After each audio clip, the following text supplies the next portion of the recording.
Hello and welcome to the Western EU Div 2 Day 2 here, as I am joined by three Aussies. Jesus Christ, please help me. My name is Snowman and I've got F. Luke, D-Nog and A-Rez with me on the panel today. Guys, how are we doing, starting with you, Fluke? Really good, actually. A lot better after, going through the Western Europe trenches, I guess I would have to say, considering it was like 1 a.m. for me and then going all the way till about 11 a.m. The games were really, really good, so that was what kept me going through those that broadcast. But I think this time around, I'm super excited to see how some of these new teams come in. Obviously, we get to see Team Bald for the first time today, so I'm excited to see what they look like. Yeah, and it really is the trenches here because it is close. It has been warfare, and this first day was actually way closer than I thought it would be. Isn't that right, Danog? Yeah, absolutely. I mean, I think these first two series today are going to be really, really hype. I think it was Shad that was talking about it, saying that Western Europe Div 2 has never been any closer. And then next season, we've got Secreted into the Breach coming into Div 2 as well. So that's going to be pretty hype as well. But yeah, certainly anyone could take almost all the series today. They all showed glimpses. Absolutely, and in that first series, we had Ivy versus D2 Hustlers in that first match, which actually, Aries, was probably the most convincing series we had. Yeah, I think we saw an incredible performance coming out from D2 Hustlers. Of course, we had some little bit of backstory with Celery telling Danog that he thinks they're probably the second team that is more than likely. Oh, you were there too. I'm sorry. I'm sorry. I apologize. Yeah, we heard that Celery thought they were probably going to be one of the strongest teams heading in, and I think that was a great series to be able to represent that. That was a really clean 2-0 victory over Ivy. Yeah. Well, they were... It wasn't as clean as I'm sure they were hoping, though, right? Because Ivy took it to them for the first, 20-25 minutes. It was just the decision-making after that fact. Once the lanes had dissolved, you had to start making those macro plays. That's where Hustlers really stepped it up. Yeah, I mean, I think they kind of were just relying on Shad, who I would probably say is like the standout from that series, which, isn't really surprising when they ended up giving him Lena 2 games in a row. And it kind of just hit the Scotty timing in both games and just absolutely owned from that point on. So, yeah, not the closest game on paper, but it did seem like Hustlers kind of had a plan, stuck to the plan, and kind of played some very textbook Dota. And yeah, Ivy kind of just ended up not being able to close out the games, but there was definitely some early game domination there. And you have to sorry, just one last thing. No, the series prior to this one, Hustlers took it in 30 minutes. This time around, it took them 44, 45. So maybe the next time that they face each other, it's all these little learnings. Shad, in our interview, was talking about that fact, right? That he felt it was a little arrogant or something like that, just to think that you could allow the Lena to come through twice and not specifically address. So what were you wanting to say there, Luke? I think it was kind of along the same lines, right? First game of Division 2, it seemed like they wanted to give the Lena away, see if they had some ideas. Unfortunately, it didn't work out for them, and now they're going to go back to drawing board, and I imagine Lena will stay banned. But this next series here, Manaspa versus Alliance, I think a lot of us expected a little bit more coming out of Alliance in that first series. It did go all the way to 3 games, but the way that we saw Alliance play in a few of those scenarios where they drafted a little bit felt a little awkward sometimes. But I mean, Manaspa, at the end of the day, it looks like these guys have a whole lot of confidence going into Div 2, and I'm excited to see what they look like when they go up against teams like D2 Hustlers, when they look going up against WEU Thunders as well, or even maybe even Team Ball might be another one of those teams that contests that top 3. Yeah, and this is a series everyone's talking about as well for many different reasons. Firstly, no one really expected Alliance to kind of drop their first series on Div 2, especially against a close qualifier team, but we've definitely learned not to underestimate these close qualifier teams. And secondly, there's a bit of kind of, I don't know, just these two guys just fought for 3 games straight, just absolute brawling, and I mean, just a fun series to watch, but also I don't know, big upset, I would say. But you spoke a little bit to Arthur, didn't you, Danog? No, that was that Aries? Yeah. Aussies all sound the same to me. Australian accents are all the same to British people, it seems. But yeah, it was. I had a little chat to Arthur about that, and it seems like they understand kind of the way they went into that series, and that they've got a few things to fix up throughout the entirety of Div 2. Obviously, coming into this, we expected these guys to, a lot of us here on the panel Alliance to be one or two of the teams that's going to be coming out of Div 2. It is early days, though. It's not all doom and gloom right now. They did go up against Manaspa, who is another one of those teams I personally think is going to come out of Div 2, and the way they looked against Alliance, they certainly proved that. So I think this series might not take too much stock out of it. For a lot of these teams, we haven't seen them play competitively together for a long time, or even for the first time in regards to this Alliance roster. So they've got plenty of time to work out some of the kinks and work out this meta and see what really works for them. So I think this was a good test for them to trial it out. Yeah. Yeah, they got wished at the end.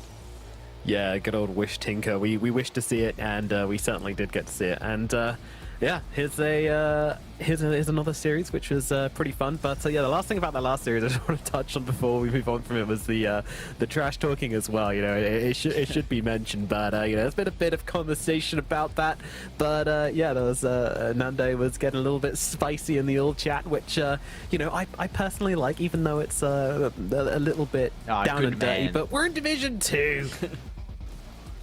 Come on, you gotta have some more chat. I know it adds to it. Give some spice. Yeah. Come on.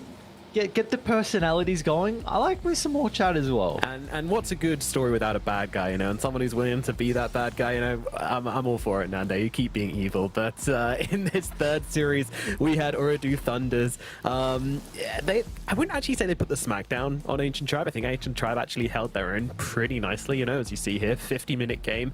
But overall, I think we're all looking at Ooredoo now and thinking, like, man, these guys pretty damn strong.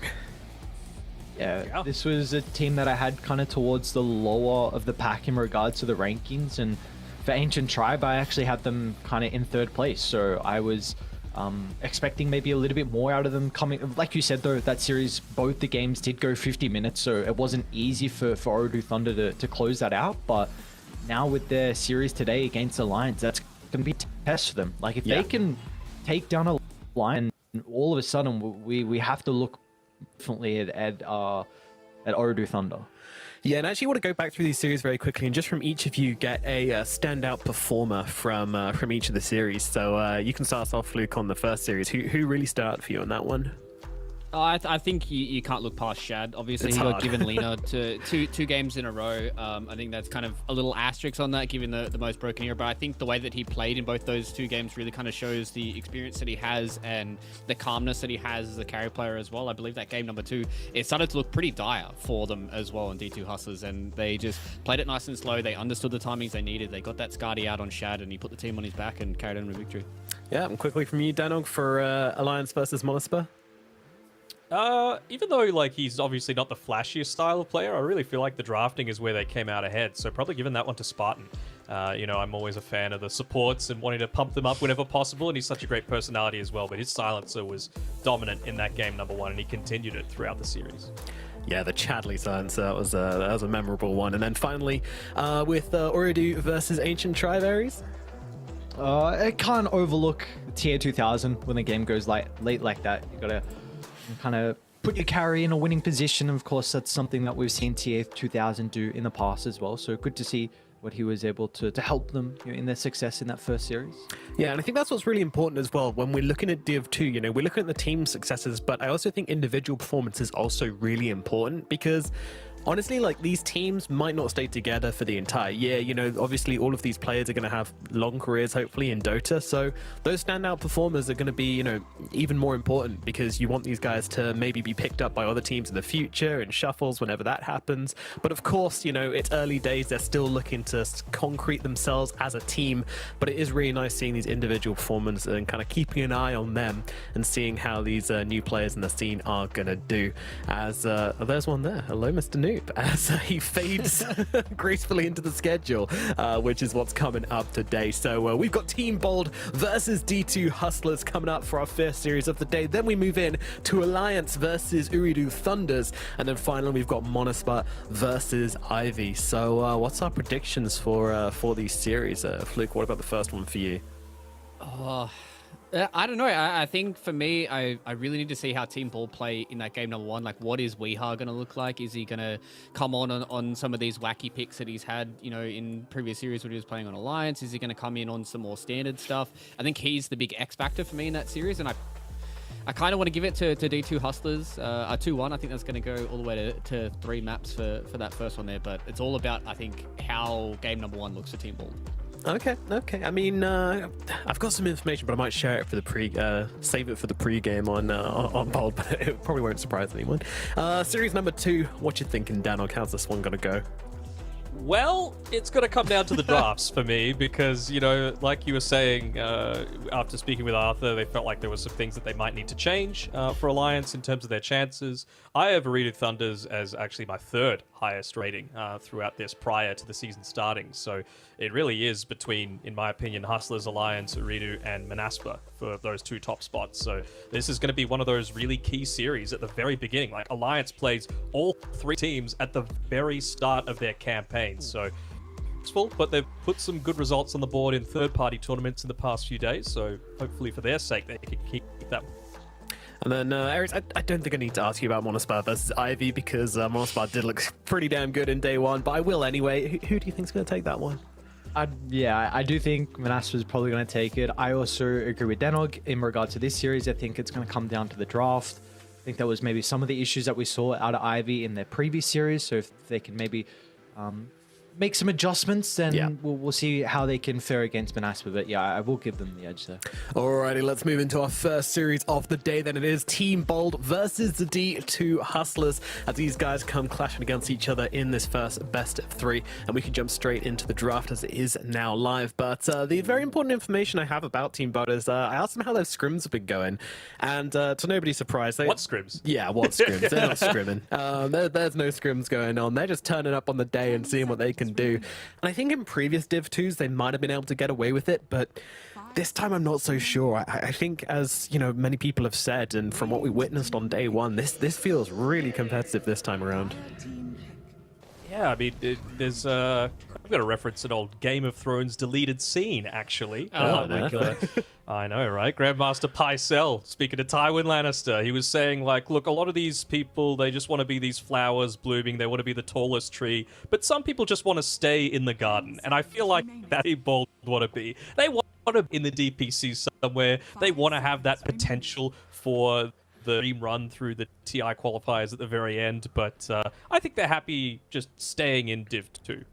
God damn. Look at my guy. So hydrated. Look at all those waters ready to go.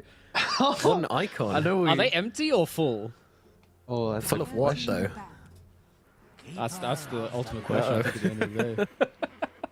It's the elixir of life. That's how he Yeah, let's go gets with his that. power. Keeps the youth. Pure MMR. His enemies Pure tears. MMR. Could be something. But one interesting thing that I hope that we get to see out of Team Bold sometime in Division 2 is I went back and I was like, one of the players I really want to look at is Gork and see what kind of heroes he's been playing recently. He's been one of the players that has been playing this position 1 Marcy a decent amount. So not many teams in Western Europe like picking that up. Usually we do see it as kind of a little bit of an answer to the Lina, being able to get on top of her. If you get early with a BKB and a Basher and all the damage from the Daedalus and what have you, you can really blow up a Lina in that mid to late game. So I feel like that could be a little bit of a pocket pick for Team Bold if they do want to let like a Lina go through in one of these drafts and see how it pans out for them. Now, there's only like 2, maybe 3 teams in the world that I would say this about. But I feel like this Rubik might be mid, for Team Bold. I know Pablo plays an amazing Rubik, but it just feels like the style that Weeha would just say, guys, we're gonna trick him here. We're gonna have this mid. I'm gonna dominate. Things are gonna go amazingly for me. What do you reckon? I think in a game like this, you want the Coddle mid just to... I think it's probably one of the better answers to the Death Prophet in regards to being able to blow her up. You will have some issues with BKB timing from DP, but I think more than likely you pick the Coddle at the 8th to protect it with your bands and then go into a build that can just make some chaos across the map early and be able to deal with the Death Prophet. But I guess that's also the power with the first phase. No, not really, to be honest. No, you're right. I don't really. Miranda Hoodwink, not as much. So you want to do maybe there Clockworks, is... you want to get rid of the Puck, you want to get rid of Clockwork. These style of heroes that are just able to get in on top of you. I'm a little less on Coddle mid train, to be honest. I was going to say, like, with obviously both these opening picks, they're 2 heroes that can be very, very flexible. And I think depending on how these next two picks come from D2 Hustlers is probably going to determine what Team Bold are going to do with this Coddle and the Rubik, right? Like they can have another hero that's, generally straightforward. They can pick their 5 and they can just be like, okay, one of these other heroes is going to go mid for us. The other one's going to go into the 4 role. And then we can just kind of play it by ear depending on which matchup is going to look better. Yeah, but Hustlers have the last pick of the next 2 phases, right? So they're the ones that are going to have the response to everything that Bald are throwing their way. So, I mean, Bald are going to have to pick their offlaner and honestly probably their carry in these next 2 because you know that Hustlers are going to be able to respond to it. And if you want any sense of flexibility, you just got to keep that potential for the Coddle or the Rubik to be mid, at least in my opinion. I think one thing to note after the first phase is D2 Hustlers have a big advantage in regards to their team fight. They've got 2 heroes that very much excel in this area with the Death Prophet and the Dream Protector, and this is something that Team Bold lack at the moment, so they're going to probably have to make a stand on where they want to continue with their draft, if they want to try and adjust and go for some team fighting themselves, or continue to go for a lineup that can just play very fast and doesn't have to worry about the big ultimates at the later stage. You think now they're considering the Coddle mid with that Faceless Void ban? Just because I think that's one of the best heroes against the Coddle. The time dilation actually applies against both the Illuminate usage plus the Eternal one that you're able to use to like fire it off. So it just adds an extra stack to that time dilation. Really slows them down. That's It could be kind of the combination of what Ares was saying, right? Where they've already got a whole lot of team fight already. And if you get another hero that has a massive amount of team fight, then Team Bald's kind of behind the 8 ball where I don't even think the next 3 heroes are going to be able to catch up with the amount of team fight that D2 Hustlers already have. Are you trying to shoot In combination a to Bald joke there with the 8 ball? I mean, I'll try eventually, but I don't think that one's going to stick. The cue ball, mate. Witch Doctor, huh? Very good. Yeah.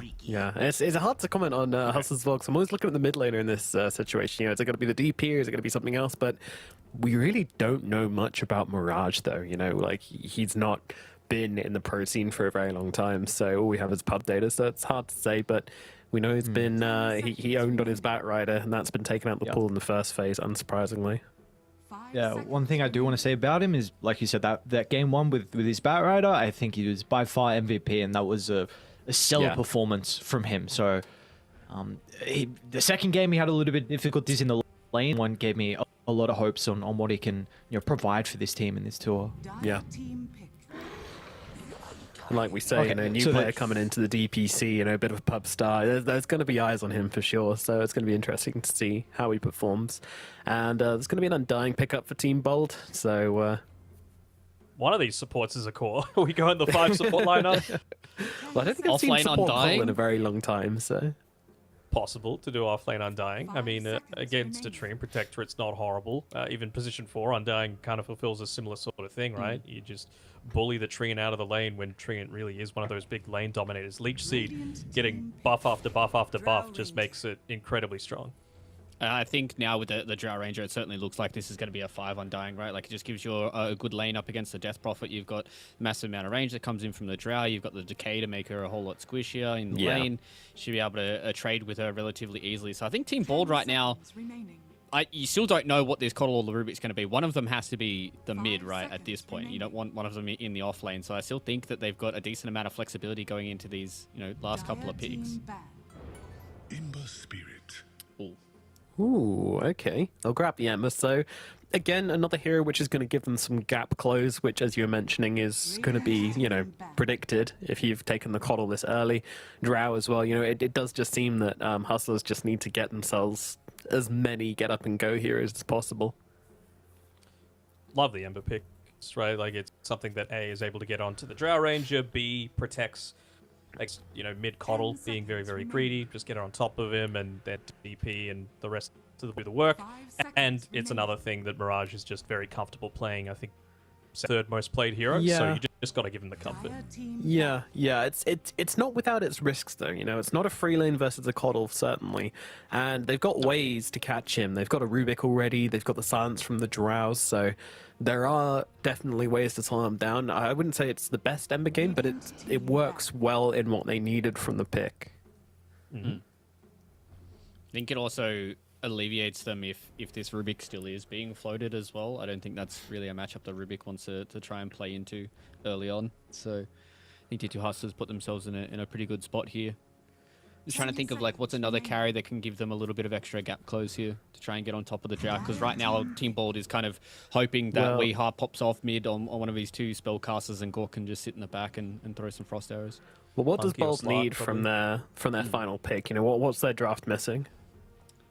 Something to like hold the fight in an area. They have like one stun at the moment, and unless Coddle's going to get into, you know, have an exceptional laning stage if it's being played mid, and then just snowball from there, I just feel like they're going to be able to run away from a lot of these fights just off the back of a single overgrowth. So I want to see a little bit more team fight control come out from Team Bald here. Yeah. Do I they think just you have pick some the Mars, issues. right? Yeah, That's what I'm thinking. that's team fight and also someone that can kind of sit in front of the drow, because I think you have some issues with how you can build your formation to protect the drow ranger. Like Tombstone's really nice to fight around, but if you're just sleeping dart one of the members, then all of a sudden kind of the formation crumbles under that. So I think you need an offlane to be able to protect the drow as well. Mars wouldn't be terrible, but it's not the greatest matchup against those other heroes that I was mentioning, right? The Monkey or the Slark in lane has a really good time against it. Mars is one of those heroes that just wants to stay in lane for a while. Sand King's not horrible. I thought this hero was dead. Could they anti-mage here? I want to see a lot them of people would anti-mage. disagree about Sand King not being horrible in general, but in this game, I can see why they've gone for it. But yeah, this hero has been extremely unpopular. It's a good lifesteal game as well. Anti-mage. Yeah, I like anti-mage. I'm concerned about the matchup versus drow. Late game, you should be okay. I think early on, maybe if they can, there might be a timing for them to end it. I wouldn't mind lifesteal too. You got some really nice infest bomb targets. You can deal with the tombstone if required. Your lane versus Sand King's fine. Nice. Ooh. So is this a Shad sniper? Yep. It Looks is. like it. Okay. Yep. All right. So, like, I guess the way you play around this is you just say, all right, Sand King, the two things that you can actually do in lane is you can Sandstorm and you can pop things with Caustic Finale. And Shad just goes, I'm not going to get anywhere near that crit wave. And that's the way that you deal with this hero. And if he ever gets Burrow struck or hit by any of these spells, then he's going to be in a bad time. Pablo is playing the Rubik, so they can have lift pull back into a Burrow Strike to try and catch out the sniper. But I think as long as Shad just kind of plays deep past his creep wave, he should be relatively okay in that lane. Yeah, I think it's a good sniper pick, and this is the third Sand King pick off the entire DPC this year so far. So, yeah, it's a rare one. It's definitely a rare one, and we'll see how it does in the hands of Zip Zapper. But clearly, some confidence going into this one. But yeah, I mean, based solely on the draft, which way are you leaning with this one, Fluke? I feel like I'm going to have to go with D2 Hustlers. I think this sniper pick, it's going to be very, very hard for them to get on top of Shad, especially if Zip Zapper doesn't have a good lane on the Sand King, can't get towards this early Blink Dagger, maybe an Aghanim Scepter as well. So I think right now D2 Hustlers have a pretty straightforward way of winning this game, but who really knows when you've got, you know, like a mid-coddle and all that kind of jazz. Yeah, I do like the D2 Hustlers draft. I mean, I also like some of the things which they've got on the side of Bold as well, to be honest. Like, they've got some good options, but again, this very added coddle feels like a bit of a risk that has somewhat been answered. But we'll see how it goes for them. We're going to throw it over to our caster for this one. We'll leave you in the very capable hands of Danog and Ares for this game number 1 of D2 Hustlers versus Team Bold Reborn. Yep. Thank you, Nomad. There we go. Daniel, we hear what Fluke had to say about the draft and where his predictions went.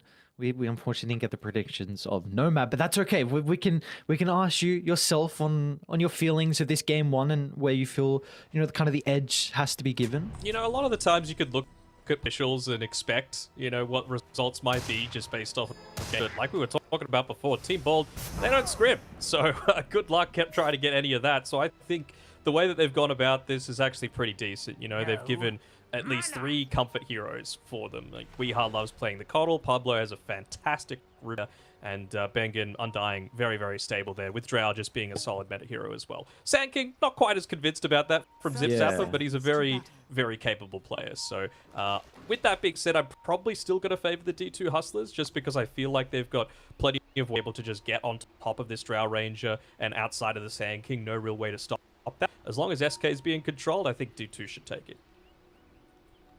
Overall, though, what are your thoughts on this sniper last pick? I know we were kind of both mentioning some different heroes. You brought up the Anti-Mage, I brought up the Lifestealer. How do we feel about this last pick for Shad? Do we feel like this is something that he will be able to carry the game like we saw from him from his Lina? I think so. I mean, again, it's being helped out by a Train Protector in lane, so that should be totally fine. I really don't envisage too many times where someone's going to be too far forward that they're just going to get burst 100 to 0. If it is going to happen for Team Ball, it's going to need to be at like level 3 perhaps, with 2 levels in Fade Bolt where you're actually able to burst him down before the level 2 Leech Seed comes into the equation. Surprisingly enough though, neither of them... Actually, never mind, Zip Zapper's got the Quelling Blade and he's just now starting to clear out that tree line for Angel to be able to play with, but...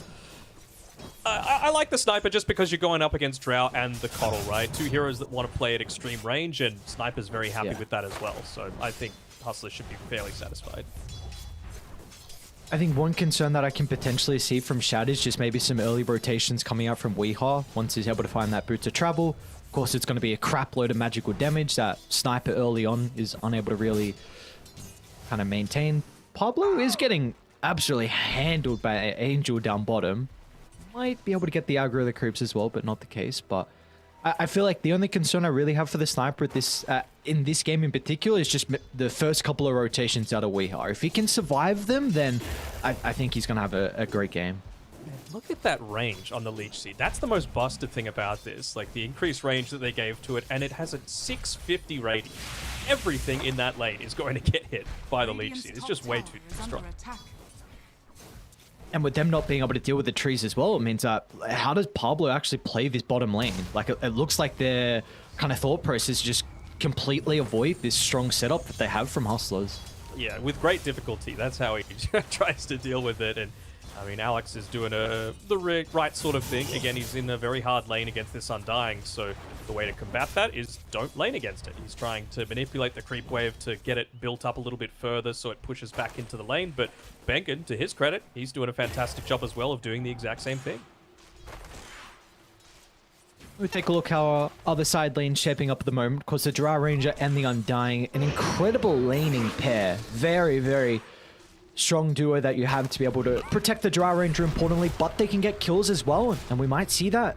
Bengen drops a Tombstone early. Gork's going to try and layer down some of the slows to keep that damage going, but Divine Llama will be okay. Yep. And again, like, Alex, I just want to commend his itemization. You know, this is the sort of thing where a lot of position 4s, even position 5s occasionally like to buy the Boots of Speed, just because it's nice to have boots, you know, like that sort of thing. But you boots when you're basically not trading in lane. If you're trading in lane, then you want to go a little bit more into the regen, but like I was saying before, you don't want to do that against an Undying 9 times out of 10. So for him to just go this, it means that Undying's not going to be able to stop any of these pulls from happening, and hopefully it gives a Divine Llama a much better time in the lane than he would have been originally hoping for. They might be looking to go for a kill onto Zip Zapper here, but he actually gets away just in time after the Sentry Ward was placed down. Pablo doesn't have one for himself, so we might need to get that one sent out fairly soon. Mid lane's gone fairly well for Weehaw, though. Would you say the same for Mirage? Are you expecting the Ember to have this many last hits against the Coddle? I feel like it starts to become a little bit more challenging now that you've got, you know, 2 points Illuminate, 2 points Chakra Magic, but the big thing that made Paul a little bit out of favor was, of course, the removal of the small camp. You're not able to just get a lot of that free golden experience and be that scaling core. Divine Llama might be in trouble, though. Oh! I was gonna say ran back to get the Crypt Swarm, but was holding some 1 charges. I like what Alex is doing as well. Drop the sentry down at the medium camp inside Bald's jungle. Is looking to try and scout out as well. I don't know if they can invade because of the potential of the Coddle to take the stacks very early on. Maybe you can try and bring the Death Prophet and the Ember Spirit over to contest this. Yeah, potentially. I mean, I really don't feel like the DP wants to be leaving the Drow on her own for too long. I really want to see Alex give a little bit more priority into refreshing that Observer Ward. That's what he's got coming out on the Courier. It's only got about 30 or so seconds left. But you're going to get an indication of when Weehaw wants to start taking these stacks, right? He's going to start pushing the lane out a whole lot more aggressively around the timing of the siege creep, just so that you have a little bit more to deal with on Mirage, and that should be the time where someone needs to make a decision, right? Do you go full on with the invasion, or do you look to try and tower and make sure you're getting enough out of the lane?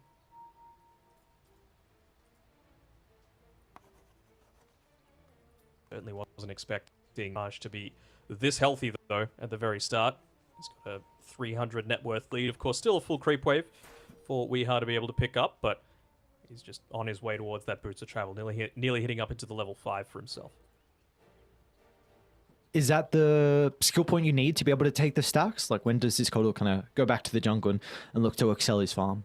It's basically just when you get time to, rather than any sort of specific timing, you know? So I think that's why Mirage is just prioritizing, just spamming out that creep wave as much as possible. If he could get some harassing onto WEU, he's fine with that. But right now he's making it so that Team Bald need to put a lot of emphasis towards this mid-tier 1 tower. He's even got a Blightstone. Of course, it's good against a Kotal, just having relatively low mana, being an it hero, but any time that you can get just even a single right-click into the tower, it's an 8-second debuff, so it can really cause the creeps to deal a whole lot of extra damage into that tier 1. And you want to be protecting it, right? You're playing on Dire with 3 heroes that love farming the jungle: Kotal, Sand King, and Drow. Yeah, it's a good point. Bring up the kind of the Sand King wanting to be the one farming the jungle as well. That's something that we saw when the Sand King was getting picked up, where you just farm the ancient stacks with like that first epicenter of the game. And it does look like we're going to see Pablo start to fall back to the triangle and make some more stacks as well for Team Bald. So really, it's going to come down to how can D2 Hustlers continue to get that information of the stacks that are going on. They should know it's happening, right? Like, it's pretty rare that Sand King is allowed to just sit in this lane without too much threat. He's actually going to move on forward, dropping a second sentry ward. He might just die here, though. That he might indeed. Another round of the shrapnel from Shad. One more charge to work with. The right click from Angel. It's not enough, though. Zip Zapper just is able to scurry away on the slither of health. So the Sand King will be okay. Does mean that he's going to go quite some time without getting any of this farm and valuable experience, though, as Alex, again, just investigating. Even if he's able to sap a lot of this experience, I think he should be relatively happy about that. Just because that's going to be, again, the thing that stops the Kotal from snowballing is Mirage. With his level 6, he realizes that they've got vision up on the high ground because of some clever pathing, making sure that he was in range of that tier 1 tower. So he knows where his team can look to make moves at every stage. We see those moves coming out as well from both sides. Looking to try and contest his first power into the game. Your top spawn, Mirage is able to play around with the regen. Nothing too crazy to enable the rotations, but he is looking to protect Alex as they go for the D ward. The one that's most happy about this happening is Devi Lama, right? He's just getting a 1v1 lane against the Drow Ranger. Not insane kill threat coming through from Gork's Drow just on its own. You really need that Undying to be able to buff that one up. So maybe now as he's making a walk back, he's just being a little sneaky here, isn't he? And this is the thing, right? With the support, Ricky, you're basically just a sleep dart into a smokescreen, right? But his job past that point is just get on top of the Drow Ranger and stay there. Devi Lama's going to be in some trouble here. Look to actually just siphon TP up. Easy like that. Tombstone now on cooldown and no concerns. That's the thing, right? It's something that they're going to have to deal with for quite some time, and it really is quite heavily on the back of Zip Zapper. But yeah, like, it's really just Alex's job to remove the marksmanship once the team fight starts to begin, right? Just top the Drow Ranger, make sure that's constantly disabled, and just try and live for as long as possible. Be annoying, essentially, is the name of the game for most Ricky players.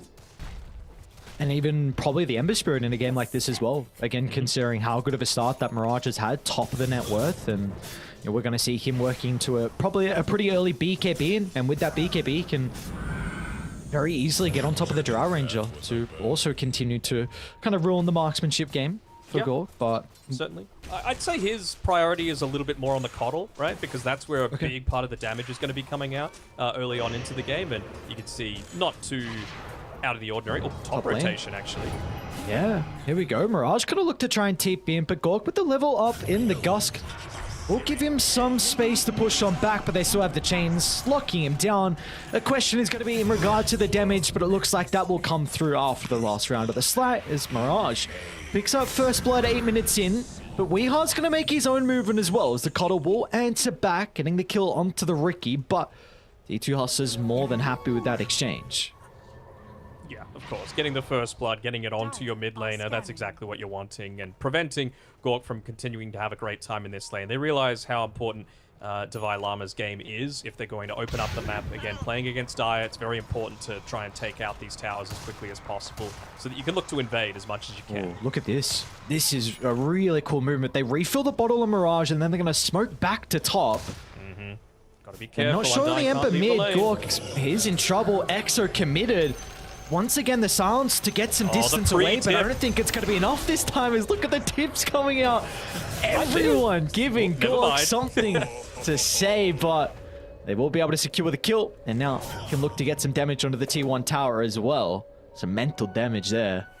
I wasn't quite looking at his webcam. Hopefully he keeps it PMA. Gork, you know, it's all about the PMA for him, and I mean, he is the big thing that's going to carry this game through. None of the other heroes on his team are going to be doing any kind of sieging, so very important that he doesn't fall too far behind. Mirage is onto another one. They've got Angel nearby to work with. It looks like Hustler's going to be able to secure another kill, so... And this is really the person we've been speaking about. Yes, we've sung the praises of Shad so far on his Lena performances, but Mirage, really the unknown position 2 player for D2 Hustlers, and off to another great start. Absolutely. It's all about those pub stars, man. A lot of the great players started out as pub stars. We are probably one of the first ones, actually, to come through into the scene, and 2-time TI runner-up. He's made a great career out of him.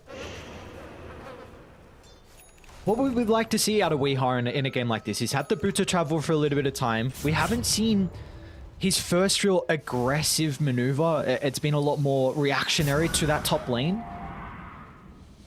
I'm just thinking, like, what are they... Maybe it's around the timing of the Blink Dagger on Zip Zapper. Just, again, holding people in place so that you can actually get full effectiveness out of this Keeper of the Light. By that point, he should hopefully have the Spirit Vessel start to build up charges into that, and then just constantly be roaming around with this SK and allowing the Drow to sit back and farm. C5 to invade and farm on the enemy side of the map, that would be even better. Do see the economy game though for Team Bold. A lot of stacks from the boys as supports. I think it was 5 for Rubik and 4 for the Undying as well. So big reason why Zip Zapper's pretty close. Actually hasn't farmed his Ancients just yet. He was walking underneath that ward previously. They're going to be able to back off, and actually the Ember Spirit ended up walking under Team Bold's own runes. So they're actually making a rotation back. Very short TP by Weehar. Means that he's not going to be able to do too much after this tower does eventually fall down, though. So he's just going to go default back to farming. Again, it is very important for him to get up into that Spirit Vessel if they're going to be able to make anything out of this. Giving a lot of priority over to Angel as well, though. Giving him a lot of the solo farm. He TP'd mid previously. He's got bot covered entirely for himself now, and he could afford to just go into the energy booster right now, but I feel like that Blink Dagger is going to be his main priority. On top of the Drow, on top of the Keeper of the Light, that's where you want to be. You can just see the pings on the map as well. They're saying, well, can't be farming top, so there's only one place for Gork to be. Wouldn't be surprised if they try and make a bit of an aggressive movement into there, and well, you can see Alex exactly where he's moving. Don't do it. Don't do it. Don't run up the high ground. Man. Yeah, that's true. Mirage. She's also going to try and brute force up. I don't know if he can some do this information. on his own. I guess the one thing is still the lack of controls for Team Board at the moment. I would have loved it if Devi Lama had popped the Exorcism at that stage and was just pushing mid-tower while Mirage was doing all that, because he had the haste available, so could have very much just gone for a bit of a distraction play while you take that tier 1 and really open up the map for D2. They might end up getting it anyway. Well, bottom lane, they caught Shad. Zip Zapper being able to cancel the TP. Alex would try and move down, but there's nothing a Ricky can do. Zip Zapper just was there in the nick of time to stop Shad from TPing out, and that is a big kill for Team Bald now. Let's see what they want to do with it. They need to bring a lot more members to try and contest this bottom tower as Weeha steps far forward, and Overgrowth to hold him into place. Mirage with the damage follow-up as well. They'll kill off the Keeper of the Light, and now they can turn their attention over to Zip Zapper. Another kill for the Ember Spirit, and he's not done just yet. A remnant over the tree line onto Pablo's Rubik. Benken's gonna try and come in the neighborhood to help out, but there's nothing the Undying can do. As Mirage finds a triple kill and now will be rewarded with the Tombstone as well. And the Maelstrom finished up. I mean, they did exactly what they needed to, right? As soon as that Blink Dagger became available, Weeha connects through with his Urn of Shadows, so starting to get some charges into it, but Mirage is just way too farmed right now. Turns up, gets a triple kill, gets that Tombstone, and continues to accelerate that net worth lead. Yeah, they got some big Ember Spirit issues. This is, once you get BKB, this is not an easy game for them to be able to deal with him. Absolutely not. And again, it feels like now you're going to be in a bit of a risky spot with Weeha. He's very close to that Spirit Vessel, but it's going to need to be, in my opinion, a BKB after that, just so that you can look to get away from this Treant Protector, who, again, only 800 or so gold away from that Overgrowth. Overgrowth is going to be amazingly effective this game, just to be able to lock down Weeha, all of that damage that they've got coming through. Mirage out of mana. Oh, They're going to be able to cancel it pretty early on. They need Zip Zapper, but that is 5 Sankin's heroes. a bit too far away. They are very heavily committing around this, but again, you've just got a Drow Ranger to be able to make pushes happen. So maybe making this movement into the enemy jungle a little bit prematurely, unless they're setting up here and just wanting to play for the next minute or so inside of the Radiant area, so that you're able to connect through with that siege creep and hopefully make a team fight happen. Is this not a concern, though, in regards to how you can take objectives on team board? Because you're against the Treant Protector. Like, you have to bring every single member to take this tower down, and you don't really have that sieger. Drow's, yes, not bad, but it's, at this stage of the game, nothing like an exorcism. And it's not what you want to be doing as the Drow, more importantly, right? The 30 seconds that you spend trying to take a tower is 30 seconds that you could be spending getting, 400 net worth from somewhere else on the map. But Yeah, and we just see there, like, that's a potential for them to trade towers. You lose your tier 1, but then you're not set up for bottom, so now Radiant, they can consider about coming down to defend it. Like, Angel's already going to look to TP, and they've got Glyph to work with as well. level 4 living armor, so this tower is going to be very, very difficult to take down. You can see everyone's just trying to farm right now on Hustlers, and I believe they all have TP available as well, so they can come down here if they feel is necessary. Siege creep, though, is going to make it a little bit more challenging. Let's see if they do end up committing those TPs. They might end up having time to just walk down. No, we'll run into the Ricky. Got the dart. Sleeping Dart already picked up. It's going to be able to buy him some time. A great ward on the higher ground for them to play with, so Weeha might consider about moving forward. They're going to need the stuns, and that's where Zip Zapper can come into play. And they catch up to the Ember Spirit, though. Mirage stinking off back towards the town. Looks like he will be okay. Sanky actually finds the angle. A jump on in, but now he might be in trouble as Shad freely getting the right clicks off to the left side. So in the end, a 1-for-1, but not the worst for Team Board. You get a big streak out of the Ember Spirit, and you find that tier 1 tower bottom.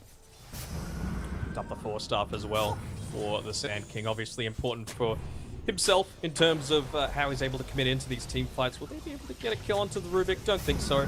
But even just, again, something else that's going to provide a little bit more safety and security to Gore. Very important for him to just be standing back with that marksmanship, always active and laying out those salvos of arrows. Would you like to see Team Board continue to play aggressive around mid with their vision at the moment? Just don't think they can, to be honest. The big reason why they took bottom tower is because they had a siege creep and they don't have that mid. So I think Alex is doing the right thing, not committing too heavily because he knows that they've got vision around that high ground, but wanting to be there to be able to stop any kind of action that might lead to a couple of pickoffs, and then maybe that allows you to take the tower, but you can't just brute force your way into it at this stage.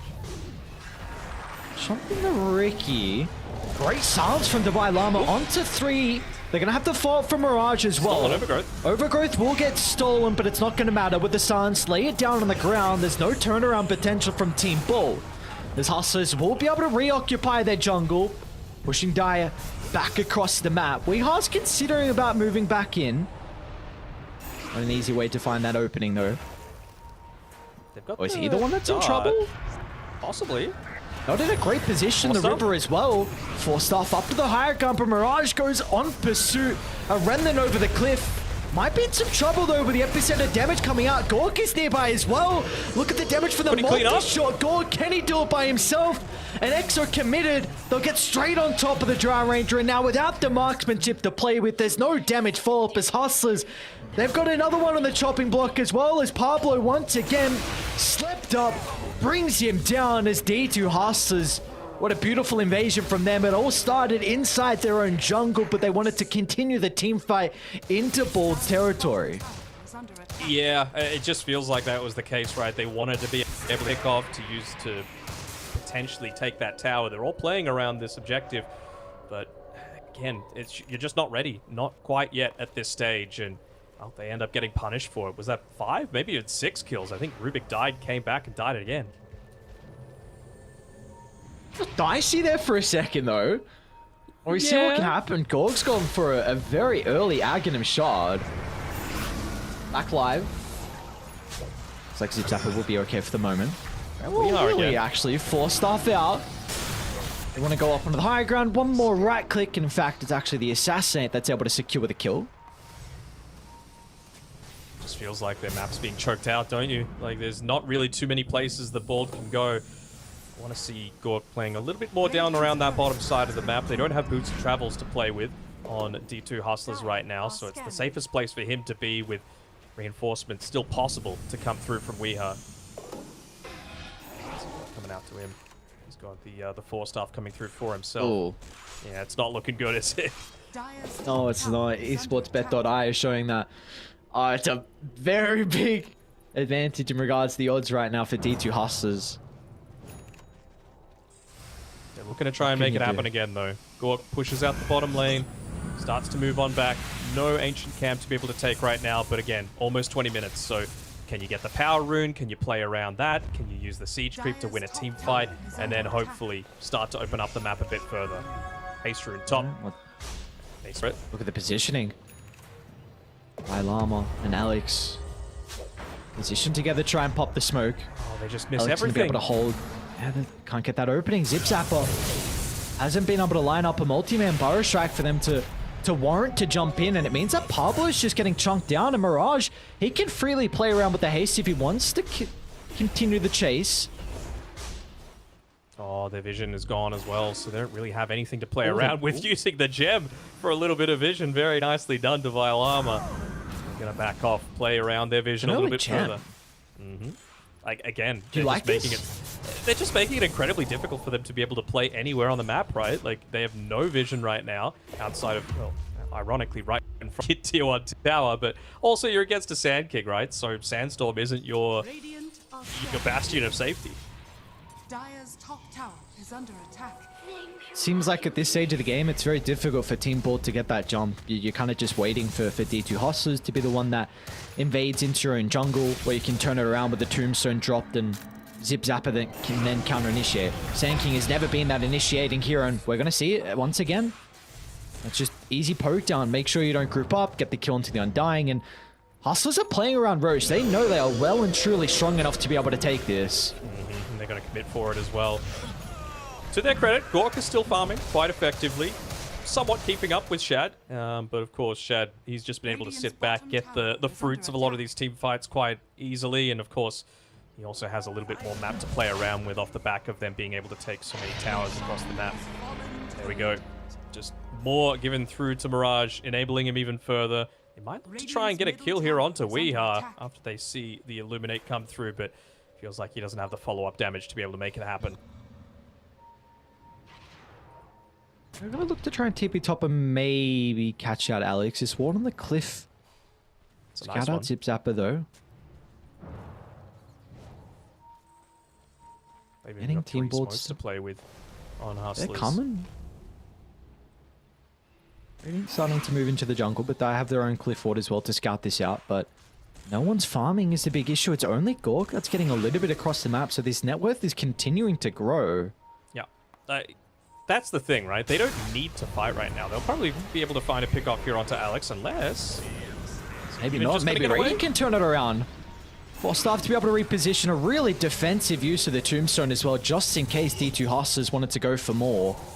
It's kind of a big ability now on cooldown. Very difficult for you to set that formation up inside the next team fight. Remnant stolen by Pablo. That's going to be very effective at just giving a little bit more mobility, excuse me, for these team fights. We've already got Hurricane Pike and 2 4-staffs. Wait, 3 4-staffs actually on team board, so it's just a question of how effectively are they going to use it. Is it just really all about enabling the one person on your team that's had a decent game up until this stage in Gork? Is he at that stage though where he can show up to fights, or do you just have to kind of sack this next tower and hope that Gork can find the BKB before they go for another push? Yeah, you're going to need that BKB. I mean, ideally, you just want to wait out this Aegis as well, so that when you do commit into the team fights and you use your one stun, or your one reliable stun rather, it actually ends up converting into something. We do see maybe that second reliable stun is going to come out from Weeha in regards to his itemization. Does have this Hex queued up, so it's going to be a great way to address the Ember. I suppose even the Riki as well, because so far it has kind of been Alex that's scouting out, and Weeha's always in a position where he's a potential sleeping dart. So maybe it can just be a bit of an issue on Ricky's scouting shenanigans, but really the big reason you're picking this up is to deal with the Ember. But with how much farm he has, Mirage can definitely pivot into a Linken's if he feels that's required. Yeah, I mean, I can still certainly see avenues for D2 Hustlers to lose some of these team fights if you make the right Look at initiatives this. happen. Top lane, they don't know they're underneath an Observer Ward, so Radiant, they're moving up top to smoke, and they're going to catch them off guard. Yes, you lose the tree protector, but D2 Hustlers, they're already nearby to be able to find the counter trade. They'll bring down Weeha, and now they should be able to catch up the Zip Zapper as well. He'll try and cut his way through the tree line. They've got the damage over time to be able to prevent the blink to escape, and in the end, D2 Hustlers, they're going to continue to make a play across the map. An instant smoke from them as Alex will look to try and TP down to bottom to set up.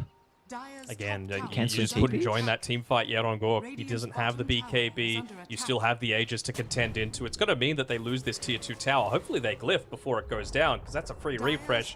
Not going to be the case. So just losing a little bit more of their map, and Gork did the right thing, pushing out the bottom lane, forcing someone to at least come back. It ended up being the Riki.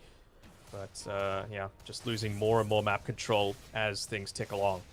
Dire's top tower is under attack. So, I think the fact that Ember Spirit doesn't have a BKB once this Aegis expires is a pretty big deal, because if you're able to get that Blink stun, you can follow it up with a Gust and all of the Coddle damage and probably end up taking him down. Same sort of thing with the Death Prophet. I'm actually just having a look at what Weeha's gone for. He's gone for the Chakra Magic cooldown. I was thinking maybe he might consider the Solarbind charges just because he's against this DP, but now that DP's got the BKB, not going to be quite as effective.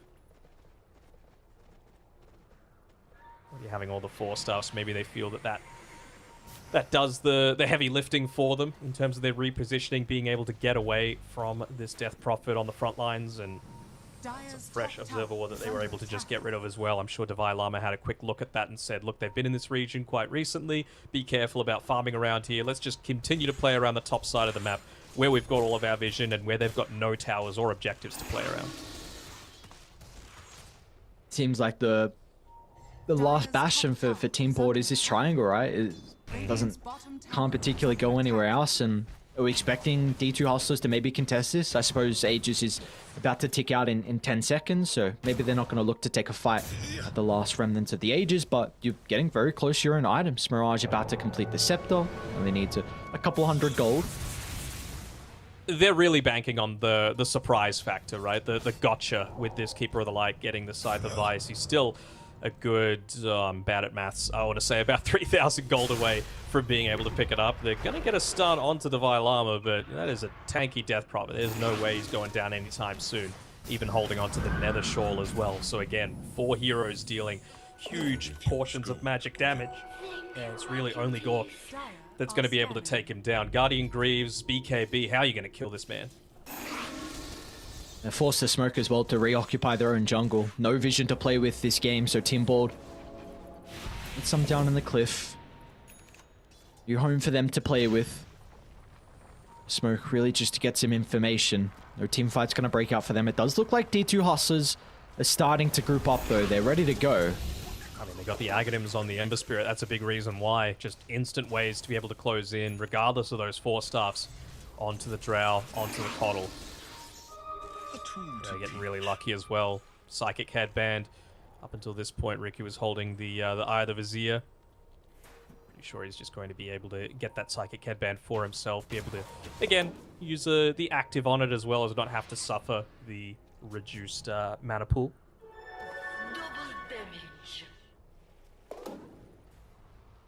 They're just waiting on Team Board. They know they can't fight without this scythe. Hasn't revealed it at all, despite buying the ultimate orb on Weeha. Still sitting on his career for now.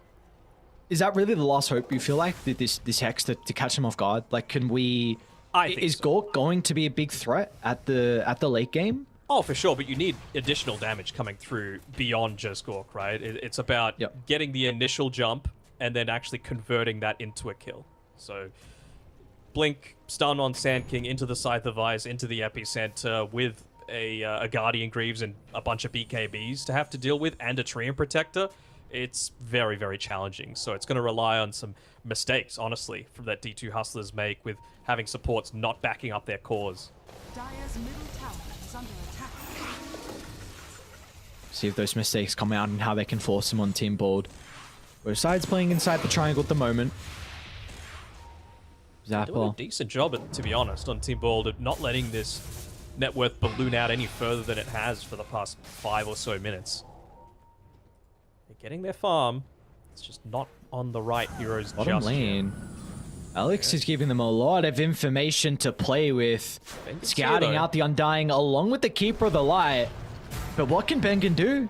We are going to try... Well, maybe that. We are just 4 staffs into the tree line. I was about to say they need a stun.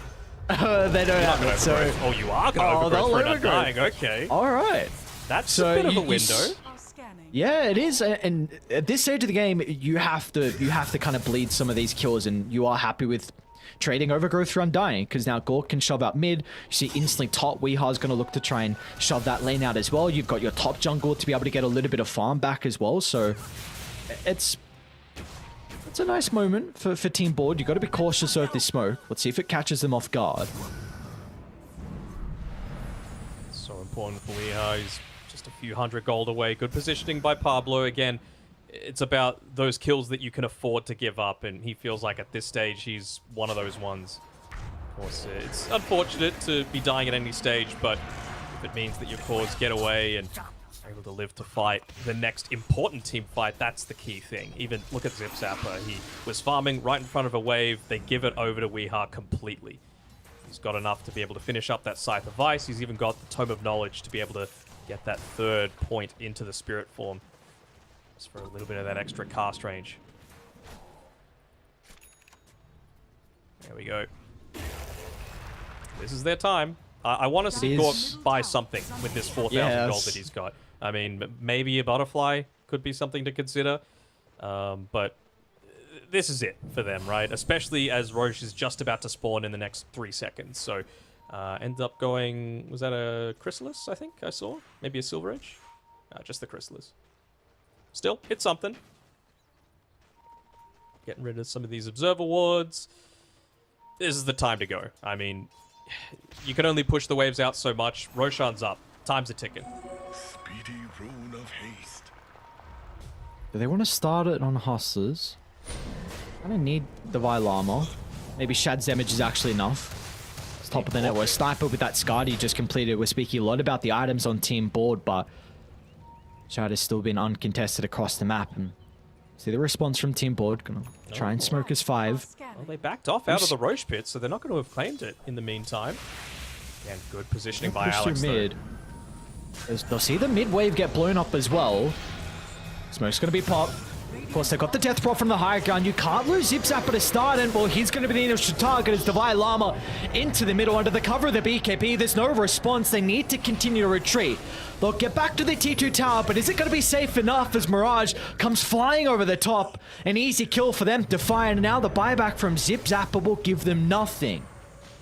I mean, this is the stuff that we saw from Hustlers when they were playing up against Ivy, right? They might have had, you know, not an amazing time in the laning stage, but once it gets to that 30-ish minute mark, their positioning, their understanding of movement Can they blow is him up? fantastic. Zip Zapper's gonna start. Angel with a counter initiation. The overgrowth might not be enough to protect him as they get the kill onto the Death Prophet. But can they get more out of this? Gork trying to enter the middle to fight the Force Staff to be able to reposition. But the BKB's on cooldown. And the Mirage, he can move on forward. A free fight for the Ember. They don't have the response. Look at him go. One target to the next. The Ember will do it all with the help of Shad. Wants a high five, but he won't get it. D2 Hustlers find all 5. What a team fight from them. Now it's mission impossible for Rubik's Courier, trying to kick up that gem, maintain the last little bit of net worth that they've got on the team, but, well, I wouldn't be surprised if they even put their bodies up here to tank up some of these multi-shots, keep the siege creep up and healthy on the top side, continue pushing in this, and, well, after this, you're only going, well, you're not going to have any more glyph refreshers remaining on team board. So that was it. They realized that they were waiting for this big timing, but again, perfect positioning coming through from Alex. Divine Llama as well, acting as that roaming ward. He realizes, you know what, I've got the Blink Dagger. I can be standing up here, and he gets right in onto the back lines with that gem. BKB, the Guardian Greaves, it was just way too much for them to take out a second time. First time, once he'd expended everything, sure, but by that time, the fight was won. They're going to look to try and TP back in instantly from team board. They know that Roche is still up, but on 17,000 gold, and you've got no wards to play with. Radiant, they are ready for this fight. Alex controlling up Zip Zapper. Woo. Destroying the dagger at the perfect timing. I mean, they don't have the gem this time, at least, so Divine Llama can't exactly just dive in super deep in this next 10 seconds when the Epi's off cooldown. I wonder if it's going to be worth them buying another one and just giving it over to him. I mean, not super value holding on to a Wraith Band at this stage. Going back to the strategy from, how long ago was this? 15 minutes ago when they tried to take the mid tier 1 tower? And without Drow hitting it, though, not going to have too much luck. No, that tower's not going to go down. Wouldn't be surprised if it doesn't even die this game. It's still at 35 minutes in, giving so much map control for Hustlers to play with, and... I want to guess from you, Aries. Win probability, okay, what is it? Okay. Probably like 97? 92, alright. Underestimating Gork, imagine that. Oh. My apologies, good sir. See what they can do. Last fight, Weeha was the one that they were able to jump very easily with the Ember and the Trim Protector. Is that going to be the case once again? His positioning has to be on point. Very difficult for him to play that fine line of being the person to get the Hex, but also protecting himself off the outskirts. And we'll see, they're going to be too late to contest Roche. Roche down before they get in the neighborhood, and now they smoke. They're going to be caught out. Alex again. Ultigun dying into place. Zip Zapper pump faking the epicenter, ready to counter initiate if required. Angel's got a lot of information for them to work with, but he gets blown up. Great response. Zip Zapper in, and now they might look for more as well. They're going to catch out a second member. Import, a little bit of respite, a little bit of time to get these lane shoves out though, but still the important thing is they do lose that Aegis, which is now given over to Shad. I don't know who they gave the Aghanim Shard to. Looks like, I want to say Tree. looks like Shad got it. I believe a lovely observer is, oh, no, okay. He's gone back and forth now. Screw food, come on. He's like, is it Tree? Is it Sniper? Come on, they got too many shards. I don't know. He's got to keep up. What do you do? They got 4 shards. I don't know. Regardless, it doesn't matter. They got an 18,000 net worth lead. Yeah, I mean, I'm happy that I didn't go forward with my continued praise for Alex. I mean, his positioning around these big objectives has been amazing. Of course, getting caught out there with Coddle holding on to the gem. Finally getting good use out of the Scythe of Vice as well, but you got to keep that going. You know, you got to keep the momentum rolling. Nearly hitting up onto that level 20, so you're going to have a little bit more of that duration inside the Spirit Form, which will be nice, but it's honestly approaching the period where you just need a Dagon on Weeha. You got to make sure that you're converting these kills as quickly as possible, because you know that they're going to be able to turn this around pretty quickly. Dire's middle tower is under attack. Careful on WEU. They're moving on forward, and they see that they have the observer ward set up. That's how he died previously on Angel. So again, just clearing out the map. It's down the bottom side of the map, just saying, you know what, we got 3 minutes on Aegis. That's plenty of time to just secure control inside of the enemy's triangle, push out the bottom wave, take out all of the outer towers, and then, well, they had a rough time finding anywhere to farm previously. Now what are they going to do? It's like Manta Styles next on the agenda for Gork, though. Nice way to be able to get out of the silence, the chains, and the overgrowth. Got a pretty nice neutral item as well to work with the Ninja Gear, but even then, it's going to be a miracle to enter this game once again. 94 probability, hasn't gone up too much since the last time we brought it up. Very impressive showing from D2 Hustlers, and kind of the man looking at is Mirage with his Ember Spirit. Got to give big praises as well to the supports and what they've been able to do this game. Second game we've seen now for Alex playing on the Riki, and I wonder if this is something that teams need to be considering, because they, in both those games, we saw no ways for them to be able to address the Riki. Like, Alex is just providing them so much. He is, but then you got to make sure that the Lina and the Bat are gone as well, and the Brood Yeah, it's what do you do? What do you do, man? It's like, oh my god, you gotta man out these heroes. Then you Tream Protector let through as well. It's just... He did pick it up third, so, you know, maybe it's something in the second phase bans. I wouldn't be surprised if D2 Hustlers look to prioritize the Riki a little earlier in the draft, to be honest, next time around, if they do allow it to go through. They are a little split. They don't know that Alex is away from the team, so if they end up making a jump right now, that would be really advantageous for Team Bald. Gotta get that jump though on Zip Zapper. They just don't want to do it on the sniper. They're only showing Chad right now. Shad. It's alright. It's understandable. Shad the Chad. I said it first. That's right. Let's go. Let's go. I feel like I've said it before. No. You didn't say it today. What do you mean? What do you mean? What do you mean? Maybe I said we it gave myself. what we gave we gave a quota. Yeah, we It was, did. it was a one quota of Shad the Chad, and no one said it so far. Well, yet, you've said so it twice now, so you're ruining your own quota. Oh no! I make the quota. It's right. I can go over a little bit. They got 30 seconds left on this Aegis. Did they need more farm? I don't necessarily think they do. I think they just want to put it beyond a shadow of a doubt. They're saying, look, Coddle's realistically not going to get too much more farm than he is right now, like in terms of items outside of the E-Blade and the Dagon. And even then, the synergy isn't that amazing, right? Rubik, Undying, you're not buffing up their damage too much, and it's going to stop Drow from doing any sort of damage. So you got to make sure you pick the right target for it to go towards as well. I believe that's Lincoln's being picked up by the sniper, so he just wants to make sure he's not getting hexed 100 to 0. You've got Guardian Greaves on the Death Prophet, so you're going to need to use the Scythe on her immediately. It's just a question of, like, who are you actually killing in these fights outside of maybe the supports? I can kind of understand the hesitance from Hustlers, though. Like, if Border ever going to win a fight, even though they're this far behind, like, high ground is probably that best spot. They've got great defenders with being able to siege from far, and if you overcommit into a tombstone and then all the slows they have, it's going to be very difficult to get back out if the BKBs are on cooldown and you can't work with them. So, like, you have to be, even though you have a 21,000 net worth lead, you still have to take a really, really good fight. You can't make a lot of mistakes with this siege. So, like you said, you know, they don't have many items, but it's like, it's still very difficult. Maybe it's just around that understanding again. You know, Alex was in the perfect position right as they took the second Roche, and they're going to understand, look, Bald probably have a good finger on the pulse of when that next Roche is potentially going, so let's just continue to farm, and then... Oh, well, they might be able to get a pick off here onto the Undying.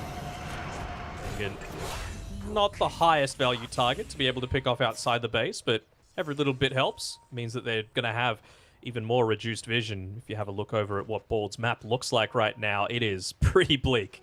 Dark as hell, even during the daytime, as bottom lane's being pushed out as best as they can by Zip Zapper, but I really don't think D2 Hustlers care all that much with a Tream Protector just able to pop that living armor on.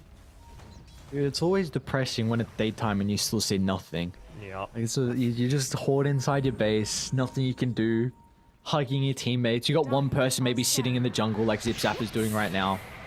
Gork's just role-playing Sweden right now. You know, during the winter, there's very little daylight. Daylight might be shot for the last time. Pushing outside the base. Board will not contest this higher ground. Hustlers in a great position to continue to protect this, and there's just nothing they can get across the map. Absolutely nothing. And they know that Mirage is totally safe to go down here. Even if Sand King was still hanging around, he's not going to 100-0 an Ember Spirit. He's set up his Flame Remnant, and, well, now you're just going to heal up the tower, push out the next wave. Maybe Gork thinks that he can pick him off pretty quickly, or at the very least, expend a BKB charge, but we'll see what ends up happening as we'll need to back on up. Nope, never mind. But he pushes out the lane, right? This is the best that you can do at this stage if you're on Team Bald, right? Just try and get into that next item. Let Drow be that uber beast, essentially. What would you like to see them with the last two wards that Bengen have? Are you considering about using both these wards for Roche, or do you want to try and get a position on the map to fight away from Roche? It's so hard to say, right? Because in an ideal world, what I would do is smoke behind the Roche pit and look to put the wards up so that you're ready to fight. Maybe you can pick someone off in the lead up and pray that they don't have buyback, but they've got the gem still. So what are you actually going to be able to do? PD. Man, yeah, that felt like a 2% increase in chance if they're able to find it. And they were starting to move on over to potentially contest it, but unfortunately we're just a little bit too late to pick it up on Gork. Well, you got a BKB on Weeha. Still looking to go into that E-Blade. What would you even drop at this stage, though? I guess you give the gem over to the Sand King? He's holding on to the dust right now, but we just haven't really felt the damage coming through from Weeha this game, have we? No, we really haven't. Maybe they get this tier 2. Gork is fairly farmed. That's 2 glyphs now, not used for the tier 2 towers. And he's going into that butterfly. I like it. He's pretty goddamn close. Like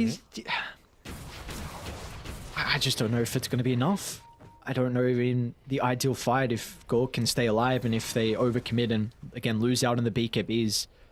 5 heroes clump up into the epicenter. I think it's like a blink Burrow Strike in, force them to use BKBs because Coddle's threatening them. Coddle uses his own BKB to get away, and then it's like a secondary initiation from ZipZapper where BKBs are on cooldown with the epi, and maybe a stolen overgrowth. Like, it's a lot that needs to go right. That's the thing about the high ground where it's very difficult, because you can back off to the tier 4 tower and then you can't commit with your BKBs and all of a sudden top lane. Bengen's going to be in a little bit of trouble. Gork will actually try and help with the Hurricane Pike, but a lot of the damage has come out too fast. Now Dying's going to end up going down. Do have Roshan back up and available here, so D2 Hustlers will instantly scout this out and look to take it. So 3rd Roche of the game. Gonna need the Exo for it. Exo, yeah. Okay. Okay, ends up going into the Blink Dagger instead. Swift Blink instead of the Butterfly. I guess feeling like, look, all I really want out of this is the agility and attack speed. So if I get caught, we're basically done anyway. So he just wants the perfect fight and feels like Swift Blink's got to allow him to get into the perfect position. We've spoken a lot about his items as well, but what about this level 25 talent? If he can even get towards that stage, is that something that they could be hoping that the game gets drawn out to? I think they're just waiting for D2 to make a mistake, to be honest. And they've been really committed to not making that happen. They're just roaming around as a team. They're always putting the supports on the front lines. They've got great vision control. They've taken out all of their map. And they're putting heroes that can't die in areas of the map that Bald are potentially able to move to. So I just really like the way that they've been playing it so far. And it's a dangerous movement just to take an outpost and then back off and place a couple of wards down, but that's just going to get removed pretty damn quickly. Let's see if they want to fight around it. All right. Angel's going to reveal himself in a quick and easy kill onto the Treant Protector. They might lose Zip Zapper though. Triple 4-star. Get him out, brother. All right. He's drifting. Well, like you said though, like whenever you reoccupy your own jungle, you gotta drop a ward. So they'll lose an observer, which really at this stage is a very important thing for Team Board. You need vision to be able to set yourself up to protect Gorg and make sure he's gonna feel a little bit safer inside these fights. He's hanging around the secret shop. He's scared to even buy that Eagle song because it would put him a little bit short of having the buyback. We talked about how strong their high ground defense is if you were to overcommit on D2 Hustlers. So not wanting to put anything to chance, always wanting that secondary life to potentially turn things around once again. And he feels safer farming down on this bottom side because that tier 2 tower is gone previously.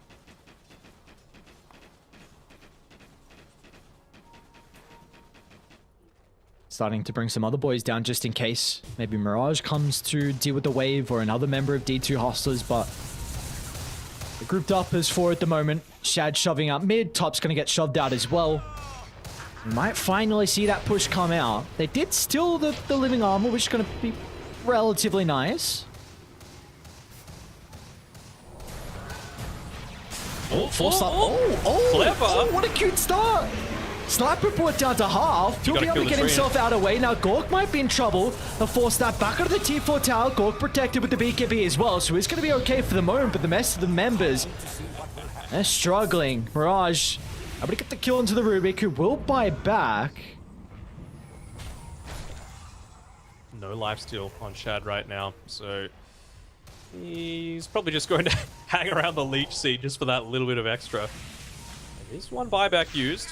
Really cute play coming out there from Team Bold, nearly resulting in something a lot more successful.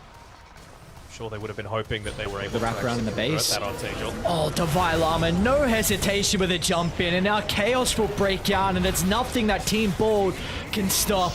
Gorg tries to get back to the fountain, but Mirage will cut him down. 3 buybacks, but can they get some of the members? Mirage just dancing with them. Look at this Ember Spirit go. There's no response. I'll get the Burrow Strike out now, finally. He'll make him work for it in the end, but so many buybacks had to be used to even get that 1 kill. The damage is Shad's gone in. God. Chill, seeing they're going to try and get on top of the Jar Ranger. Gorg brought back prior. He goes down. There's no damage source, and it looks like with Dog dying, that'll be game called as finally D2 Hustlers will be able to crack the high ground and take game 1 50 minutes in. What kind of play would you say that was from Shad? I'm not saying it. It's okay. Okay. I'm not going to do it. It was a Chad-like play. It was a Chad-like play. Okay.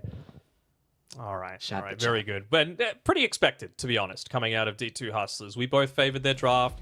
We saw that there were plenty of avenues for them to be able to make it work. It really felt like the draw was counted in multiple ways, and this third pick, Ricky, to me, was the MVP. I know at the end of the game, it's all about the flashy stuff, but all of the objectives that they were able to claim was on the back of great positioning coming through from Alex for me.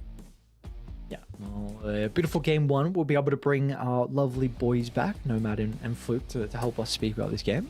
Thank you very much, Danog and Aries. Great cutting as always. And yeah, Team Bold unfortunately getting smacked down in the first game here in the back of just some tidy team play. I mean, yeah, great stuff. Fluke, what were your takes on this game?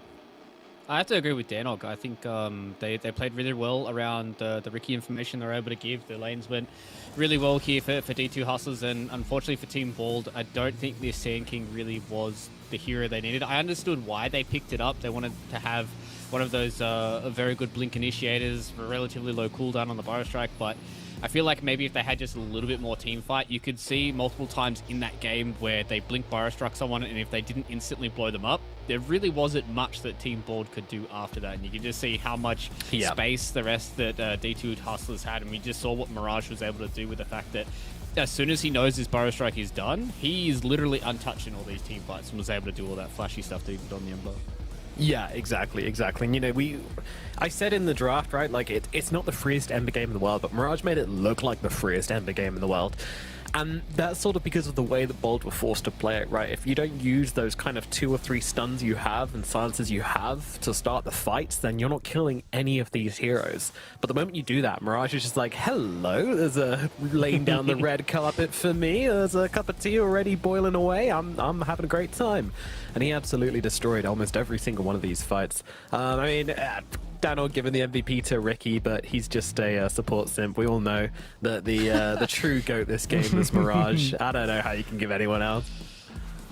Well, I mean, to be fair, he got out of the laning stage in a much better spot than I think any of us were expecting against the Coddle, right? So yeah, big props need to be given to him for that. Yeah, but that's also a case of the draft, right, where they pick the Coddle early, and then Mirage gets time, and he obviously knows the matchups. Yeah, and another thing with that as well, kind of falling back on the support MVP here, I think Alex really kind of enabled him quite a lot as well. They're able to keep track of where the Coddle was most of the time throughout the jungle, and Mirage getting those, having a good laning stage for the first couple of levels, and then Alex being able to keep track of where WEU was going with those stacks kind of just compounded on the fact that Mirage came out of the laning phase even, and then through the mid game where WEU was supposed to catch up with the stacks, it meant that he wasn't able to skyrocket his net worth, and then Mirage was able to still stay on top. Yeah, for sure. Alex was super annoying, and I also felt bad for WEU because he was trying to rotate. He went for these early travels, and he was trying to either counter rotate onto Mirage to try and get a couple of kills going back their way, or rotate to the other side of the map and get some kills over there. But he just didn't have any friends. He didn't have anyone to work with. No one really. Harsh. Well, I know how that feels. No one to really throw down the stuns. No one to really give him the lockdown. It's really hard to play Coddle if you don't have anyone on the front. So I really wish they'd given him something like a Clockwork or just some brawler on the support roles to go in and help him do some work, because it feels super bad to play Coddle in this position. And yeah, as you say, interrupting his stacks as well, just making sure that we absolutely did not have a game. And yeah, it's going to be a pretty clean one. I do want to ask something though about Hustlers. Fluke, would you say that they played it a little too cautious, or was this just kind of like the Tundra inspired gameplay where they're just farming the whole map and absolutely being certain that they get the win before going high ground?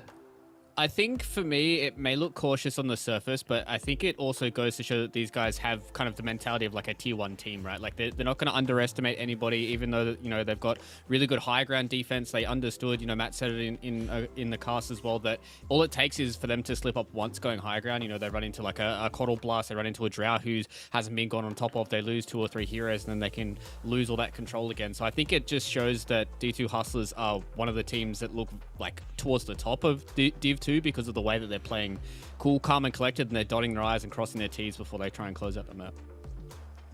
Yeah, absolutely. It was very clean, very structured gameplay coming out from Hustlers, which is great to see in Div 2 and very promising. And one more character we got to talk about in this game, of course, is got to be the Ricky, the MVP, as nominated by Danog. And apparently production, they're going to listen to Danog or not me. I see how it is. Starting a fight. 0 kill 89% kill participation. Come on, man. It honestly felt like this man could just see everything. He read their minds constantly of where they were wanting to go. And partially it's because Team Bold's draft was kind of predictable as to where and when they could make a lot of these maneuvers happen. We saw when they tried to take that tower mid at 18 minutes, where they just didn't have a siege creep to do it. They just weren't able to do it because the team just the composition isn't able to do that, right? You have one hero that can hit towers, so they knew at each stage of the game, right, this is probably when they're going to be grouped together. If they don't do it now, then they're missing their little bit of timing. So where do I need to be, even if I die, to be able to stop that, to be able to find out the smoke? He did it twice in front of the Roche pit. He was constantly playing inside of the dire jungle between the tier 1 and tier 2 mid towers. I thought he did a fantastic job. Fair enough. A strongly made case in favor of Alex there, and I'm not even sure Mirage would disagree with you either, because it does feel like this team are playing together. They're playing to each other's strengths and putting forward a great performance in this game number 1. We'll see if they can do the same thing in game number 2 coming up just after this break. I'm baiting. Smoke. Okay. You can go on me. I have buyback anyway. Okay, they're going on me. Perfect. Dieback Maybe some set. draw. Coddle. I got bottom. I'll buyback this fight. Draw on me. Draw's dying to Scotty. Draw's dying to Scotty. Okay, okay. They're silenced. Kill Tomb real quick. Chat. The Tomb. No. After. I'm dying. Yeah, I have Dark. Go top, guys. Fuck this Roche, maybe.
Hello and welcome back to the Division 2 of Western EU, as we are here in day number 2, now on match number 2 of the first series. It is Team Bold versus D2 Hustlers. I'm joined by Fluke, Danog, and Aries as we get into the second match.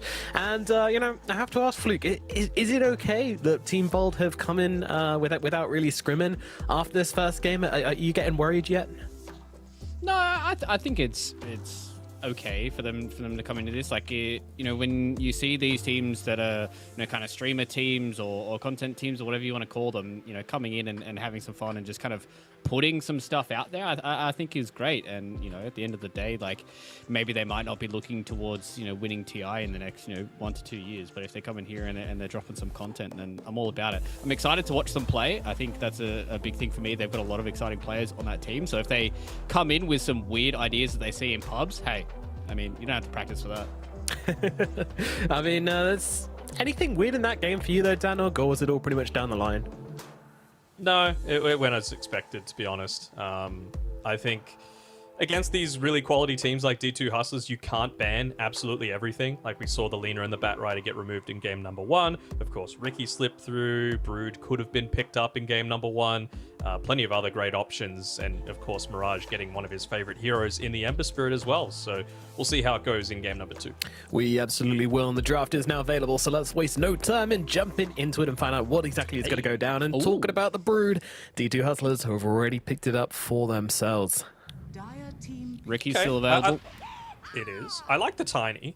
Just, again, something that's able to very quickly try and burst down the Broodmother at the start of a lot of these engagements. Snapfire, it's all right. I'm a little bit more hesitant about it. Like, I think it's a good, flexible hero.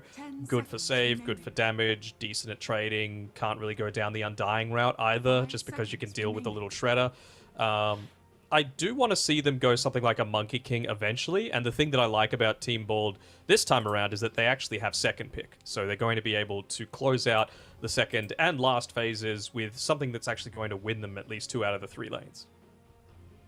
Yeah, that makes a lot of sense. I don't know, like, what kind of game style do you want to see coming out from Bald to kind of give them the best possible chance in this game, Aries? I think particularly need to try and address his Broodmother first pick. It's not easy considering how strong she is, but kind of one of the better ways to do it is just draft a really strong lane, and then at least as the game goes on, have heroes that are able to get on top of it early. So that's at least where I want them to start. Trying to address the Broodmother, in particularly in the lane. Yeah. Do you think that Snapfire is a good hero already at doing that? Not really. Well, that's true now with the Ember getting picked up. I mean, this is something that we've seen a lot in the past in Southeast Asia. We haven't really seen it as much recently, but yeah, that is actually a good point. Maybe they could try and flex the snap to go versus the Ember Spirit, who does get picked in the 8th. So now D2 Hustlers can look to protect it. There's the Huskar ban. Wouldn't surprise me to see the DK go now. I feel like, again, Team Bold's draft in game 1 was a little one-dimensional, so I want to see something that A, wins the lane, and B, is able to push on forward. It's even decent against the Broodmother, right? Any kind of instant stun prevent her from being able to get on into the trees. I mean, the fact that they've got a Tiny and a Snapfire already, just... I'm so much more confident in what Team Bold are going to be able to do once these fights start to break out, and actually converting on engagements or initiations. Picking stuns always makes it a whole lot easier to play Dota. So now that Team Bold have easier ways to get this initiation going, especially, maybe we could even see like a core Tiny, mid Tiny come back here, get a very early Blink Dagger on Weeha, make him, rotate around the map, be able to catch a few of these people out here and there. I do like the D2 Hustlers are getting rid of some more of these heroes that they can kind of play around for objectives. Like, the DP, you drop an Exorcism, you're able to take Roche, you're able to try and, walk your way into some of these tier 1 towers. Same with the Huskar. If you get that nice little armlet timer, you get that first Aegis, and you can just start barreling into these tier 1s, tier 2 towers, and it makes it harder for D2 Hustlers to get a control of the game. And they are really protecting that Ember Spirit, huh? Yeah. Getting rid of the Huskar, the OD, to a lesser extent the DP, but we'll see what Team Bold opt to go with for this one. I'm trying to think what avenue they want to go down with this last ban of this phase. Just Probably a really support. solid support. Yeah, but just a solid support that does what is my main thing. Something down the lines of an Omni Knight I really wouldn't even hate to see. Just a defensive support that's going to be able to respond to these stuns. Dire team pick. It's okay, I guess. Yeah, they get rid of Hood. Ah, okay. Yeah, they're just banning out the Hustlers' comfort heroes by the looks of it, trying to force them out of their zone a wee bit. But I don't know, Hustlers seem to have quite a lot of variance in their drafts so far, so I wouldn't be too worried about them getting stuck if they don't get the heroes they want. But yeah, Miranda coming out from Bold Reborn. So there's one thing I quite like about their response to this Broodmother, and that's that they've kind of picked all heroes with some amount of wave clear so far. I think that's really important because that basically means you can you don't just rely on one hero to build travels or, just carry around TPs and keep walking back to the Brood lane and defending it and stuff. You can actually get around. And also, they've got a lot of searching and mobility and poke from these three heroes. So I kind of like the ideas they've come up with so far. I'm just worried that they're overcommitting to the Brood and haven't really answered the Ember again well enough. I mean, they have stuns, but more than last game, I guess.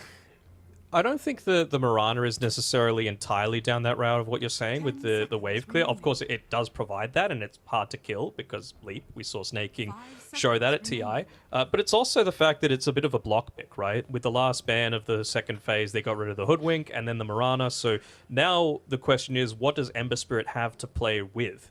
I feel like that's the issue that Team Bald had last game. Who does Coddle play with? This time, Team Bald are trying to do that to D2 Hustlers so that they're reducing Mirage's effectiveness as much as possible. Even if they can't do it in the lane, they want to try and do it in the game, and that's what this Mirana pick, in my eyes, is doing.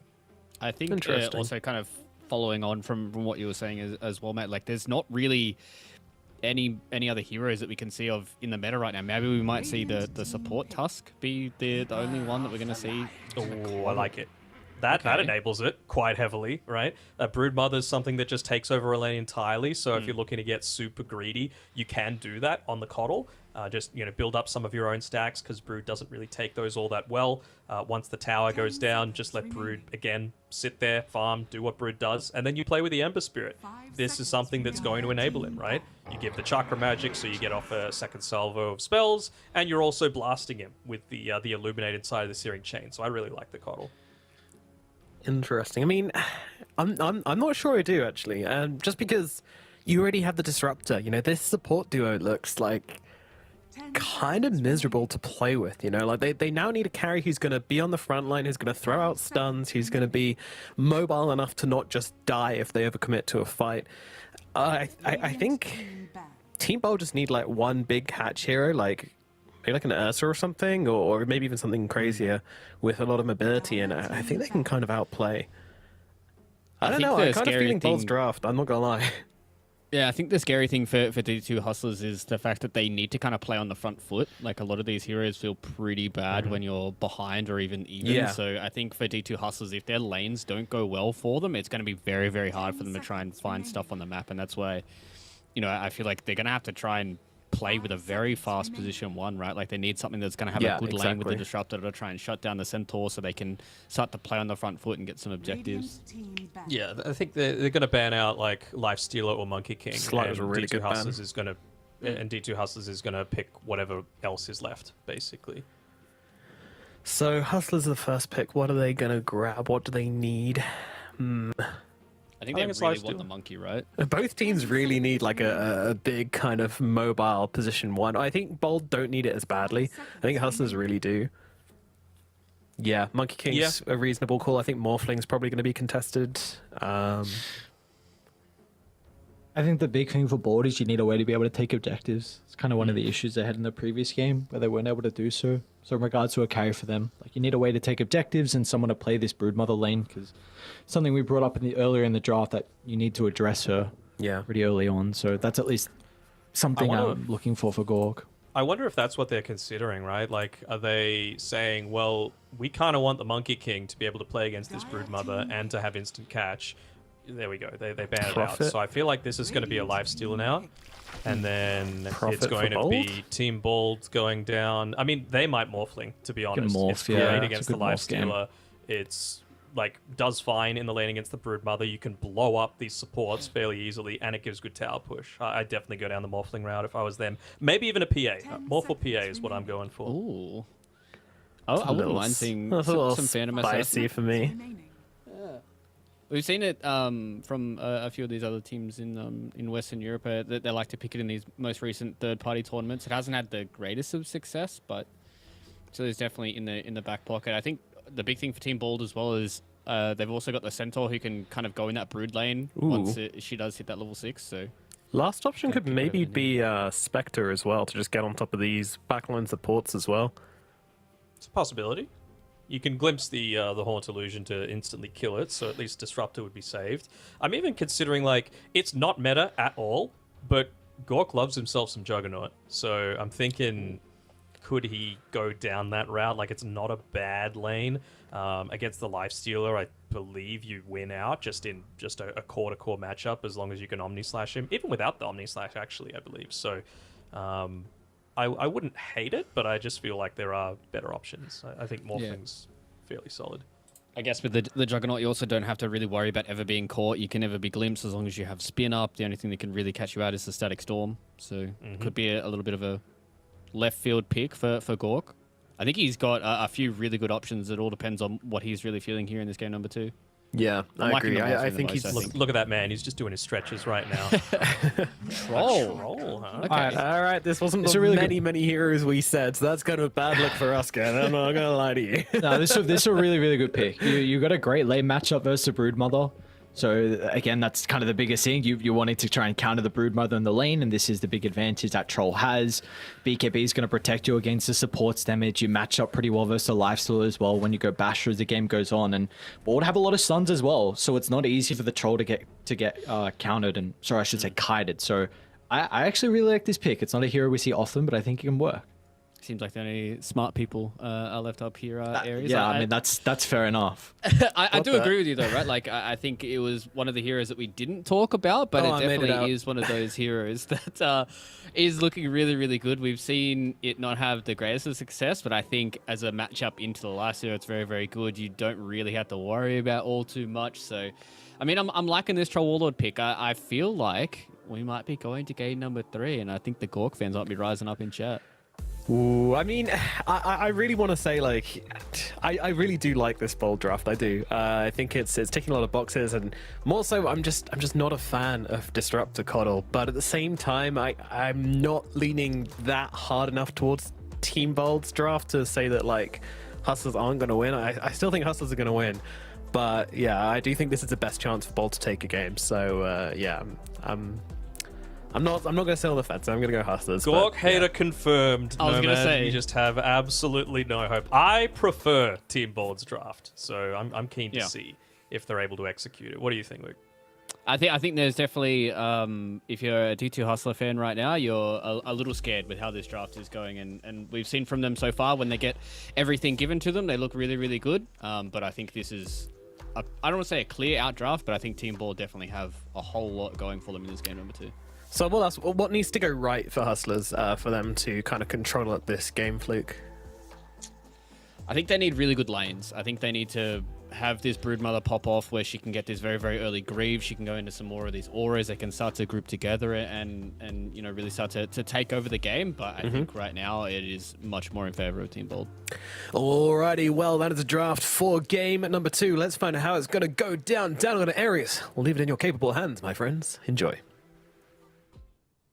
Thank you. Oh, here we go. Then on game 2, getting underway. Panel. I was so close. Why? What's the reason to do? Why? What? Just stop. Sometimes you're just feeling it, you know. Oh no, you've ruined my mood. Actually, just the thought of seeing you dab again—that was too much for me to bear that one time. I don't want to see it again. Sorry, I disrupted your train of thought. What were you saying? No, it's okay. No, it's okay. Who do you think is going to win? I'll ask you that. I think it's a pretty favorable board draft. So do I. I'm a very big believer in Team Mirage Bold. needs to pop off. I think he can, with the Coddle backing him up. And I feel like the Lifestealer should have a fine time in lane. But in terms of like late game, what ends up happening in terms of like Troll versus Lifestealer should be fine for the Troll. Ember Spirit against these supports isn't that amazing, and you've got a decent amount of burst as well. The thing again that it's just going to come down to for me is will Bald be able to execute? Because I feel like there were a number of times where it was pretty clear that they just haven't been scrimming. You know, they were a little slow on some of their movements, and Hustlers were able to set up in response to that. Pablo? Okay, he's chill. I was gonna say it takes a lot of damage from that glimpse into right clicks from the Shads, but we'll see. You mentioned that you feel like Mirage has to pop off and into this lane early on. Weehard's gonna have a bit of an advantage just in regard to his right clicks, especially with the tree. But as the lane goes on, that slight spam, maybe with a Blight Zone, could give Mirage a bit of an opening. This matchup does go back and forth. So, Angel might actually get a kill here. Have you seen this this glimpse level up spam? So basically, it costs a little more than half mana, and it does equivalent damage to the Thunderstrike, and you're just able to trade very easily, and it gives you utility as well if fights start to break out. So, wait, being picked up a lot. Hang on, what the hell? It's good, man. That's pretty wild. Not a lot of abilities grow like that in regards to what you get out of every level. The damage goes up, the cooldown goes down, the mana barely goes up. Your efficiency 70 mana for how much damage it does? Interesting. Yep. I have seen it, but I haven't kind of looked too far into how the stats look. Yeah. Yeah. I mean, you just have to look at Angel's build as well. Like, he's got so many stats right now because he wants to trade. He wants to force people to run away, and then he's just going to glimpse them, right? And get all of that juicy damage for 70 mana. Pretty nice. Bottom lane, Gork in a bit of trouble. This is not what you're hoping out of this bottom lane, and Divine Llama is well aware of that.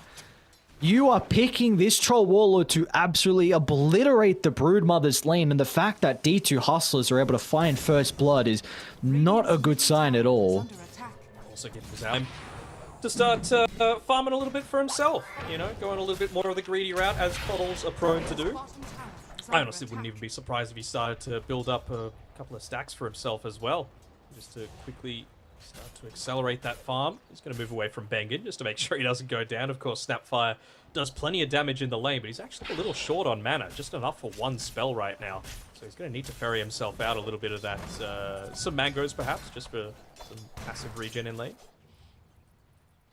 And how's mid going? We already see that spam from Mirage. He's got that Blight Zone, Orb Corrosion queued up. So Weehar is taking a bit of a beating, as Mirana's going to get soloed by Angel, so... Glimpse, man. Very nicely done. Just an easy spam and some solo experience, which is the really important thing as well for the Disruptor. This hero loves to be working with experience. I mean, that's the downside of not getting Leap, right? You're just so much more vulnerable to all of this happening, as, oh, is he going to lose his career as well? No, not... Okay, he dropped it. Oh. Arrow's going to be off the mark, unfortunately, so Zip Zapper will take a bunch of damage as well after his glimpse back to Shad's right click. Look at how confident they are about their lanes. They realize that that was probably a little bit of a lucky break to be able to get that kill onto the Troll Warlord, and they're just saying, look, we got that out of the lane, let's just try and get some levels into Divine Llama at this stage. Alex going all the way back, building up a bunch of different stacks for not just himself, but the rest of his team. Doing a great job. Yeah, you mentioned the Blightstone as well, of course, against the Tiny. 0 armor at the very beginning of the game, so he's just going to be looking to spam that out as much as possible. Of course, he doesn't really have anyone to play around with just yet, so it hasn't put a point into the Searing Chains quite at this stage, because you're just not going to get value out of it.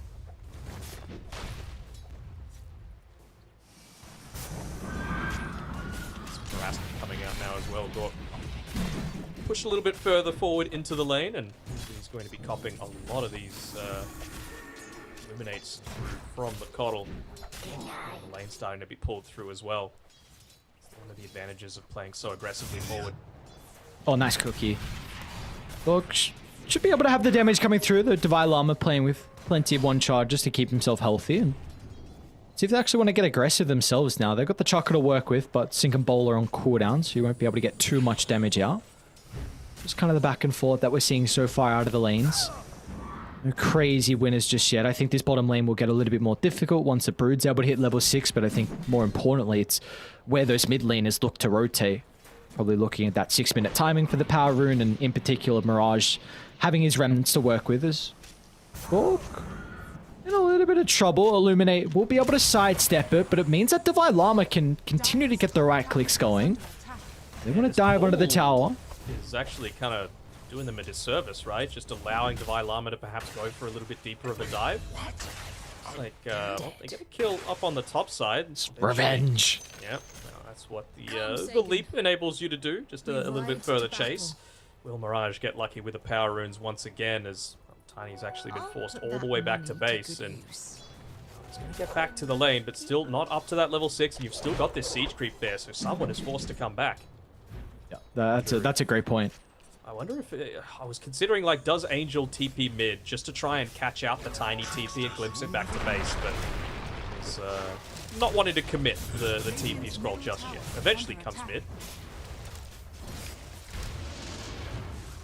They're going to try and get a kill off the back of this. Mirage has got level 6 to work with. Pablo's actually going to leap into the river to try and put some extra damage into the Ember, but be able to follow up. So both supports come. They will be able to stop kind of that catapult timing, so not too much damage into the tower, but really importantly, this frees up WEU to be able to rotate, but we already see that die. They're ready for this. They got a ward on the cliff just in case he was going to make his way down bottom, so WEU will think twice. Nah, you can't rotate at level almost 6. I think it needs to be at least level 8 or so that you're looking to make any kind of movement like that. His main thing should be just getting into those phase boots, picking up a magic wand, and starting to work towards your next accelerated item, whatever that may be. He's getting bodied mid though on WEU. A couple of arrows now that have been off the mark as well from Pablo. Up one on the top side after the hoof stomp landed, and I mean, Mirana plus Tiny should be a guaranteed land of the arrow as well. Just have a toss combo. So I really want to see Pablo, even Bengen, just starting to make a movement towards Tiny's lane. Don't make him have to move. It's very important that WEU starts to build up his net worth and doesn't spend too much time just roaming around the map, because you never know where the wards are going to be. And, well, for Hustlers, they're in the prime position to be able to stop any kind of movement. Would you like to see D2 Hustlers look to play around with the Broodmother shortly, that she's going to have to spawn Spiderlings?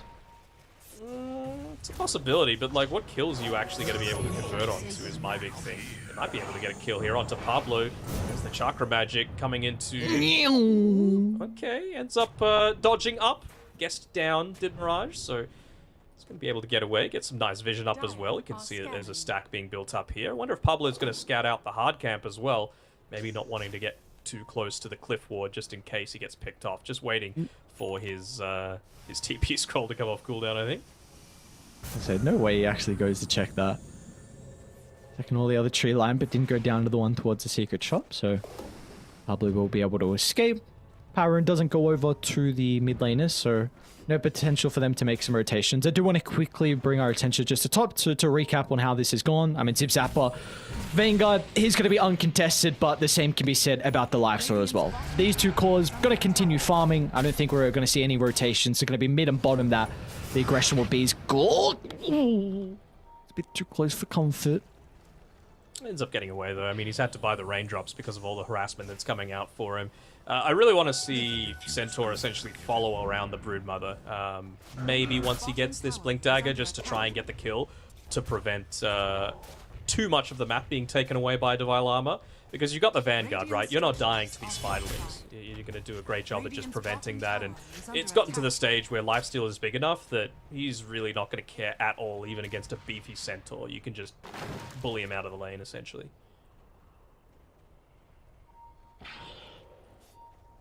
Do you see WEU's might be in a little bit of trouble here? The Hustlers trying to chase him down. They've got the vision for the glimpse, so an easy kill for them to find. Even using the Stampede, though. WEU's not dead just yet. The turnaround might be there, but the damage isn't enough to bring down Mirage, and now he'll Remnant over to Bengen. Oh, Mirage. The two Hustlers find a second, and Pablo. Styling. Well, he tries to secure the kill with the Starstorm, but he too will take a spill. We saw the odds just prior at esportsbet.io, and it's not going to look any better after that team fight. No, definitely not. I mean, this man, we love a pub star, don't we? And he is really just putting on a clinic right now, dodging out these star storms, making sure to survive on barely any HP. Wouldn't be surprised if he tried to make a movement up towards this top side of the map just to get rid of the threat of the Centaur. Really need to free up a lane here for Gorg. If they can find this tower, it's going to make it a little bit easier for him to get some extra farm, but D2 Hustlers, they're ready to contest this. Boys are coming. Angel nearby. WEU will pogo over. They get the toss back into the hoof stomp. They're going to try and target down Alex. We're under the tower, they my man. They don't have the damage. They don't even have the damage to get the Keeper of the Light, as 2 will be killed off. And now Mirage, I'm not going to go for more, but this is... It's 5,000 net worth lead. Hang on, what? Oh no, this is so good. Yeah, I mean, I kind of expected the top lane to go this way.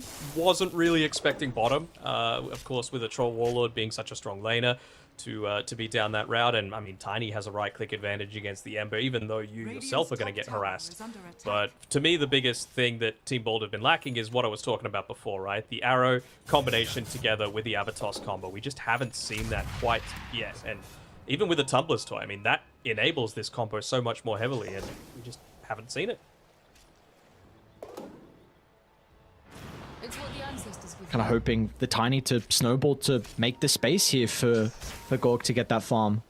And this is a Battle Fury Troll. Like, you need time to be able to come online, and where are you going to be able to get that farm? Where's the Tiny going to be able to catch up? Where's the Troll going to catch up? Centaur's a greedy position 3 as well. Like, you need to occupy a lane. It's not going to be easy because a Broodmother can just control their jungle, but maybe the combo out from WEU will be able to at least get them some gold.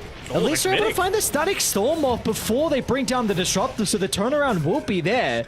As D2 Hustlers won't find the second kill onto Bengen. Making the backswing with his sword there, just about to kill him off. And actually, they're not swords. What do you call those things? Little scythes? What, from the Ember? Sickles? Yeah. Rapiers? Oh, actually, no, they're not rapiers. Sorry, I thought he was using a different one. Yeah, sickles of... We can go with that. Does it say in the... I was going to say, it doesn't say in the item. Nope. Cheater. Imagine wanting to use what's in the game. See, Timbo. Look to smoke up. They do have Zip Zapper's Blink, so Pablo now has a second person to play with. They're going to be targeting down Divine Llama on the Broodmother. Not an easy person for them to find. They're going to be on point with this jump, but with Divine Llama showing the lane, this might give them that opening. An easy way to follow up the Mortimer Kiss's damage, and Divine Llama will go down. A big streak for them to find. I think they got the Spiderlings as well, and now this can give Zip Zapper a little bit of time to farm this bottom wave, so nice injection of the gold into the bank of Team Bold. Yep, I want to see a whole lot more of that happen. You don't need to pop the Mortimer's Kisses for it. It's all about just getting levels into your supports off of the back of these pick-off kills. I mean, very important for them, for WEU to be able to get up into the Blink Dagger of his own. 700 gold away. But again, you got the Tumbler's Toy. I really don't think you need it necessarily to be able to get a bunch of these kills. Even supports are fine. Just reduce the kill threat onto Gork so that he's able to get into that Battle Fury and accelerate his net worth.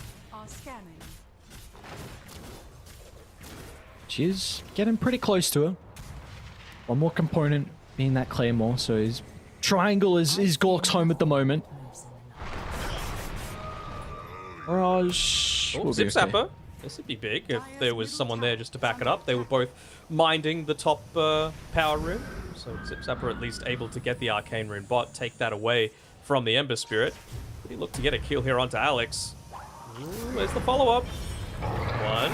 Arrow. It's given time for Dire to be able to move on over. Arrow connects, but they're going to have to use the Stampede defensively. Pablo feels like he has the damage, but just... They're not able to calculate it enough, and now WEU is going to be in some trouble as well. They've got the glimpse on Angel, so they can drag him back. As Mirage is nearby to be able to follow up. Static Storm lay it down to control up the Tiny, and now they can chain their attention over towards Zip Zapper on the Centaurs. The stuns will not be there to stop his TP, so in the end, a 2-for-1, but the Blink continuing to be delayed on WEU's Tiny. Yeah, I think they were just expecting for the Tiny to be able to gap close there, to be able to secure that kill, but they were in two minds. Again, no scrims means that this stuff isn't ingrained in your mind. And yeah, off the back of that, you need to wait for the Blink Dagger on the Tiny before you do anything, right? The comms just isn't there. Just make it easy. Simple stuff is going to go a long way towards Team Bold coming back into this game.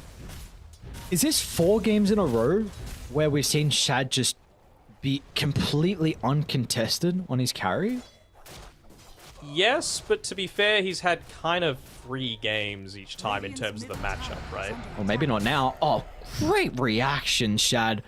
That Clifford, I believe, was able to help out with the smoke popping, so Shad, you're okay for the moment. They're going to look to try and trade towers, which I'd say it's pretty huge for D2 Hustlers. You get this tier 1 mid now, and this can make it a whole lot easier for you to be able to invade into the triangle.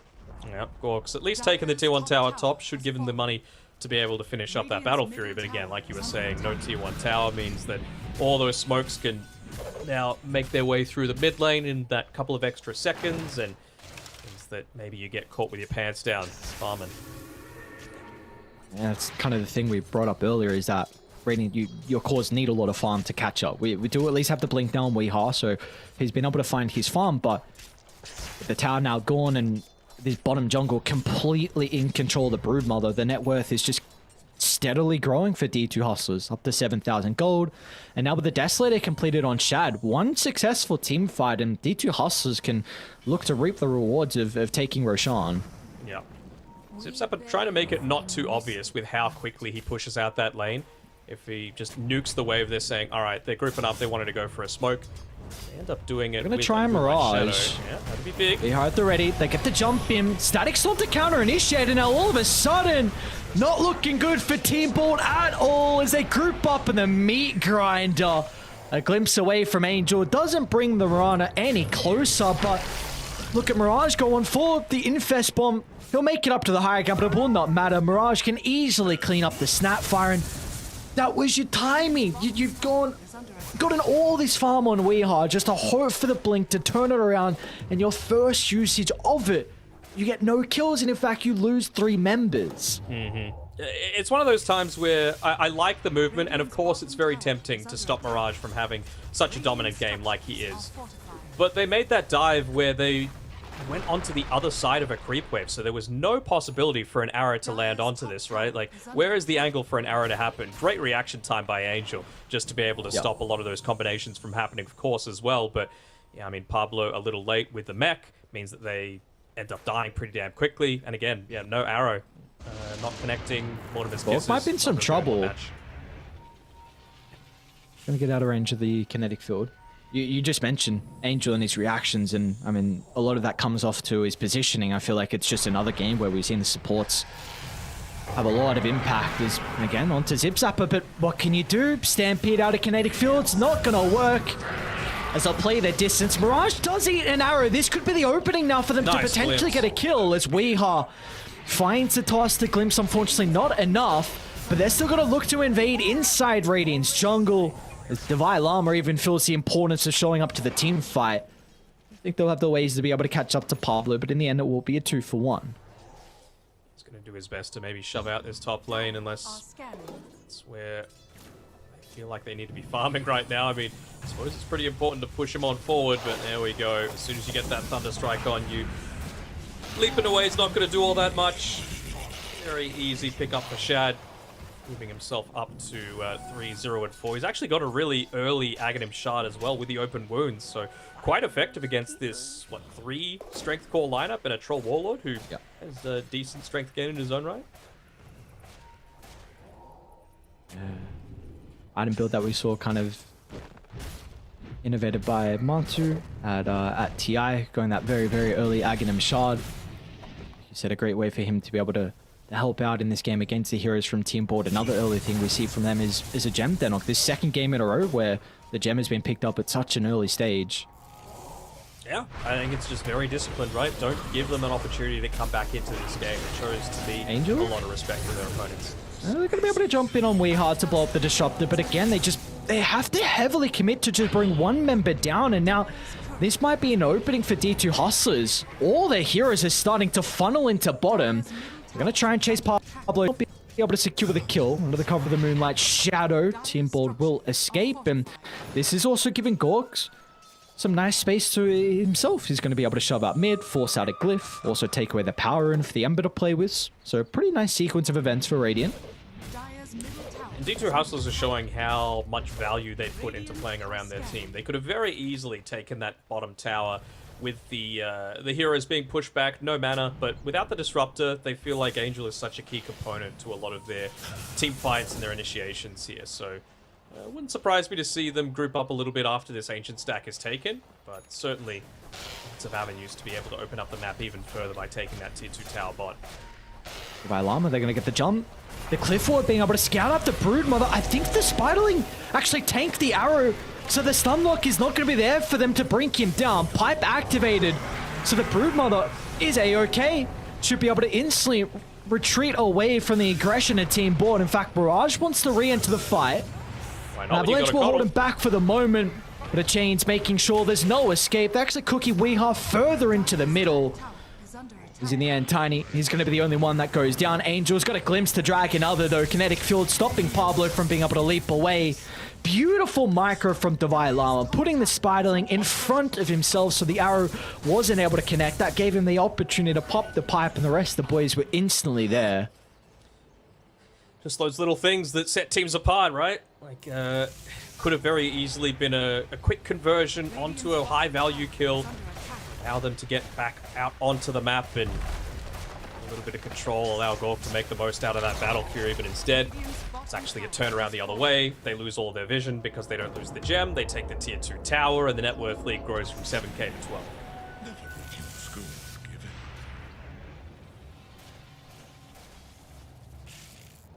I think that teamfight is a perfect example of the lack of damage that's going to be there once this pipe is activated on Divine Llama. If you're unable to blow him up or blow anyone up before this pipe, then all of a sudden there's just nothing they can do before Gork finds his items, but he's just so far behind. He's going BKB next item, but even then, it's not really going to be able to help out with his damage inside the fight. Maybe he can bring one person down, but need him to be that raid boss at the later stages, and with the net worth lead that D2 Hustlers have, and I don't know if Team Board are going to be able to get there. Getting a little bit lucky with the neutral items as well, picking up a Nether Shawl for Mirage. So again, when you consider these gank squads, he's got a BKB for himself, so as long as he's not dying to that initial burst, he's satisfied, right? So that 20% magic resistance might be the difference.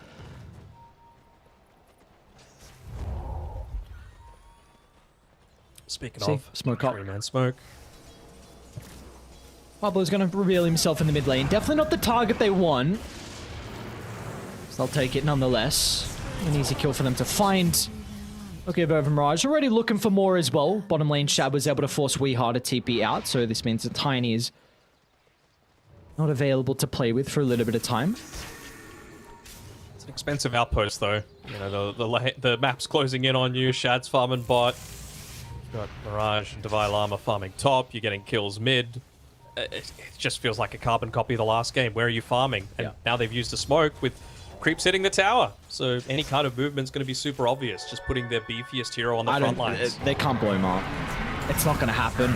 They'll try. They'll expend everything to try and get rid of the Broodmother, but a 4-staff to reposition, and Divine Llama is out. And now Team Board, what do? You expended too much to make the attempt onto the Broodmother, and you're going to be penalized for that. A Zip Zapper goes down under the secret shot. Mirage is already looking for more. Duck into the tree line is Pablo. There's just nothing they can do. That smoke, like you said, D2 Hustlers were ready for it. More map control just removed. Observer ward's gone. It's another cold, dark Swedish winter, unfortunately, and yeah, really the only vision they've got is from these creeps that are about to die in the mid lane for Team Bold. They have a couple of tier 2s to play around, but you've got a Desolator, Lifestealer hitting into the Roche Pit, so this should just be even more resources going D2 Hustlers' way. You saw they nearly killed the Broodmother though, right? So like, they've had avenues to be able to come into this one. I feel like it's just gotten to that stage where Divine Llama is just so insanely farmed that, you know, maybe if you made that Blink Avatos combo into the arrow, into the kisses slightly prior, I know they did it once, but you got to keep it up. Divine Llama just TP'd Yeah. straight back bottom and had not a care in the world.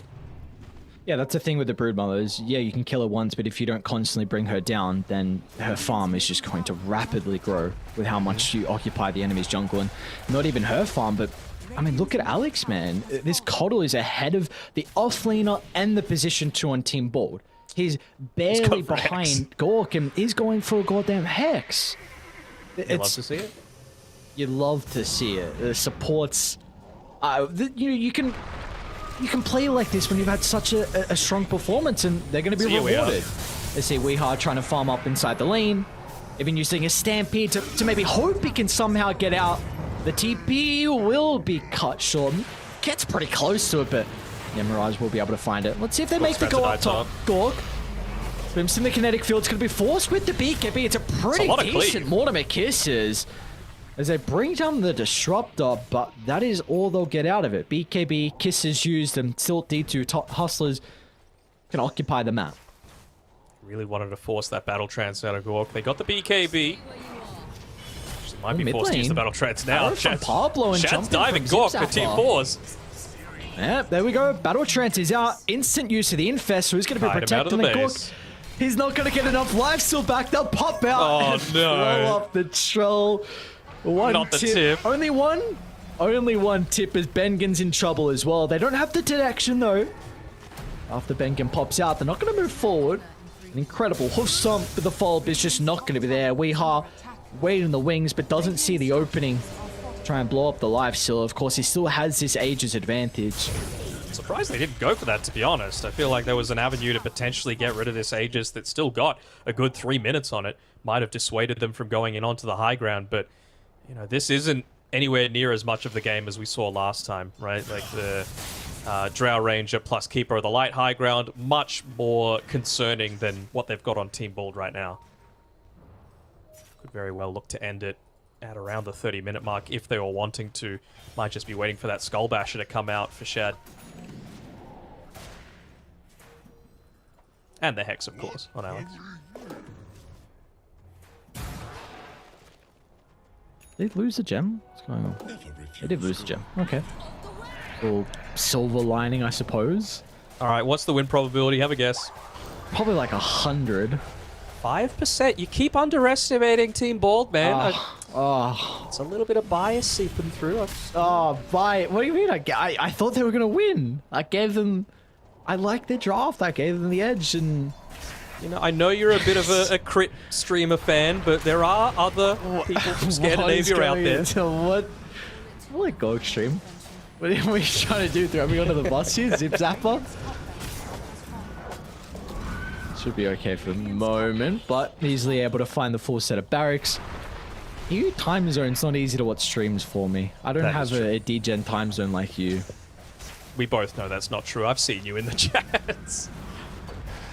Radiant structures are fortified. This is, yeah, they're making the most out of this Aegis for sure. Going out onto the high ground, still 1 minute left on it. Even going into the BKB next on Shad, realizing once again that they've gone very heavily into this magic damage build, or draft rather, on Team Bald's side. Picking up that Paladin sword. Not like he needed more sustain.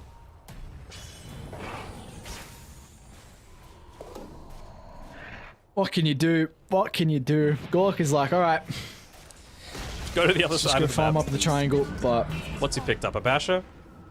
I think so? Yeah, Basher picked up. He's got to get on the Ember and hope for the best.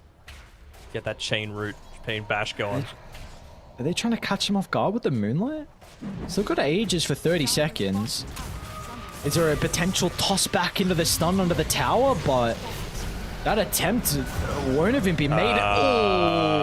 Oh, not like this. Oh no. Oh, Weehaw doesn't get the toss as well. And now the Hex is there. I'll chase him underneath the T4 tower. That might be the only way to protect it, but the glimpse, well, there'll be no towers to hold them into place. Let's go. Yeah. G's a drop. Parlo, he'll be the one to call it as D2 Hustlers off to a great start in this 201. You know, some people favored them more than others. Not going to name names, but yeah, they are looking quite strong.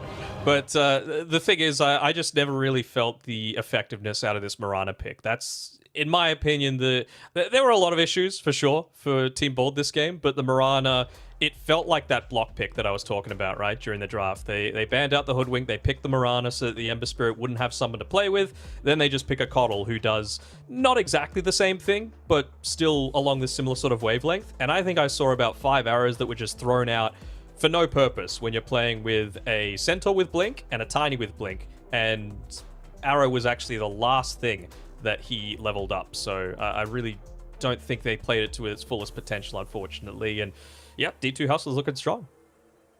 They are indeed. Unfortunately, not being able to take the series. We do have Fluke and Nomad to rejoin us. Welcome back, lads. Howdy. Yes, indeedy. That was a hell of a rump in there as Bold, unfortunately, gets smacked down once again by D2 Hustlers. But yeah, I do agree. You know, I complained last game about the, well, I asked questions last game about the pacing of D2 Hustlers, and they seem to have answered me in great spirits there as they run a ridiculous pace on this second game.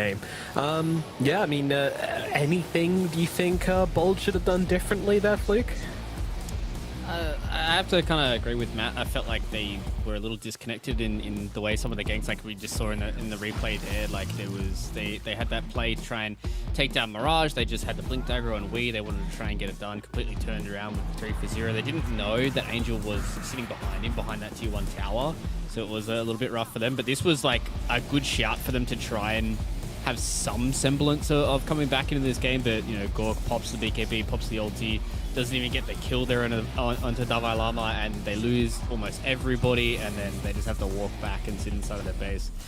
I don't know. I feel like maybe they can just have a little bit more coordination. I think at this point, like the way, from what we've seen from D2 Hustlers, I think they're a very, very good team. So Team Bold coming in with, you know, little to no practice, it's going to be hard for them to try and take down a team like D2 Hustlers.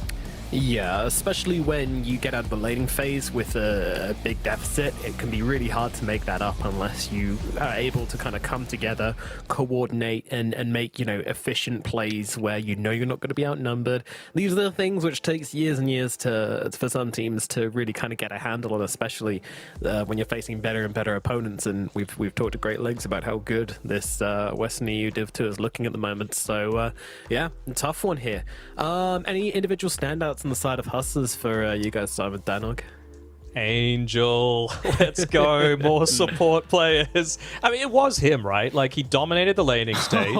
He dominated the laning stage. They were able to find pickoff after pickoff off the back of the vision that he got up. How much, you just compare the vision that Team Bold had versus D2 Hustlers, and then the main highlight that we just saw, great turnaround off the back of a perfect static storm. I think he was personally responsible for about 6 out of Pablo's 7 deaths. Like, I'm giving it to Angel. Oh my gosh, man. No way. This is outrage. Look.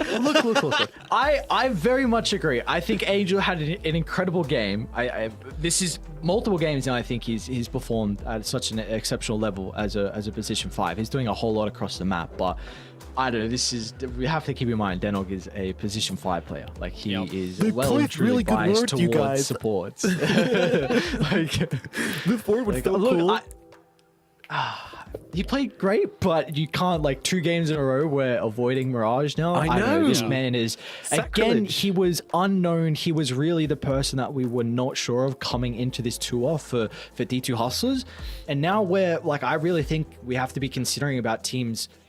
You have to really probably ban out the Ember. Like, there's so much you have to ban out. What do you get rid of? What do you leave in the pool? Because you first phase the Ember again, and he just absolutely obliterates them. Yeah, and then after the Batrider was banned both games in the pre-draft as well. So that's pretty insane. I don't know. This guy's got a lot going for him. But, you know, it might not stay in the pro scene for very long if he keeps being underappreciated by analysts such as Danog. But alrighty, well, he'll prove me wrong. He's a good player, so absolutely. No, and like, it's not taking anything away from him at all. I just gotta rep the best players. Well, you know what? Who cares what we think? I've got a different guy I want to ask who the MVP was, and that is Davai Lama from D2 Hustlers coming to join us for an interview. Davai Lama, firstly, huge congrats on the win. Who was your MVP for that last game? This last game? Mm-hmm. I give it to Ange as well. He went mode Fishman. You know, his structure was pretty nice. Got a lot of good glimpses. Always in the right position. No, Yeah, he had a wonderful game. Nice All right, we'll agree. Yeah, great disruptor gameplay. Well, firstly, obviously, congrats. And what was your kind of plan going into this series? Did you have one? Did you just turn up and play the usual dotes? Well, we just planned ahead for the drafts. You know, like we just looked at what heroes they like, what heroes they don't like. You know, which heroes we worried about playing against, which heroes we want to play against them. Then from the, in the first drafting phase, we get the heroes that we want to play. Now in both drafts we were very happy with the heroes that we got, and then from there, we managed to finish both our drafts quite nicely, I think. And yeah, I would say strategically, I think we had a very, very, very good fundamentals today. Yeah, I definitely agree with that. So, can you give us any insight into what heroes you were specifically not wanting to play against from Team Bold?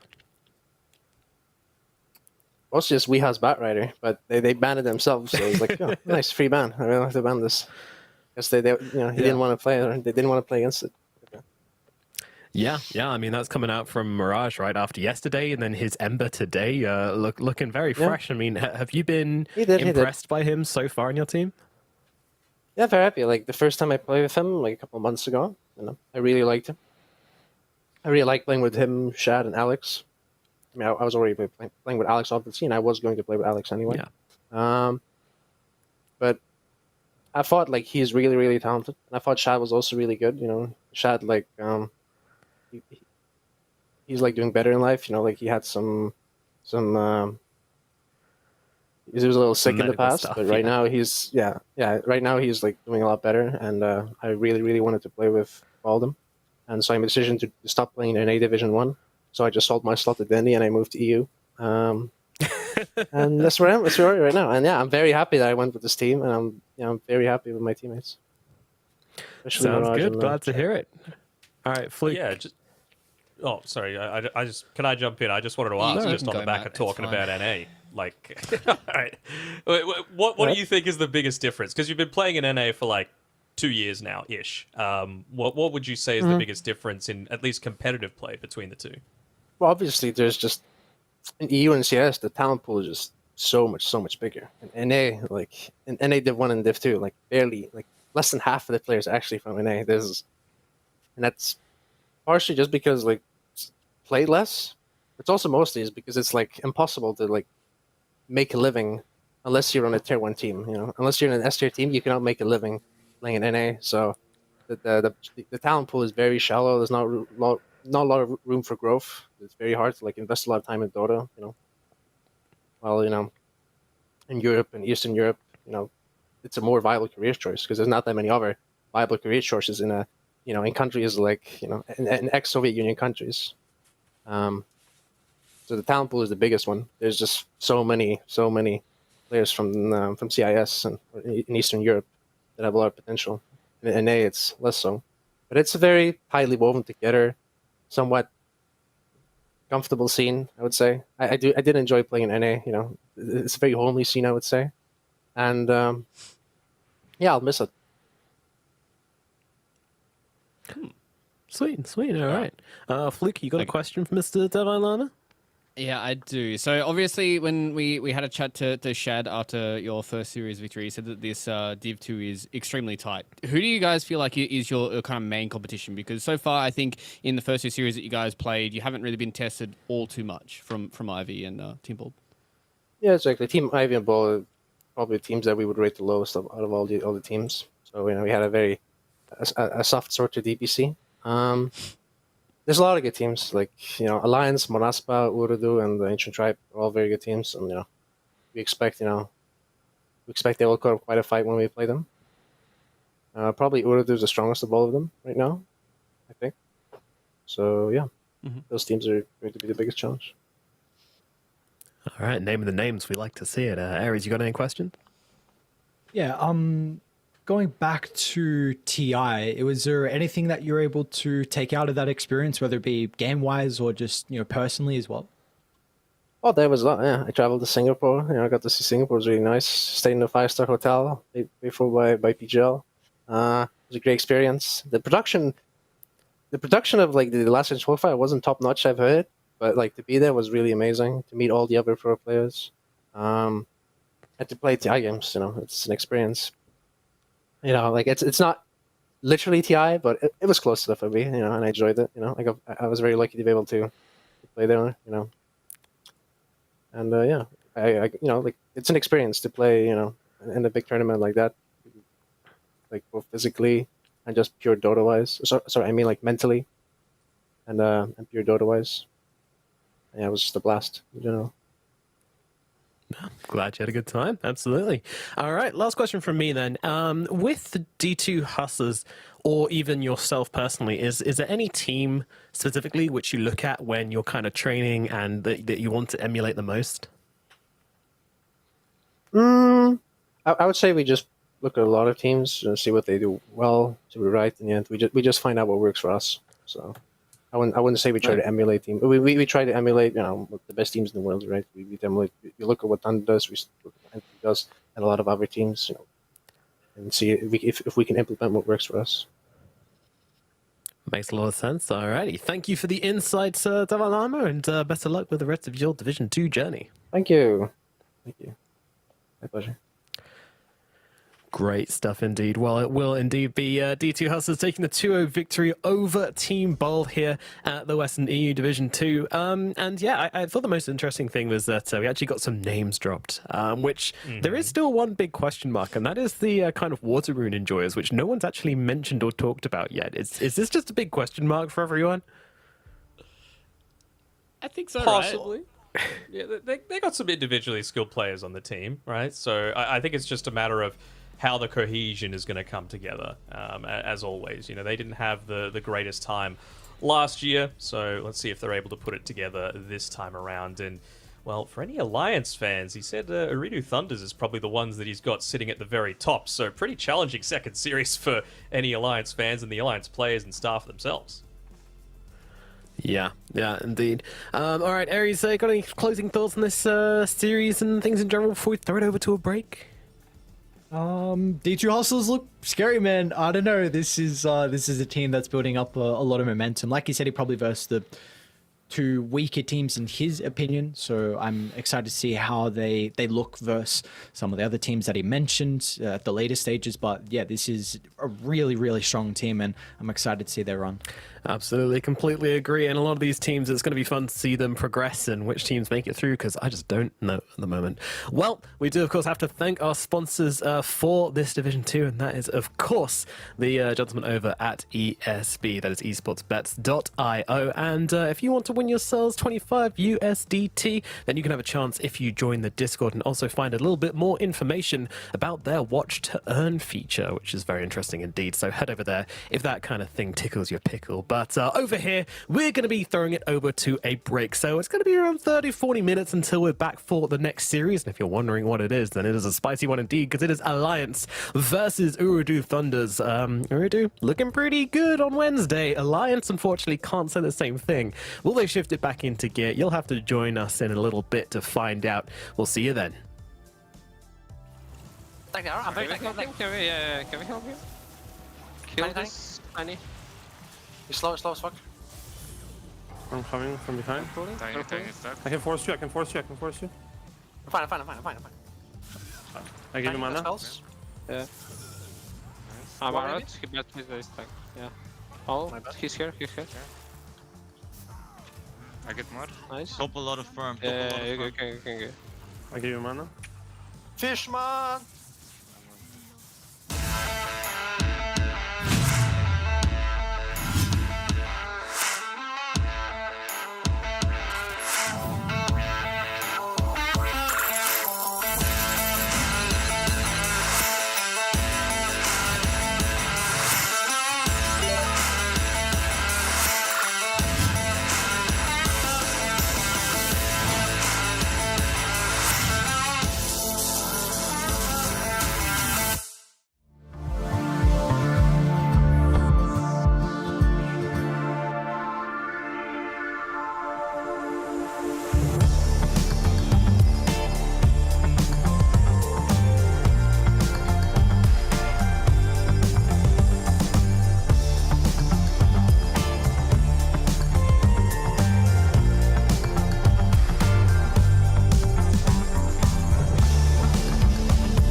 Alliance versus Uridu Thunders is the match on the card, and to bring you action is myself, Kazu, T-Governor, and Lizard, who have all gone remarkable haircuts and plastic surgery, and also voice emulation as well.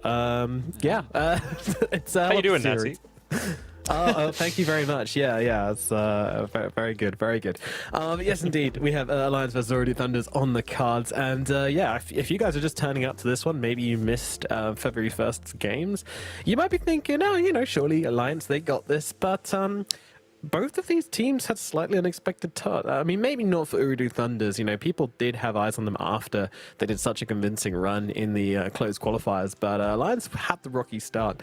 Let's start off the conversation talking about the team which people might know a little bit less about, Uridu Thunders. I mean, Fluke, what did they say in their opening match versus Ancient Tribe?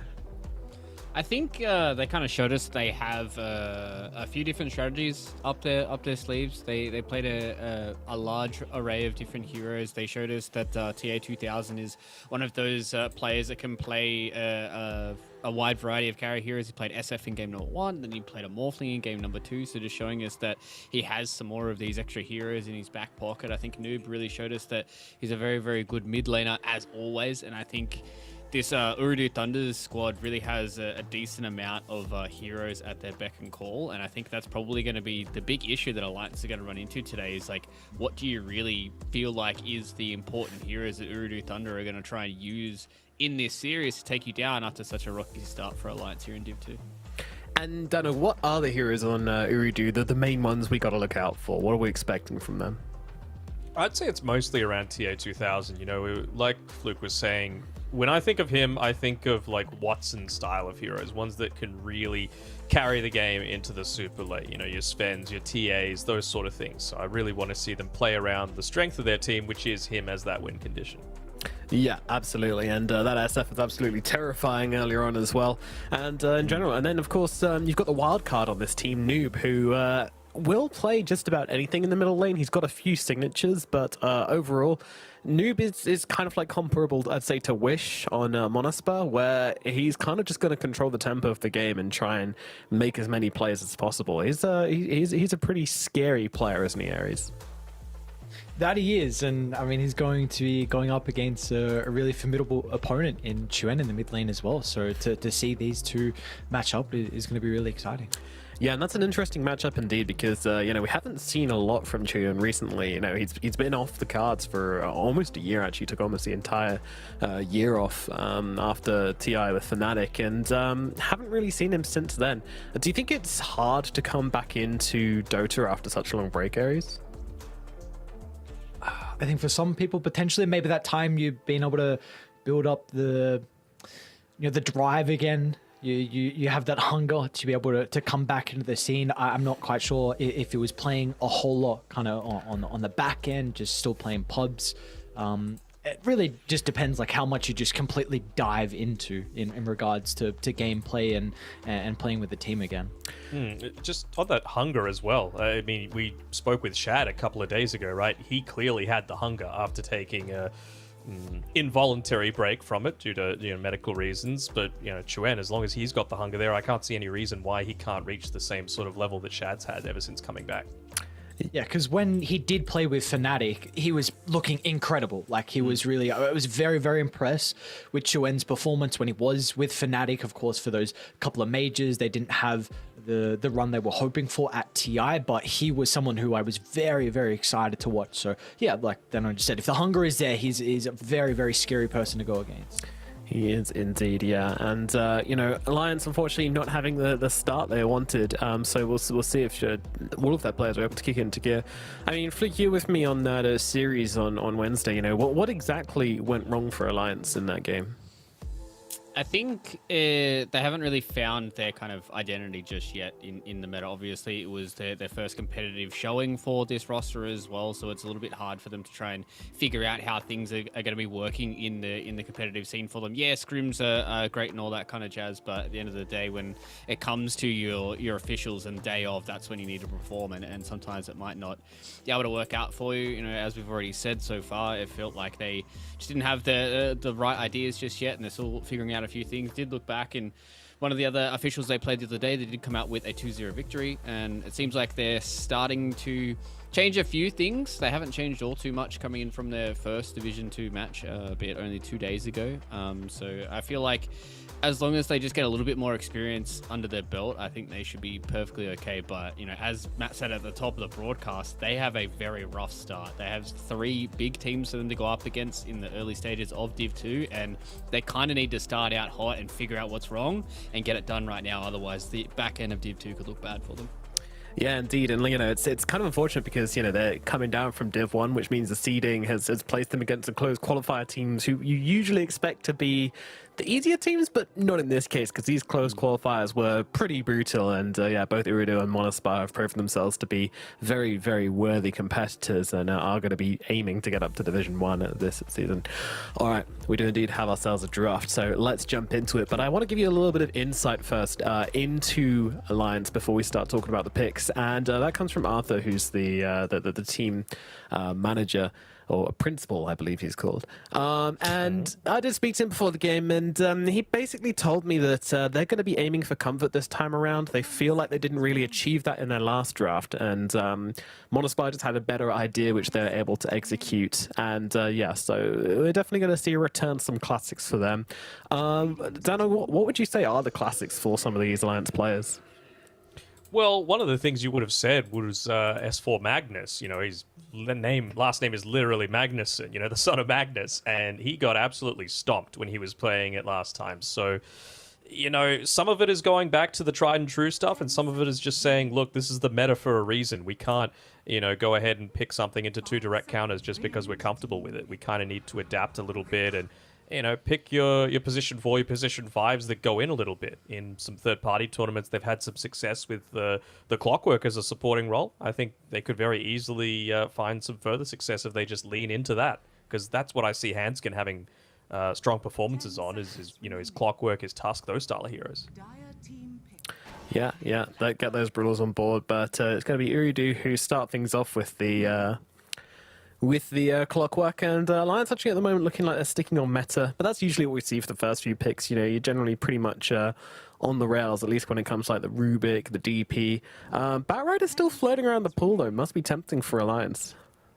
I was gonna say that's like the big glaring hero that's still out there right now. It's about whether or not Alliance wanted to pick it up into the Rubik and the Clockwork. I think it does relatively well, but they're just going to go for the Tusk instead. Ooh, so I maybe like it. having some other ideas outside of the Batrider. I really thought Urudu was going to pick it up early on, but it seems like they wanted the Clockwork instead. It's flexible, you know. You're not revealing too much about your draft. It can go into a multitude of positions, 2, 4, or 5. I think it could have a decent amount of success on, and that's really what I wanted to see out of Team Bald last series. You know, it seemed like from the very beginning of their draft, it was incredibly telegraphed. You knew exactly where everything was going to go. This time around, DP probably going to be off lane, but could be mid. Tusk can go into a variety of positions. So even though you don't have second pick, you're going to have a little bit of ways to maybe keep Iridu guessing. That's, I guess, the one thing though for Urudu Thunders with their first phase. It's like you guys are saying, Alliance have that flexibility, Urudu don't, but they're going to use the 15th, 18th, and 24th to be able to counterpick a lot of the cores and make sure they get really good matchups. So that's kind of the one thing to look for. It is a little bit difficult at the 15th, so they're going to have to pick something that can maybe go in some different lanes, but really this is the power of going for 2 supports in the first phase, or potentially 1 support plus a flex, because then you can keep the rest of your draft a little bit open for those counter picks. So we were talking about the Batrider before, and I feel like this is just Iridu really doing their homework, because Chuen, he's graded a lot of heroes. Batrider ain't one of them. He hasn't played it in 1.5 years. He's played it twice in his competitive history, and he's lost both times. So I feel like that's the sort of thing that you could maybe let slip by, ban out some of his more comfort things. I mean, Ember Spirit is literally right at the top for him, so, you know, why not lean a little bit more into that? Stats don't lie, dude. Just now set him up for the best Batrider game of his life, you know? Just bait it out there. Oh, we're gonna... All my life has been leading up to this moment. yeah, just start banning out, like, Abaddon and Omni Knight. Just be like, yeah, that's, we should have hated if you hit Batrider, guy. Yeah, but, I mean, In terms of the context of this series, I said kind of sarcastically that, everything's been leading up to this moment. But to be honest, like, if Alliance dropped this series, I don't want to say they could, like, kiss their Div 1 dreams goodbye, but it's going to be tough. They need to win literally every single other game coming into then and then pray for other results to fall their way with exactly. tiebreakers. That's why you start to move into the realm of hoping for other results to go in your favor, which you never really want to be in. You want your fate, you want your destiny to be in your hands, and they don't want to be in that situation where it ain't no more. Long time on these bans, though. These guys are really trying to mind game each other. Serious looks of concentration. One thing I've noticed is that everybody on Alliance has hand warmers, so they're gonna have hot fingers going into this one. Maybe that's why they dropped that first game last time. So like, fingers just weren't warmed up. We're too cold fingies. Can't click buttons. Well, I'm not sure if everybody else saw the little content piece that Alliance put out for game day. So they were ready. S4 didn't get his bacon in the morning.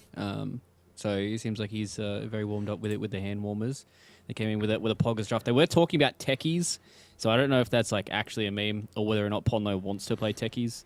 I feel like that's probably a bit too troll to be able to play in this draft.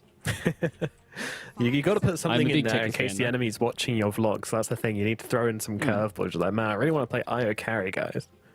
What is Podlo doing yawning, by the way? It's 6 p.m. in Sweden right now. Like, he is a late riser, so it's not like he's been up since the crack of dawn. He's just bored because he knows how easy this game's going to be. Oh, all right. Putting it all out there. I hope that's his mentality. We've seen a little bit of trash talk already, so Yeah, I true. wouldn't mind seeing it from everybody else. A little bit of banter.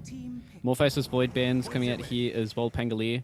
I really like this coming in from Urudu Thunders. They've got a lot of low cooldown spells for them to play around with. They can play really, really fast. Noob seems really happy with that one. Just punch the camera. No, don't do it. Like, Please. I'm ready. Are they baiting the Bloodseeker? Like, this is one of Charlie's favorite heroes, and we saw them pick it up as well against the Pango before. I guess maybe Alliance, it's not at the 18th where you can then protect it, but I wonder if they're kind of have a response to it for themselves potentially, because this is something I feel like Alliance are definitely considering. You could opt to go down that route, or you could just go something like, it's probably a bit early to do it, but, Terrorblade isn't horrible just against the Pangolier. I want something that's able to stand and right-click against a Pangolier when he's rolling. You don't necessarily need to go into the Bloodseeker. Well, we asked for comfort, and we're certainly getting it here. A lot of comfortable heroes coming out at the moment. Mirana definitely one of them. Always. I feel like any iteration of Alliance, other than like the first one, have always been enjoying the Mirana. Whether it's Hanskin or Ponlo, they'll be happy with it. What a nice hero to play with in regards to the Tusk. So that person can get the jump in, snowball punches, a long enough stun control from Mirana to be able to follow it with the arrow. So if this is your support duo, they do definitely have the potential to play with each other. So, Yeah. Which makes a lot of sense.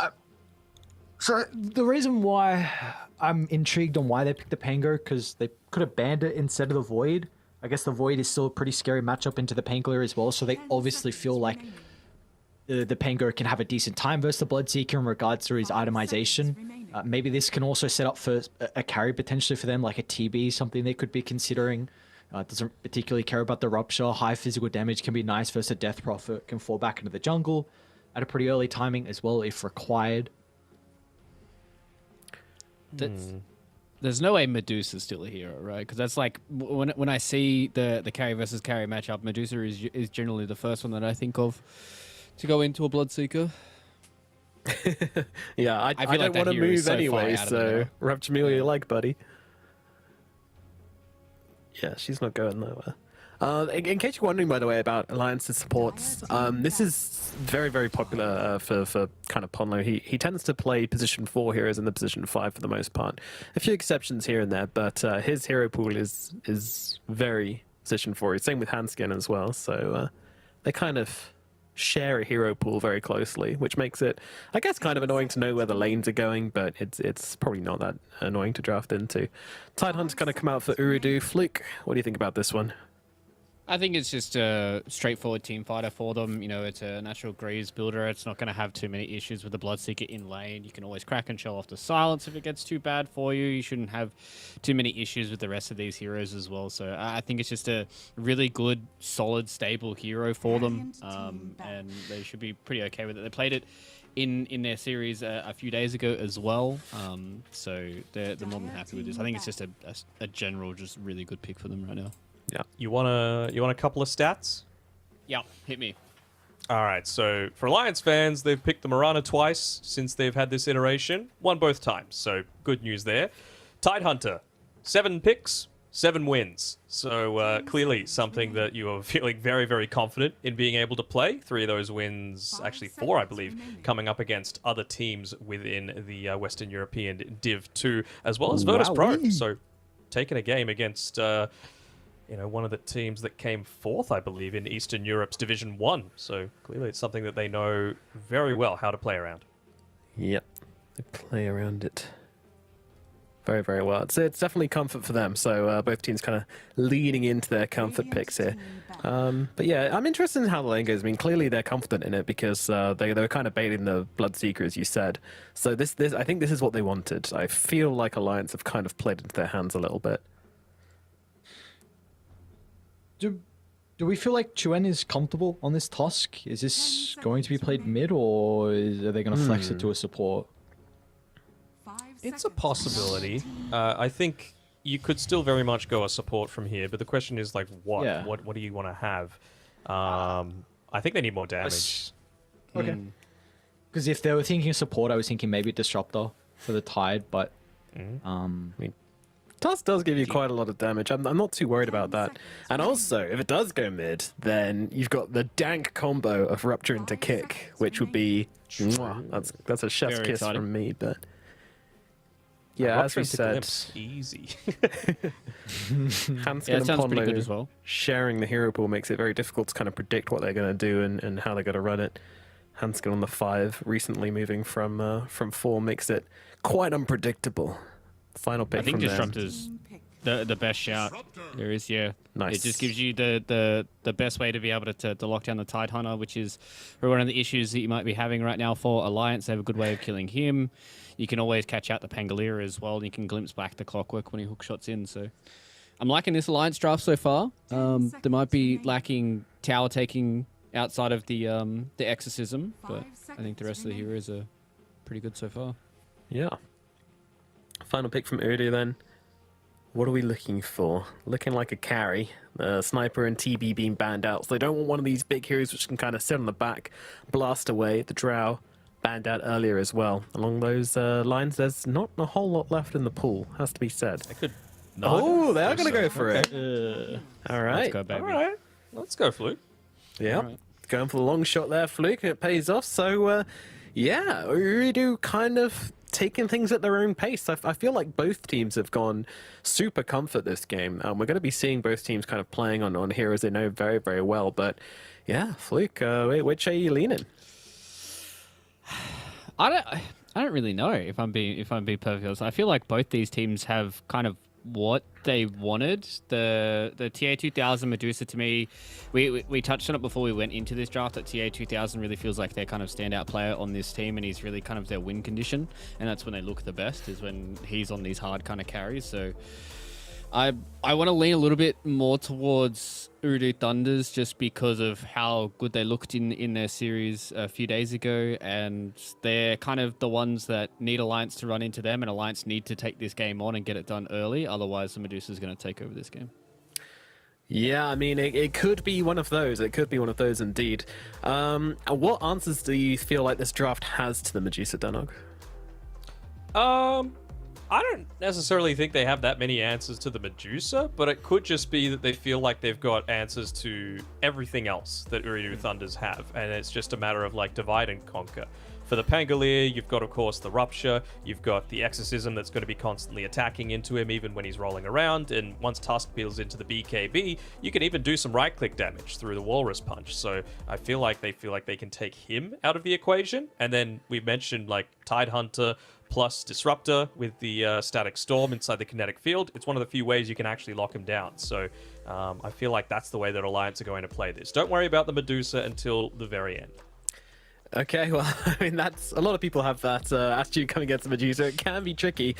I think I am leaning towards Uridu just for the fact that I think the Death Prophet is kind of going to end up being the controller. Her exorcisms are going to be very important for Alliance this game because without it, they don't have like a ton of push. And they've got a lot of answers for that. They've got the Rolling Thunder, they've got Rupture as well, which is very annoying in kind of stopping them running away. So there's a lot of kind of give and take between the two. Overall, I think it's going to come down to performance. And yeah, from last time, I got to lean a little bit in Uridu, but I'm very much hoping that we see Alliance performing to the maximum potential. So let's jump into the game. Dagon Aries, take it away for game number 1. Yep, thank you, boys. All right, here we go. Then our second series of the day, and feels like it's a all-important series as well, which is a little bit weird to say considering it is just day 2 of 201. But for Alliance dropping their first series and now up against Uridu Thunder, who are a team that are looking very difficult to tackle as well. So we've mentioned that Alliance going up against some incredibly difficult teams. If you drop this second series, you have to win the next all 5 in a row. And that is not going to be an easy task at all. We do see the odds. It's favoring Uridu just a little bit. esportsbet.io for the odds over there. Yeah, you never want to put yourself in that stressful not position, I guess, is the best way to say it. And, well, the Uridu Thunders already are able to take the 3 bounty runes. I mean, this is a great Rubik game as well. Even just prioritize stealing Rupture and you are very, very happy. You think about all of these different cores, right? Even the Mirana to some extent. You Rupture them, what can they do? Tusk needs to chase you, otherwise he does nothing. Bloodseeker, same thing. Death Prophet, same thing. So Omar's going to be set up for a pretty decent game here, and Witter as well. I think this lane is going to go incredibly well for him. Once it gets late-ish, and you get the Aghanim Shard onto Charlie, it won't be as bad as long as he can get caught inside of that Static Storm, but until then, I feel like this should be all Tidehunter. I like how you just mentioned the Ag Shard on Charlie. Is this a matchup in regard to the Bloodseeker Deucer that's a little bit different than what it used to be a couple of years ago? Because this pure damage makes a Bloodseeker much better versus these kind of agi carries that have a crap load of armor as the game goes on. Is this something that might switch the matchup than what we kind of expect a while ago? Yeah, I mean, it's going to make it manageable. It still is this, like, limited timing, though, that you've got, right, against the Medusa. Eventually, it is still going to get to the stage where Deuce is just going to be able to completely control you. So I feel like you just have to make the absolute most out of every little opportunity that you've got to be able to, you know, play around that Maelstrom, BKB, Aghanim Shard, Basher timing, and just go from that point. Never let up. But I still think Deuce needs to be the one that dies last in most of these lane, Handskin is in some trouble. The level 2 timing coming out from Uridu Thunder, and they pounce on that instantly as Omar finds first blood on the Rubik. And you were just mentioning before that you feel like this is a good Rubik game, and well, to give him the bonus gold and the experience now to get off to that good start could be troubling. Yeah, did not to use the second Mango as well to get the glimpse off. Maybe keep them away, stop those right clicks with the Gush minus armor from coming through. So could end up costing him a little bit. They will save the glimpse for this one, though. As Charlie looking to try and get a kill in return, but Omar, very nicely done. Now, you were kind of just mentioning before that you feel like Alliance need to play around their timings. I know you mentioned what the Maelstrom, BKB shot and Bash from Charlie, but definitely feels like late game you're probably giving the edge to the Medusa. So what lanes need to go right for Alliance to kind of have the early tempo? Is top lane actually Handskin once again getting chased down, but I mean that's a trade that Alliance are more than happy with. Yeah, I mean, I think this is one of the lanes that I'm probably not expecting to go all that well for Alliance. So the fact that Charlie's been able to get that kill against the Tidehunter, I know it's only 3 minutes in, but he's sitting last in terms of the cause. It's very important for him to not have a great game so that he could just sit in front of towers and use the Anchor Smash to clear it out. Because, like Fluke was mentioning during the draft, DP is basically Alliance's only push in the very early games. So you got to make sure that that's just easy to claim, and Medusa isn't able to just sit back inside of the jungle and farm easily. Although, I'll be able to find a solo kill into the Clockwork. one more leap if required, and secures the kill. So solo experience for Ponlo as well. Was helped out by S4 early on inside the lane, and it looks like already the Death Prophet off to a pretty good start. 14-4 compared to the 15-2 onto the Medusa. S4 has gone for a lot of stats in this lane, however. Wraithband 1, then plenty of Iron Branches. I'm liking Ponlo's skill build as well. Not even putting a single point into the Sacred Arrow, realizing that, look, there's not exactly the greatest setup for this, and we're not going to get kills off the back of like 100-0 burst. It's all about just slowly draining out the regen coming through from Urudu Thunders, get that extra point into the Starstorm for the reliable damage, because you know Clockwork's always going to be hanging on to the Medusa as much as it can. Kari doing a good job of just keeping away Ponlo, though, to minimize the amount that can happen. See the infused raindrops pick up as well by TA2000, wanting to minimize that impact from both the Starstorm as well as the Crypt Swarm. What are we expecting out of these two mid laners here, with Chuen on the Tusk and Noob playing the Pengli? What's kind of their early rotations going to look like? I'd say it's still really important for them to get kills onto the Bloodseeker, right? Because he is the one that's got pretty decent matchups against a few of these heroes. We mentioned the impact of having that Rupture against multiple units on Urudu Thunders. It's a big part of the damage as well. So you just got to slow down that timing as much as possible. The one I was talking about, Maelstrom, BKB, Basher Shard. And if it means that he gets that 5 minutes later because you focused him in the early game, then that means Medusa's probably reached another item, and that's not what you want if you're Alliance.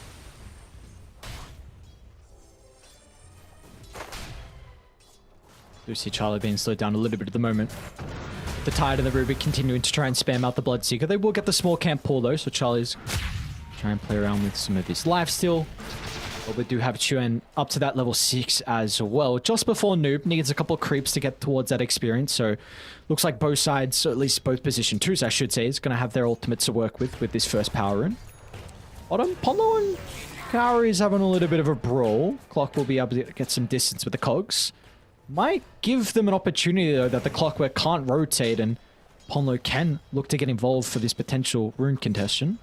Hey, this would be big for Chuen if he's able to pick up the rune. It's a double damage as well. That's actually enormous. You know, if you're able to...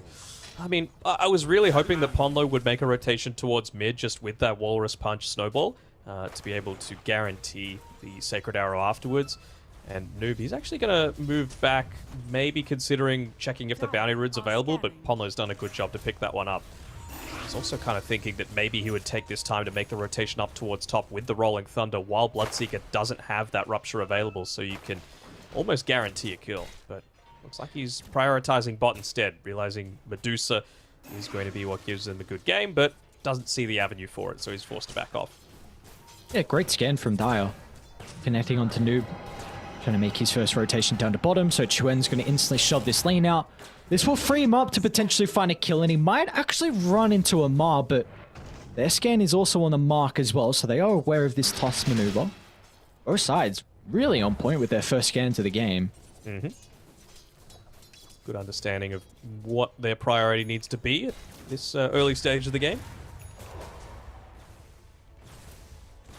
Both sides also reading how important stacks are going to be for themselves. Handskin's already gone back and made multiple stacks towards the outpost. Namar has done the same as well with the Ancients, of course. That's where we're going to see the Medusa look to set her home up. Not just yet, though. Still more than capable of being able to play the lane. Not the greatest heroes that they have on Alliance to be able to take stacks at this stage just yet. Especially if they're able to get some kind of deep vision up to be able to catch them out. Noob might be in some trouble. Tries to get the Rolling Thunder off. He will actually get some distance away from the arrow, so Noob's okay. Very close to securing the kill. Chuen might be the one that actually ends up going down. They've got Omar to play with. He won't be able to bounce him down to the low ground. Even the Tide Hunter's going to rotate as well. Look at that. 4 heroes from Urudu Thunder just to shut down the toss. They recognize how important it is to slow down Chuen's game. Just unfortunately for Ponlo, a little bit slow on the arrow. Means that might still live here on Handskin if Ponlo looked to continue to commit. He actually tried to get a kill onto Noob instead. But yeah, at least they made the attempt, right? As Omar just TPs away. Ooh, okay. Dire's top tower is under But you know, they made the attempt. You contrast that with what we saw in the last series with Team Bald, right? Where they're playing around, well, they had a picked Mirana, but they never really made the combinations together with it. They went for it early on, and they probably should have got that kill, but just ends up missing out. S4 could end up popping the Exorcism for this, though. They feel confident to be able to push through. Oh, TA2000. Early point up in the Stone Gaze. Let's see if they're going to be able to combat into the Exo. Beautiful shot from Chuen. Actually gets a DP out, but it's not going to matter. First Ravage of the game will clip the Death Prophet on the escape. It's a beautiful individual play from Chuen to try and enable S4 to get out of danger, but it just wasn't enough. Unfortunate for Alliance not to be able to make the most out of that first Exorcism. Good TP rotation from Wuda, but it does leave Charlie up top on his own. That's why they made the rotation up here with TA2000, and maybe that gives them the indication to say, all right, no Medusa, maybe we can make something happen around mid, but again, without that Exo, I just don't feel like you're going to make anything too impactful happen.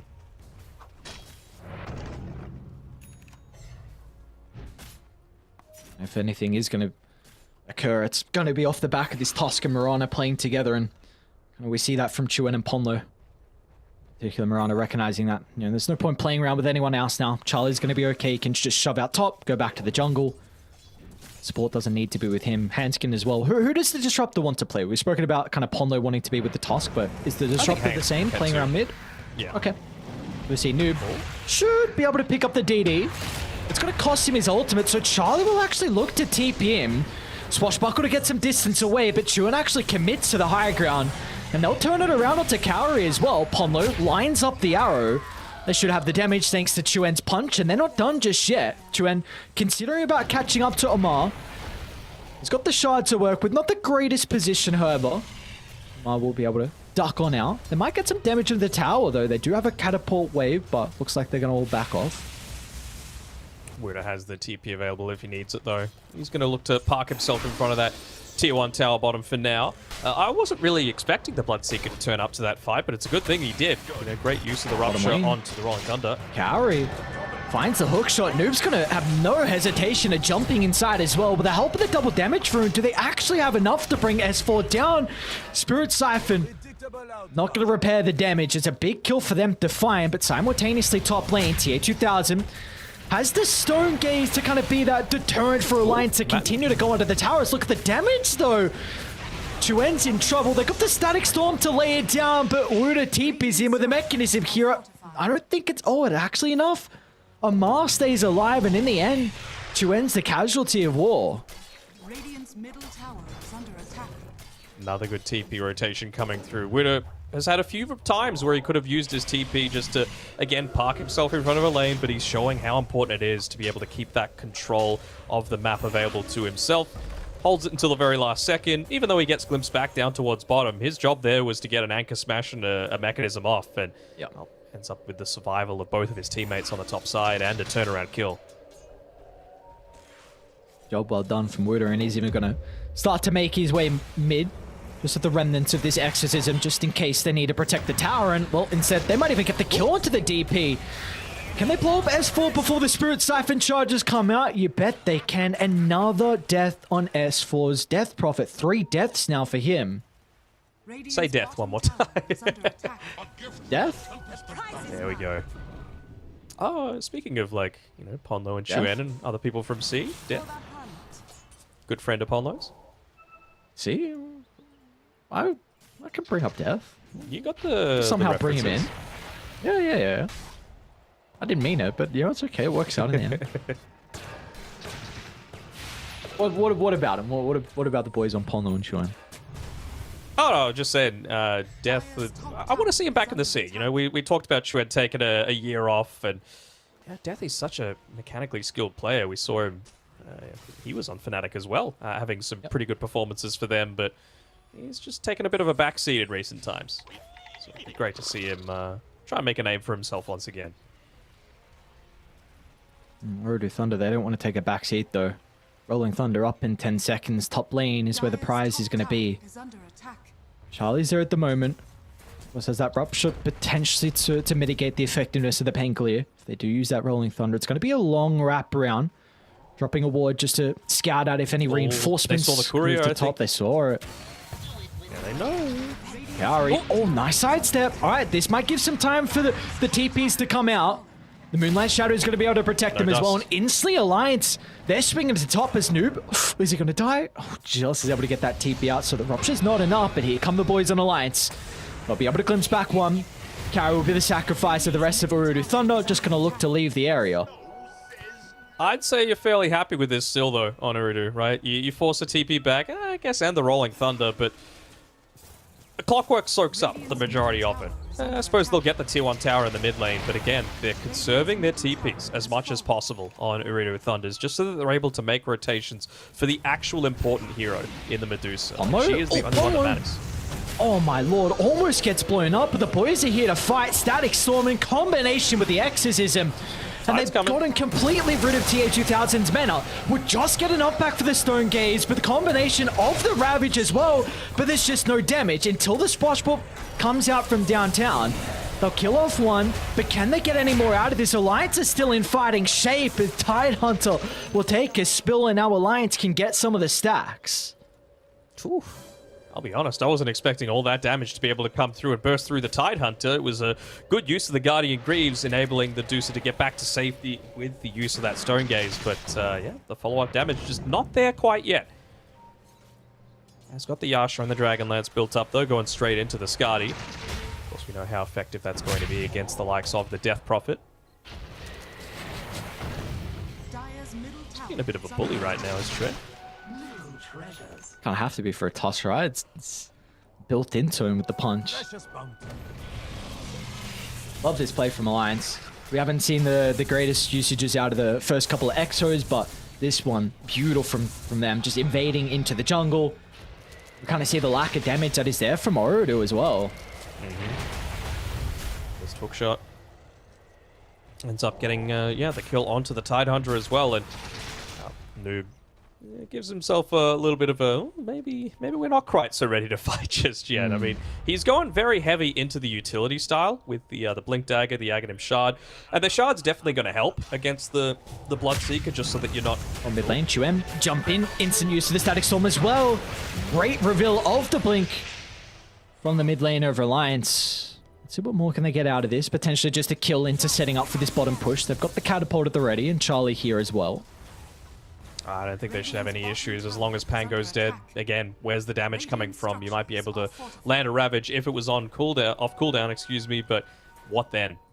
So they are eventually going to make a TP rotation down here just to stop the tower Charlie's from going out for alone. free. Hook shot in.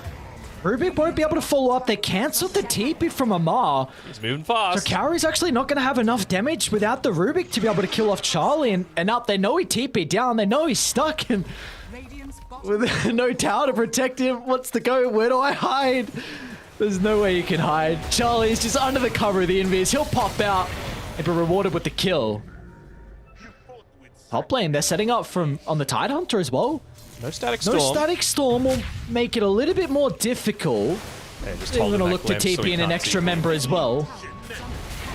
It'll make him work for it, Greaves. There we go, glimpse back. Even Exo committed.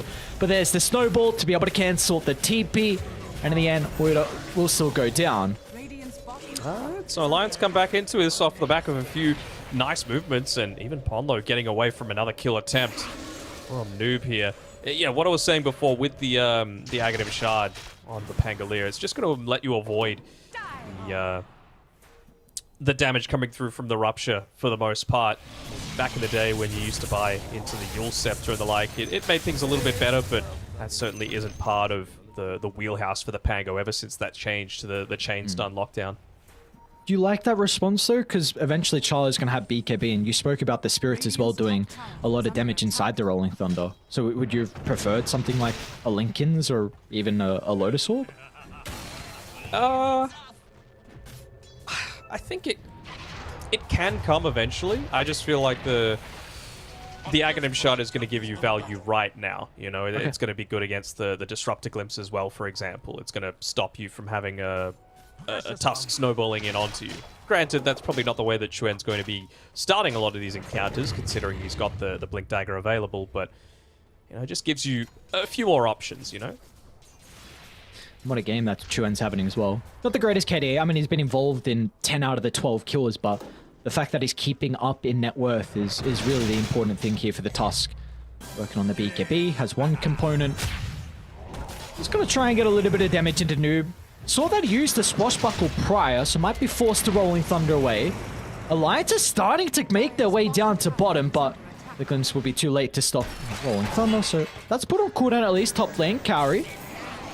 So Silence a little bit too late from S4 to stop the cogs, but it will not matter as Amar is not in range for the telekinesis as well. With all this going on though, you are still making space for Medusa. That is probably the main thing here from Urudu.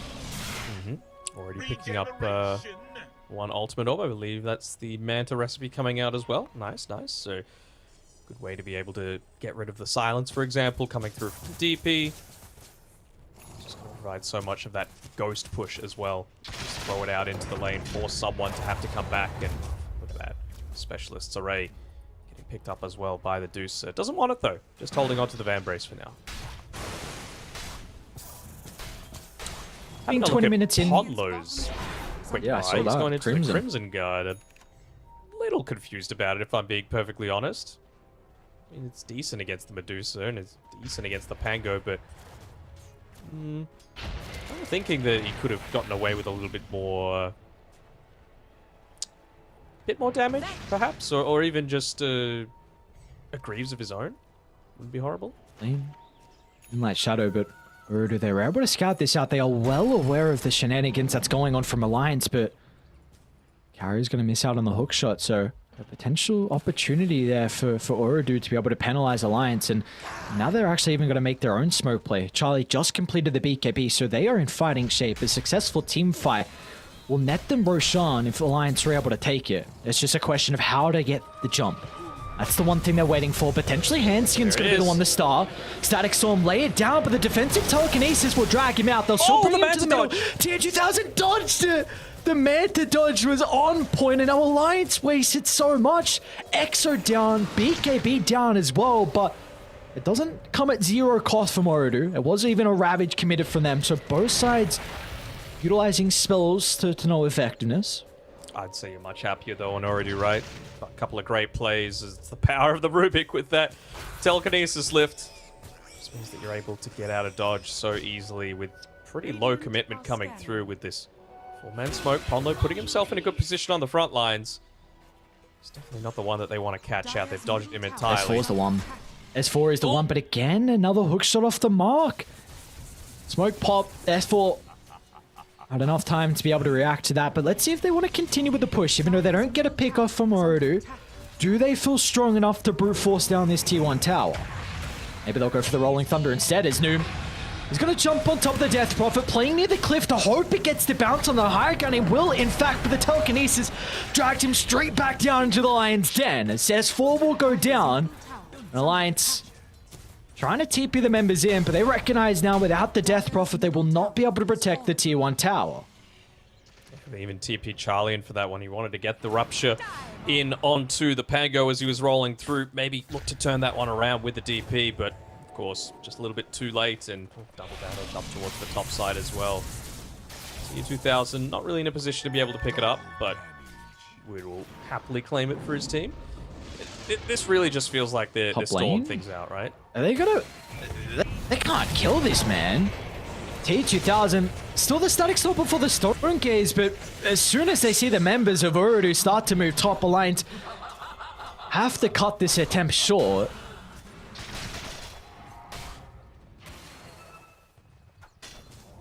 Great ward from Urudu on the cliff, was able to scout that one out so Radiant could react fast enough, and now they can look to invade the jungle. Stalling out the economy game from Alliance, getting more farm into tier 2000 as well. In fact, they're considering Roche. They have a decent way to bring it down. 3 points to the lucky shot. You've got the Gush as well up to level 2. Kaori sitting on the front lines. Arrow going to miss everything, but gives them valuable information, as really wouldn't be surprised to see them go for another smoke together as 5 as they do. They want to get that wrap around. They want to find the Rubik first. Omar is priority number 1. His telekinesis saves have been fantastic. I think it was under a ward. It looks like Urudu are well aware of this. This doesn't seem like a high ground you can brute force down. I'm so aware of this. They're going to look to back up. Chuen, does he see an opening? 2000's going to reel himself. They'll start with the Exo. Is this really the man you want to try and start on? And the telekinesis gets him out of danger. They could turn to Roche now with the clockwork dead, but they want more kills. Alliance looking for the opening. Not an easy man at all. They're going to be cautious how deep they go inside their territory. They'll glimpse back Wudo. Well, that's the person they can blow up. Static Storm preventing any turnaround. And now Alliance, they did waste a decent chunk to the Exo, so I don't think they can take Roshan off the back of that. Yeah, I don't think so either. It's even the Rocket's going to reveal all the information that they could possibly want as they go for a smoke of their own. Realizing that they've expended quite an amount as S4 greedy. That he is indeed. No way they can keep him alive. Beautiful chain control. S4 will make him work for it in the end, but the Spirit Siphon, yeah, not enough. So like you said, getting a little bit too greedy, looking to shove out that mid lane. So not the worst trade from that kind of back-to-back skirmish. What do we got here now on Ye Old Bloodseeker? BKB, Maelstrom, but not much else after that. Still a little bit of time until he's going to get into his next item. Courier just holding the TP scroll for now as he gets found out. Why not to force the BKB in? Yeah, Charlie's going to look to turn. Happy enough to oh, they saw the rupture. Uh-oh. Is the BKB enough to cover his TP? Looks like it is. Chuen isn't a noob. I don't know if the Tusk has got enough. Shard's going to protect him. Chuen can still continue to chase, but lacking the mana to snowball on forward. He's still having a great game on this Tusk, though. Sitting second on net worth. Despite not getting a bunch of kills for himself, I suppose that's the one thing that Alliance could have potentially done differently. We saw it happen a couple of times, the Disruptor Mirana Tusk combination, and excuse me, speaking of Disruptor, Hanskin about to fall here, another man to dodge coming through from TA2000 as he gets the tip from his teammate. And then he'll just look to potentially push into this mid tier 2. At least forcing the glyph out, it's a siege creep, so or they just go Roche. Yeah, why not? Take Roche is the call. Gush, there's the lucky shot. There's the stacked as hell Medusa. And the Skadi timing is going to be really scary. A great way to be able to mitigate some of the sustain that can come through the Death Prophet. Able to maybe cut Charlie as well through that BKB. He's able to get the right clicks out, which should do ease. Pombo going to go for this. Of course. Pombo's going to try. Does he time it though? Telekinesis will stop him in the end. It was a nice attempt. Unfortunately, not enough. Tier 2000 now has that Aegis to work with, and well, they're not going to stop just yet. Voodoo Thunder, a smoke with this Aegis. They got a great ward around Alliance's triangle that is scouting out Chuen on the Tusk. So he's got the BKB to help out with. Carry without the hook shot to start, so it's not going to be an easy way to find this initiation. Omar still holding on to the Aetherland's recipe. Could disassemble at any time. Might have wanted it to get... Ooh, just one more. Oh, what a play. What? What? Oh my, what was that? Beautifully done. Chuen ruptured up, so no way he can escape off the back of the haste. I'm quite impressed. Beautifully done from Omar. I mean, it's the hero that they've picked the most during the past couple of months. And they let it through. They picked it up with the first pick. Why not? You know, like if it's a comfort hero, we've seen the strength of it already against the Disruptor, just being able to lift out of that kinetic field. Multiple kills claimed as a result of it too. Great player hero combination. Oh, that's good. Oh, the kill is going to be picked up. Panskin will go down. They're already setting up on top lane as well as S4's in trouble. There's two members poking, prodding, but no one else is going to look to join, trying to send S4 back. We're getting to the stages now. Alliance had a little bit of a net worth lead, but it's been cut all the way down to, in fact, Orodu having the gold advantage. And are we starting to get a little bit worried with how much farm Medusa has? She's got 5k gold over Charlie's Bloodseeker. I'm starting to get a lot worried, not just a little. A lot worried, not a little? Oh, no. Yeah, I mean, this is the peak Medusa, right? Like, you've reached this timing, you've got the Shadowblade finished up, getting close towards the Silver Edge, level 18 as well. almost solo taking this tier 2 tower down on the bottom side. And what I liked best, I just saw the little plays that they were making with the rest of the team, right? He was just blatantly hitting the tower, all while they were distracting away. Oh, who have they found? Chuan. Put the Tusk out in the tree line. Try and BKB TP out. Looks like he will be able to make it in the end, but that's a BKB forced him. Should mean that this tower is going to go down for free. Going into that Lincoln Sphere now as well on Noob's Pango. Makes a lot of sense. Just wanting to provide a little bit of that utility for himself. Nothing really to be able to break it. Just the Pango for now. If he does eventually go into the Abyssal Blade, I suppose you can have a couple of things to be able to go through it, but requires a pretty heavy commitment and time that you do not have when you're going up against this Dusa. I want to speak a little bit about the item build from Chuan. He's got this Desolator out in AC next. Would you have preferred something like a Scepter? Because we're getting to a stage where Dusa is she's out of control, and it doesn't seem like it's going to get any easier. Is it some play? Would you kick the Dusa out of the fight? That's the thing. Like, she's going to be in the middle. Do you kick her out, look to bring one person down, and then reset when the Dusa comes back in? Like, is that something you're considering? Because they are looking to deal with her. Like, a Halberd is being worked on from Charlie. Yeah, I mean, is there other items you would hope for? I think it's a viable option for sure, but that might just not be the way that Alliance see themselves being able to take this, right? Maybe it's like, well, if we've got the Desolator, we can kill the Tidehunter while he's caught inside of the Kinetic Field Static Storm, right? If we don't have it, we don't have the damage. Did you run up the higher ground? Pommel and Handskin hand in hand. S4 again commits the extra really early on, and now it feels horrible if you don't force a team fight. Where's the telekinesis to protect the Tidehunter? Pipe and Greaves activated. They've just ran straight into tier 2000's double damage. And with that, 2 members will fall with ease, and now they can look to go high ground. I think they might have just thought they had more damage than they did. I mean, once again, Obar receiving the tips from his team, and importantly so, the amount of times that he's been able to use that telekinesis lift to get his boys back to safety has just been phenomenal.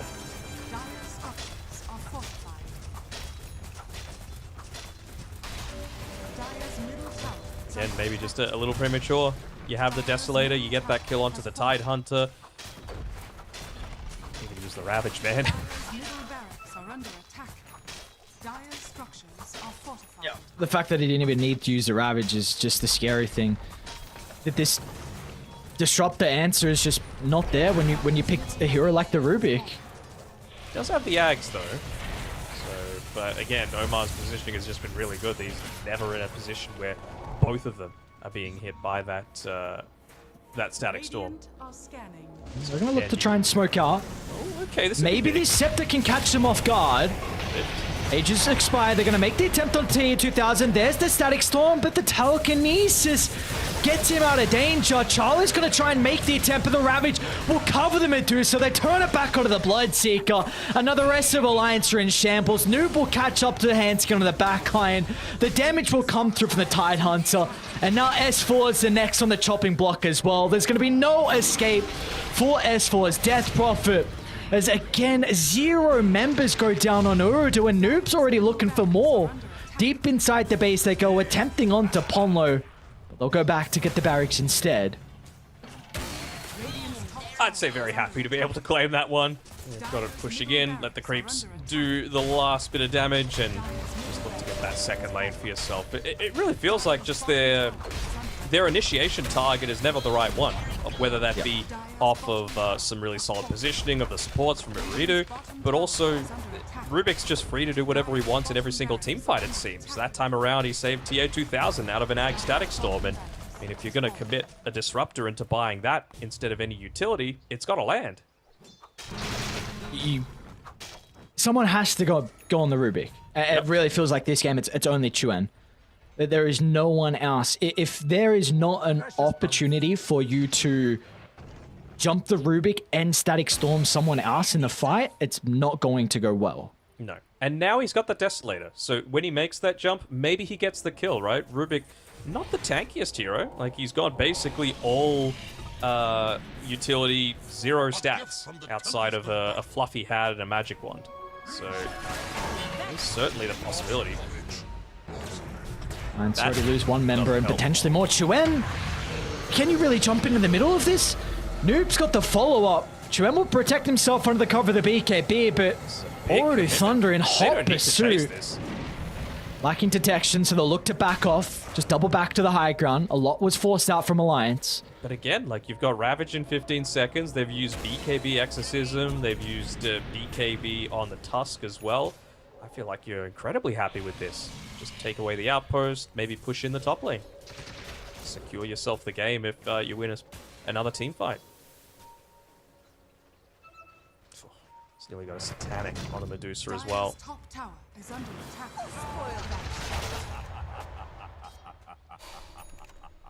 Yeah, I mean, that's pretty much at the stage where good luck killing her. Good luck at all. Tier 2000, level 21. Has that Stone Gaze duration as well, which is the important thing. It means that the Bloodseeker almost has his basher completed, but you just can't stand your ground and man fight do so. There's going to be 8 seconds of pretty much invulnerability for TA 2000. Really feels like his item progression is stalled completely on this Bloodseeker, doesn't it? You know, ever since that Mjolnir. He's got the Aghanim Shard, which helps a little bit, but I really feel like the Mjolnir wasn't necessary. Just having a little bit of that extra lockdown from the Basher could have done wonders for Charlie. He's got it now.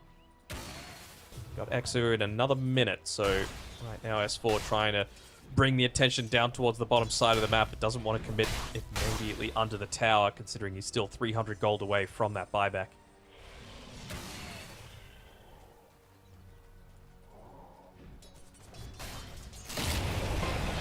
Extra couple of seconds on the static storm duration at level 15, so Hanskin will be happy about that. It's still all about finding Omar, man. Yeah. You've got no vision to be able to potentially see the Rubik. No one really to gain that information as well. So your supports are poor, but maybe you're gonna have to try and save up for something like a gem or hope you take it. I don't know if you're gonna kill the Tide Hunter though, so might not be an option. You somehow need to be able to take a fight where you have this vision advantage to see the Rubik and see how they can make this smoke work. Charlie on the front.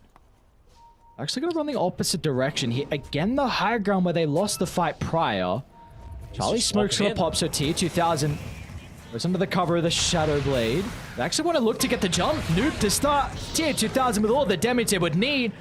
And then Alliance like, what do? We tried to smoke into him, but with the Bloodseeker gone, we've got no damage, so we need to back up. They won't lose any other members, but they might lose the base or even more Roshan because there's a DD in front of it. Yeah, that was very odd from Charlie. He just walked up where it's a pretty obvious spot for it to be warded, right? So he just felt like kind of giving himself up to the wolves. I appreciate them wanting to try and get that surprise pick, but you know, a direct line walking up onto the high ground probably isn't the best way to do it.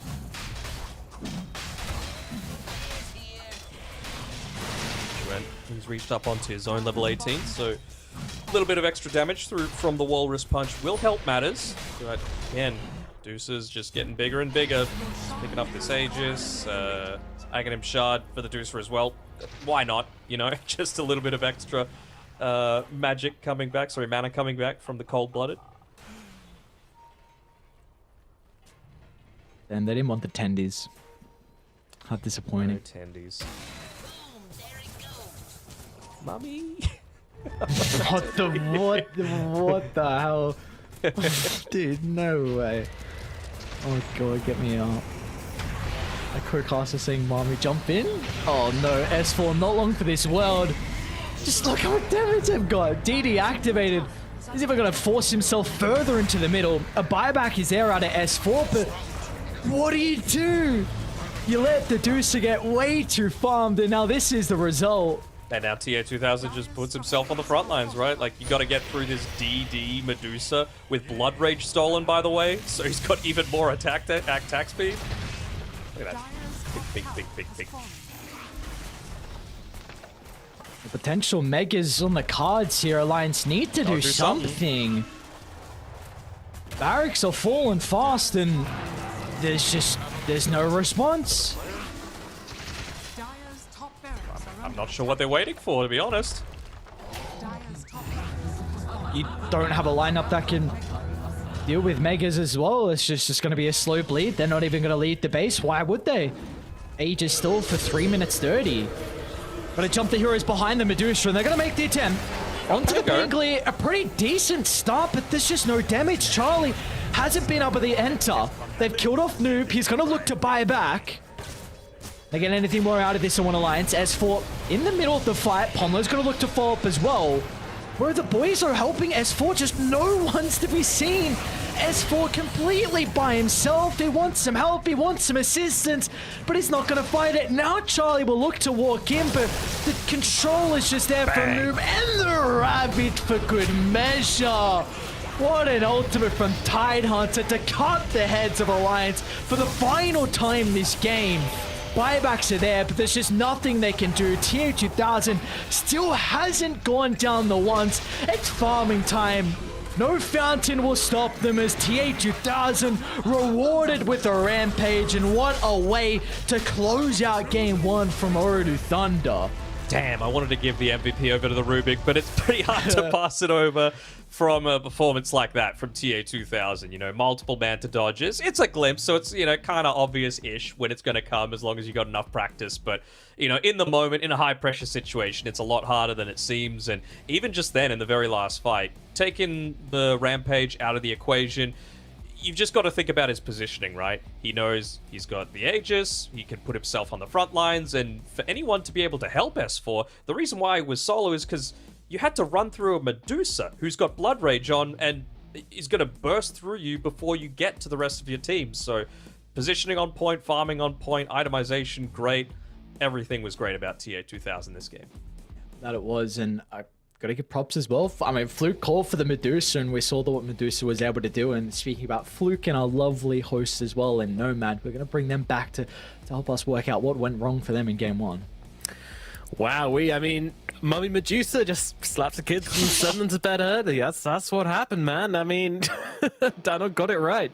Yeah, that was, wow, that was a smackdown. I mean, Alliance fought decently well for a while, but to me it kind of just felt like there was no kind of backbone, and I said it in the draft, you know, we needed to see S4 perform this game on this Death Prophet, otherwise they weren't going to be able to put the pressure on the towers and the objectives early on enough. And I feel personally that was the problem with Alliance's game, is that like S4's game was never enabled, whether that be from himself or someone else, I don't know, but we just didn't see that DP being able to survive on the front lines long enough, even though these early fights like, didn't go awfully for them every time, Fluke.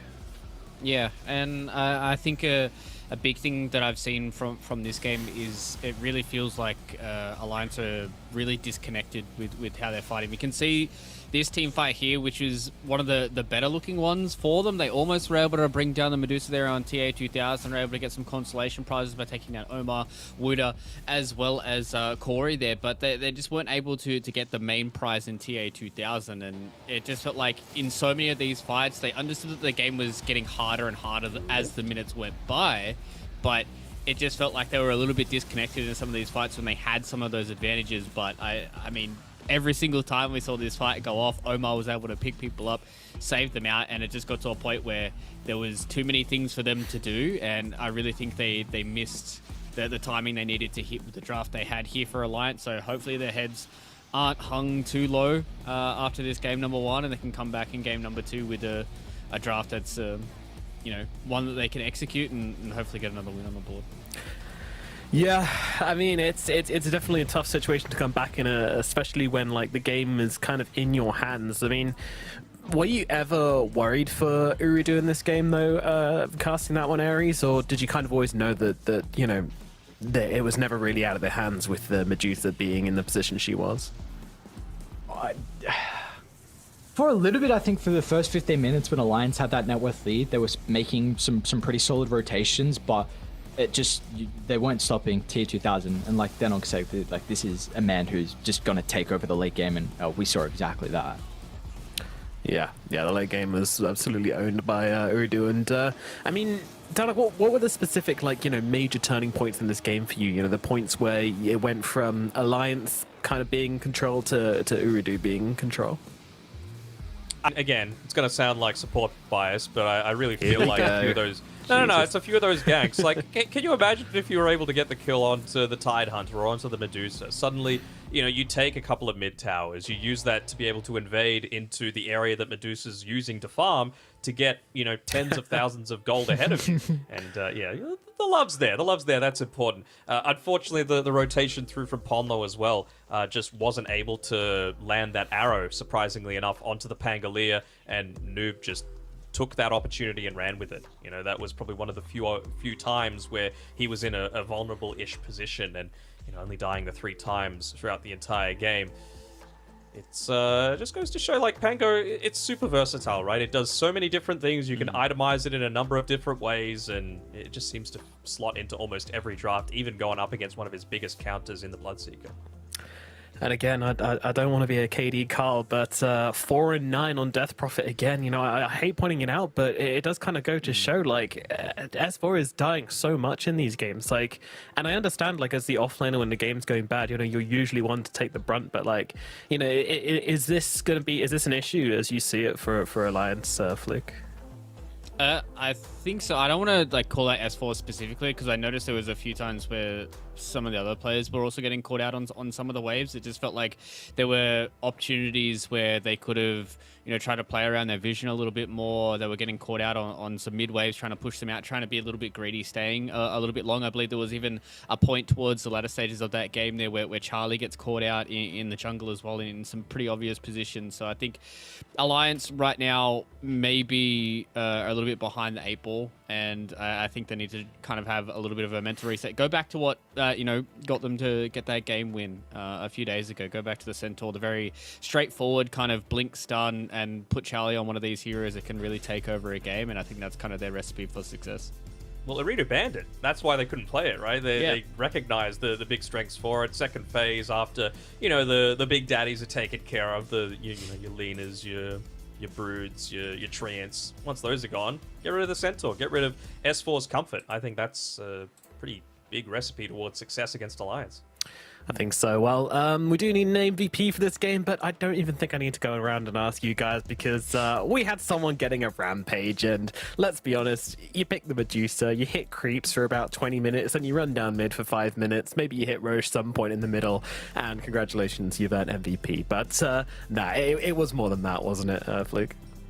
Yeah, it definitely was. I think not only was it a good final pick, I think we're really starting to see this idea develop for Urudu Thunders, is the fact that TA2000 really is their win condition, and the way they played around him as well. They made sure that he always had a safe place to farm, and even when he was the one that was being under threat, they responded so quickly to any part of the map where TA2000 needed to be protected, and the fact that he didn't die throughout the entirety of this game just leads me to believe that Urudu Thunder just understand exactly how they need to be playing these games, and exactly how they need to win these games as well, and I think it just bodes well for them for the rest of Div 2. Looked great. Let's see if they can repeat their success in game number 2. We're going to throw it over to a break, after which we shall be back with the second match of Alliance versus Urudu Thunders. See you in a minute. But Seeker stunned. I will stun against him. Yeah. I bash him maybe. Look. Oh my god, what is this beast? Get my...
Well, still early days here in the Western EU Division 2, but already things are looking a little bit closer than perhaps Alliance would like. As we mentioned earlier, if they do lose this series, then it does possibly put them in a position where qualifying is like much harder than it probably should be.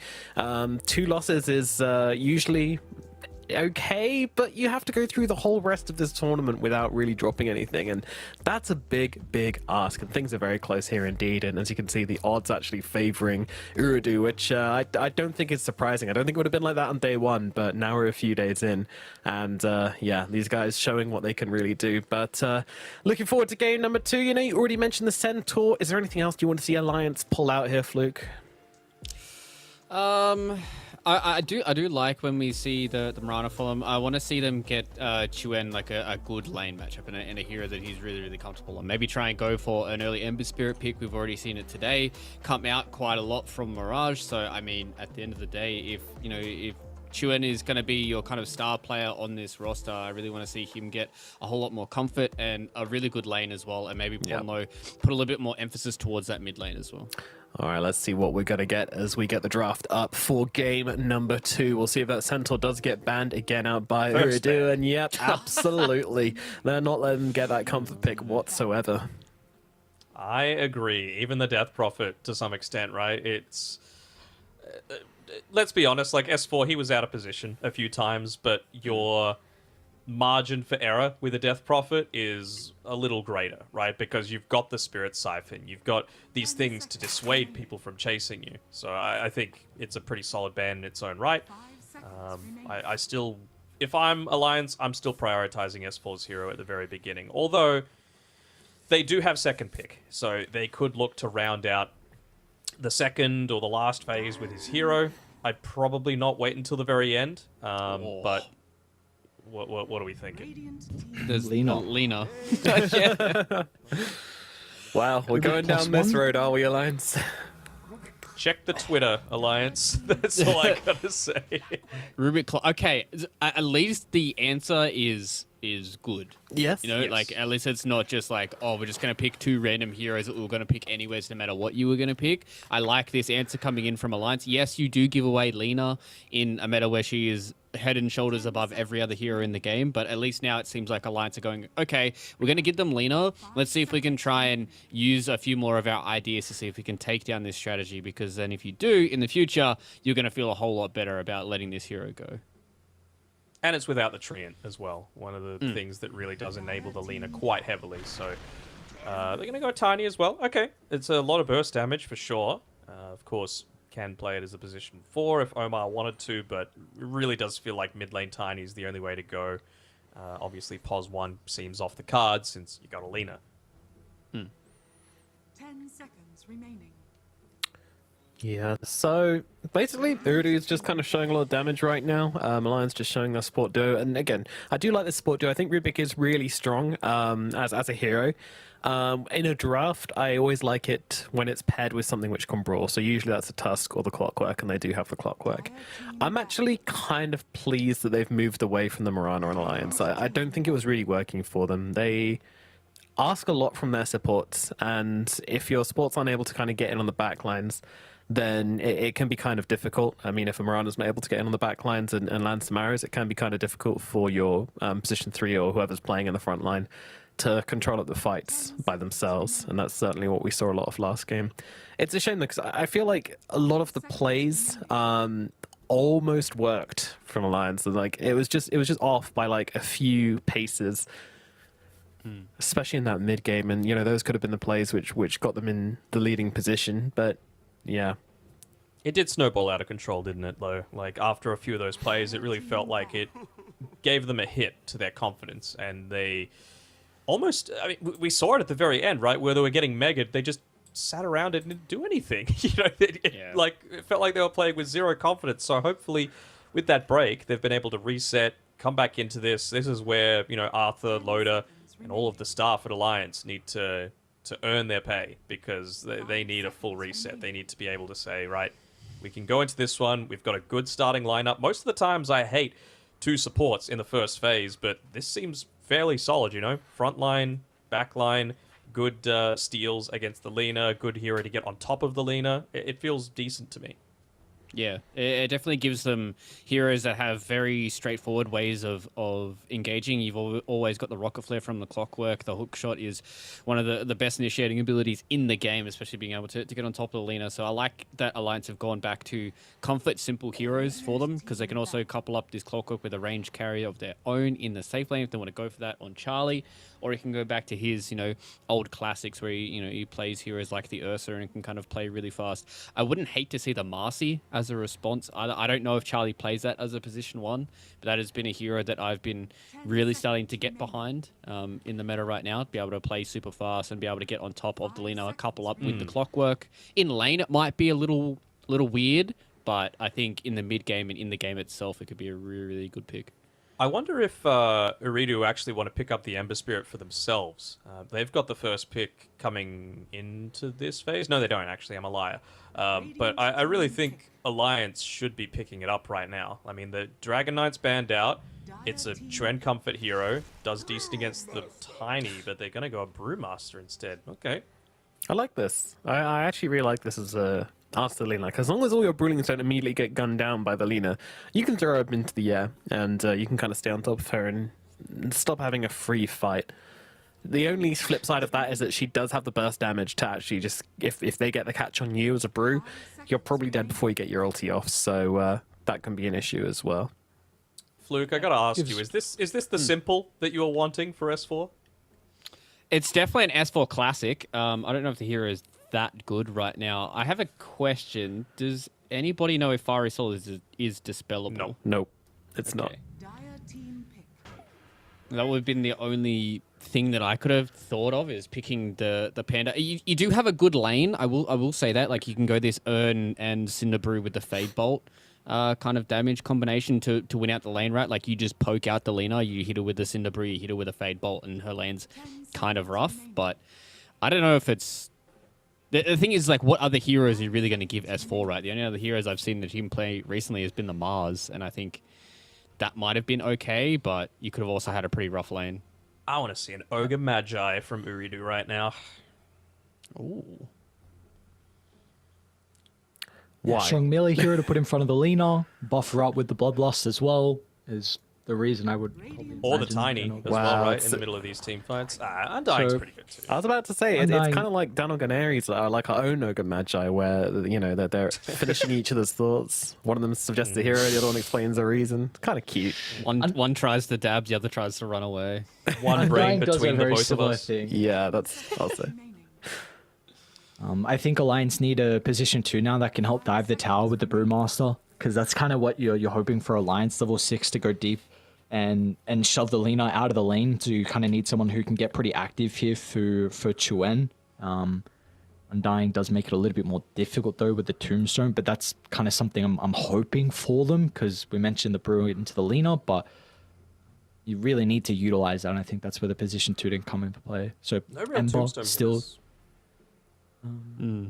They could Can- Marcy. Like, the Marcy's kind of doable. Well, they could go for the Ursa as well, which is what, Charlie played in their most recent win. So I wouldn't hate to see if they kind of went down the route of getting these Tombstone killers and then give Chuen a hero that he can round out this draft with. I would also say it feels really rubbish if you're playing Marcy to try and hit a Tombstone, because you don't kill it nearly as quickly as you might think because of the breaks in between the attacks, and it's all about trying to just nuke somebody down really quickly and blow them up, and all about the damage. It feels super bad to run in and hit a Tombstone on that hero, but they'll go for the SF on Alliance. That'll most likely be their carry, I would assume. Oh, it's SF clock. Yeah, could be mid. Oh, the old school soul steals. Yeah, because cogs have souls, obviously. Next time your car breaks and you throw out a cog, just know you're throwing away a real soul. You sick son of a... In the game they played against Into the Breach, it was Chuen that ended up playing it in the mid lane. Oh, okay. It was a Wraith King position 1. So it's something that he plays fairly well. I think it's in his top 5 most played heroes as well. So clearly comfort. And if it's going up against the Tiny as well, solid right click against him. A quick way to be able to push lanes out. And Tiny really thrives on obviously ganks. You know, being able to get those early kills with a lot of that burst damage, and with SF, just with that Shadow Rays being able to shove the lanes out, makes it a whole lot more difficult to do that. He can die this game. Like if Tiny for sure. has a decent time, gets Blink and with the Hoodwink, it's not fun at all. I mean, he's going to be vulnerable. Mate, they're playing against Lina, Tiny, Hoodwink. Everyone's can die this game. There's no hero in Dota. Yeah, but I mean early on. Yeah. That's the thing. Like that's the big issue for the Shadow Fiend. Like you're a hero that is kind of snowbally. Yeah, so, I mean, Lina's not going to be involved. It's really those two that are going to be the ganking duo, the Tiny and the Hoodwink. I kind of don't want it to be mid, though. I feel like I just want one more thing to get on the Lina. One more problem for the Lina to deal with. I don't think the SF is a problem. Yeah, and you can't go something like, you know, that is going to get on the Lina that's, you know, like Spectre's too greedy, for example. You can't have a Spectre Shadow Fiend draft. It's just too much farming. I was thinking as well, like, Uridu, to round out their draft, needs something that's going to be able to stay in the lane on its own without too much threat of dying, right? Because it's very clear that this Hoodwink, especially once she hits onto that level 6, wants to be rotating mid, wants to be killing the Shadow Fiend alongside the Tiny Avatos combo with a Sharpshooter. So what about the Brood Mother? That's the one that I'm thinking of right now. All the way. Yeah, I mean, it's actually a pretty godly Brood Mother game. Yeah, I'm stunned that it's slipped all this way through. Clock, Rubik have horrible times. Panda can deal with it eventually, but you know he really doesn't want to have to be the guy who deals with it. So yeah, SF really doesn't want to have to deal with it, and you can just go Pipe and Guardian Greaves, and what are you really going to do as Alliance? Because usually when I see Urudu Thunders, Wuda has been picking a lot of these heroes that are just kind of Greaves builders. I know that he's kind of like the offlane meta right now, but he's literally just a guy who will just pick Greaves, like pick an offlane up, build Greaves, and just play for the team. So I think this is there it is. I think it's just too good. Makes total sense. Yeah. I'll just pick it here because like what carry are you going to pick now for Charlie that's going to give you a good lane? Well, I mean, can the SF just lane against the Brooders? That feels bad when she hits 6, right? Right. Mm-hmm. I like Monkey. I like the call. There's some issues with keeping people inside Wukongs, but Monkey looks like a pretty good lane matchup versus Brood Mother. I mean, that's really what you're wanting. A hero that's not entirely greedy and can lane versus the Brood. And can get on the Lina eventually in the game. Don't hate it. Also stops Hoodwink from just roaming around in trees as well. Completely free away. Yeah. I just want something that's able to trade against the Brood Mother. Lifestealer, not that great this game, I don't think. Ursa, already banned out. Give me the Monkey. Yeah, I think Monkey is their best bet. There is a few weird ones that can try and go down. Like maybe they try and go for like a position 1 Leshrac or something like that. They're going to go for the Pudge. Okay. So that's their weird pick, right? Like that's their carry hero that can lane against the Brood Mother. I mean, you've got BKB disable against the Lina when she starts hitting that timing. You know, Charlie can go for a Blink, he can go for a Vanguard early on, get the Aghanim Scepter. I mean, I'm kind of liking this Alliance draft. Everything is on Chuen, though, to be the big damage dealer for them, I think. I think the point you just mentioned is really the important one, the fact that you have a way to pierce BKB now. So as the game goes on, you can actually win this fight versus Lina. If you know, Pudge jumps in, Blink, BKB, dismember Lina, Chuen's going to have plenty of damage, and there's no way they can stop that on Orodu. You've got no BKB piercing spells themselves. So I think as the game goes on, they've got an early game answer to the Lina in regards to like the Brew and the Clockwork to get on top of her easy, and you've got like an late game answer in regards to Shadowfiend's damage and Pudge's control. Is it enough to sway you in their favor then, Aries? No, I don't think it is. Not a believer. Not a believer. What about you, Danak? I would feel a lot more confident if in that game 1 we saw a time where they were actually able to get onto the back lines, but it just felt like Alliance were going straight forward every single time, and you know, TA2000 is too good for that. He's going to be in a position that isn't immediately punishable. So I'm still going to favor Uridu for game number 2. All right, well, it's the last league. What needs to go right for Alliance in this game for them to take the win? They need to have a well-coordinated, good first 15 minutes. I think if they can really start to link up together with all their heroes, if they can start to hit their timings, they get the early Vanguard, head in towards the Aghanim Scepter for the Pudge. Chuen gets a whole lot of farm and a whole lot of kills underneath his belt. I think they can do a lot of work here on Alliance, but they still need to prove me wrong after game number 1.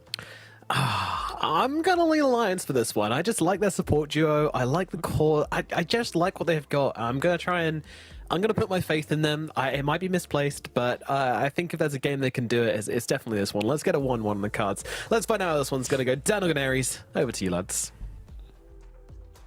Thank you. I hope your faith is not misplaced, because I want a game 3. I don't know if that's wrong of me to say, because often when I say that, I jinx it. So I'll maybe knock on wood if that helps at all. But I'm hoping for a game 3. I hope we go the distance here, but it's just a question of what alliance do we get in this game? Because the last game, that was not the alliance that a lot of people were hoping for. No, definitely not. And, I mean, it's a really good Pudge game for all the reasons that we mentioned. My issue with this game is that it feels like Charlie has about 50 items that he wants or needs before he's able to do anything, right? He's already got the Vanguard queued up. I think it's a good Crimson Guard game, actually, against the Brood, against the Lina. He needs Blink Dagger, he needs BKB, he needs Aghanim Scepter. It's quite a lot, and in that time, I'm just worried about what this Broodmother is going to be able to do to your map.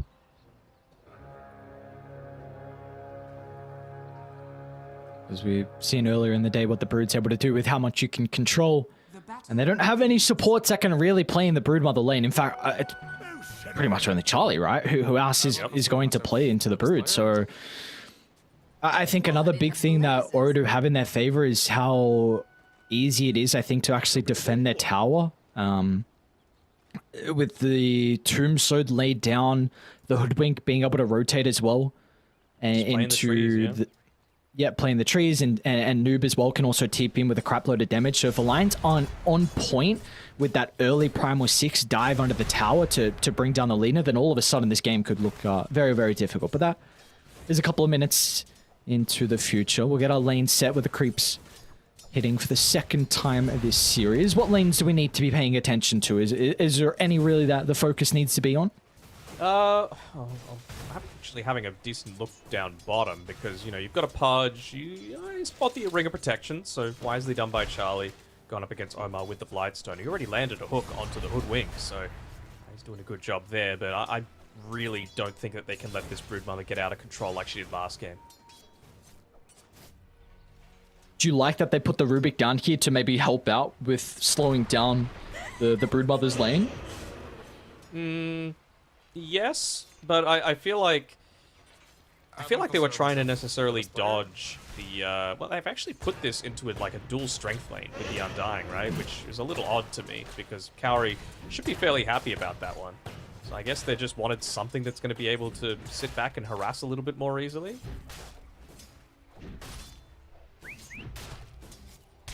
I'm going to call it early. I want to see an Aghanim Scepter here for Hanskin. It's going to be good. You know, you need that AoE battery assault for the Spiderlings just to be able to deal with the lane push out as well with the Rocket Flare. I would like to see it. Another great look. That it is indeed. Ponley's already used his Fade Bolt, but it looks like the Rot Slow will enable the Pudge to be able to chase down the Hoodwink inside the tree line. So we'll strike first in our second game.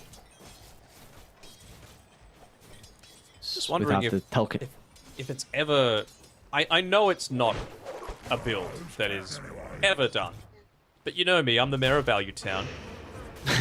Presence of the Dark Lord, just 1 point against this tiny lane, I feel like could be incredibly effective. Am I crazy? I mean, 0 armor on a tiny. Even underneath the tower, you have negative armor with 1 point. I don't know. I'm actually... I can definitely see your reasoning. I'm just not sure if how much you're going to be... I guess you're a melee hero, so you will be right-clicking on him a lot. Often the Shadow Fiends kind of harass is the Razors, but against this person in particular, like, it might be able to pay off. HUN at the moment's having a pretty good time, 15-6 compared to the 13-2. Top lane, Hanskins, some trouble. Cog's going to give him some protection. We'll continue to follow the creep. So this looks like the name of the game here from Alliance. They're just... And to completely avoid Oridu's safe lane. It's always the name of the game with an Undying unless you've got someone that's capable of trading, and there are very few heroes in the game. Good micro. So yeah, Spore still got it. The amount of people I see feed couriers is... Well, hang on, what do you mean? I didn't do anything. I'm not even going to bring up that you guys just ripped S4's Death Prophet in the post game, but that's okay. It wasn't me. Oh, you're silent. All right. Oh, gaslighting. Hang on a second. Can we get a replay or rewatch the VOD? Something? I don't know. They are putting a whole lot more emphasis onto this mid lane, though, realizing that Xuen is the... I mean, let's call him the win condition. He is the one that's going to need to deal with this Lina once it gets to the later stages, right? It's all well and good to get the hook shot, to get the blink, dismember off, but unless you've actually got the damage to follow up on it, it's all going to be for nothing. So Xuen, bottle refill, ends up picking up the water rune as well, having a great time in this mid lane. I think one thing to mention as well is the fact that Chuen's going to force Noob to go down a lot of the regen route. You know, Selv was just forced out, which he cancelled pretty quickly with the razors.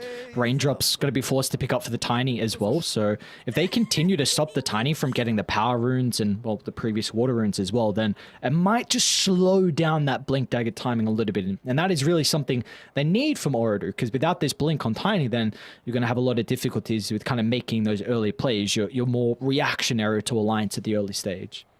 Yeah, I'm also like... I'm tossing up in my head where you actually even want to make plays on the Tiny at this stage, because top lane is going incredibly well for them so far, so I don't think you need to go there. Down bottom, I guess, would be kind of nice, just because it would be like a kill into a potential tower, as long as the Broodmother's level 6. But yeah, top lane definitely doesn't need it. I mean, this is a Lina against 2 melee strength heroes, so you outrange them, and then even if they come into range, you've got enough dying to deal with it. I would like to see them slow down the brew, because I think how you deal with the Lina at the early game is the brew. I think you can maybe sack Wuda. Just, well, if he gets level 6, he's going to farm. Like, there's no way you're going to stop the Brood Mother. Is speaking about Wuda, a decent chunk of damage onto Charlie, but telekinesis from Ponlo is going to keep him okay. I see what you're saying. My counter to that is I kind of feel like a way to quote-unquote deal with the Brewmaster is by opening up the map for Lina so that she doesn't need to be in lane, and one way to do that is taking that bottom tower. Is kind of Brood wants to play bottom though, even when that tower's gone, right? I guess, but they don't really have anyone that's able to play against this Broodmother amazingly well in terms of the supports and, hell, even the cores to a lesser extent, so Brood could technically just go top. Yep. Regardless, wherever Brood's going to be playing on the map, the only way you can test him is this pledge. There is no one else that's going to be laning into the Brood Mother. Yep. We do see both sides bringing their support to try and secure the power runes. He's going to be lucky, though. From Omar. He's only level 3, though. And Noob not quite the mana to be able to make things happen. Try to get lucky. That should help.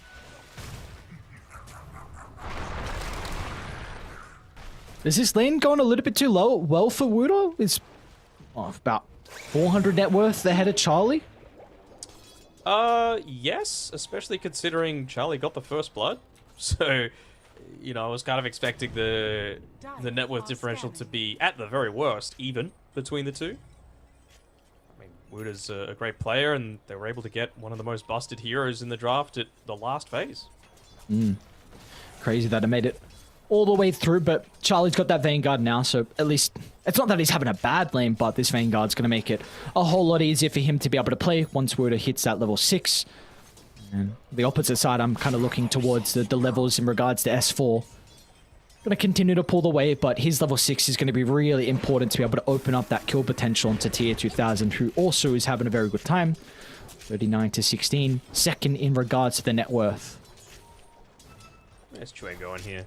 You see him walking up. Well, I suppose he sees that there's one stack built up inside of the Dire Jungle, as Cowrie will at least soak the experience from it. Might kill Cowrie, actually. No razors, but they can hold him into place to actually let the right clicks go to work, and a free kill is going to be picked up, but the boys are starting to rotate. Noob will look to enter the higher ground with the help of the Laguna Blade. Chuem tries to destroy it with the illusion. Can he get the ultimate off? It's not fast enough, as TA2000 rewarded with the kill, and they're already looking for more, but the cogs will make it difficult to pursue into the river, but in the end, Oridu Thunder more than happy with that exchange, bringing down the win condition on Alliance. It was a good movement, right? You need to get a little greedy. You know you're going up against this Lina who's super capable of being able to take these stacks very quickly.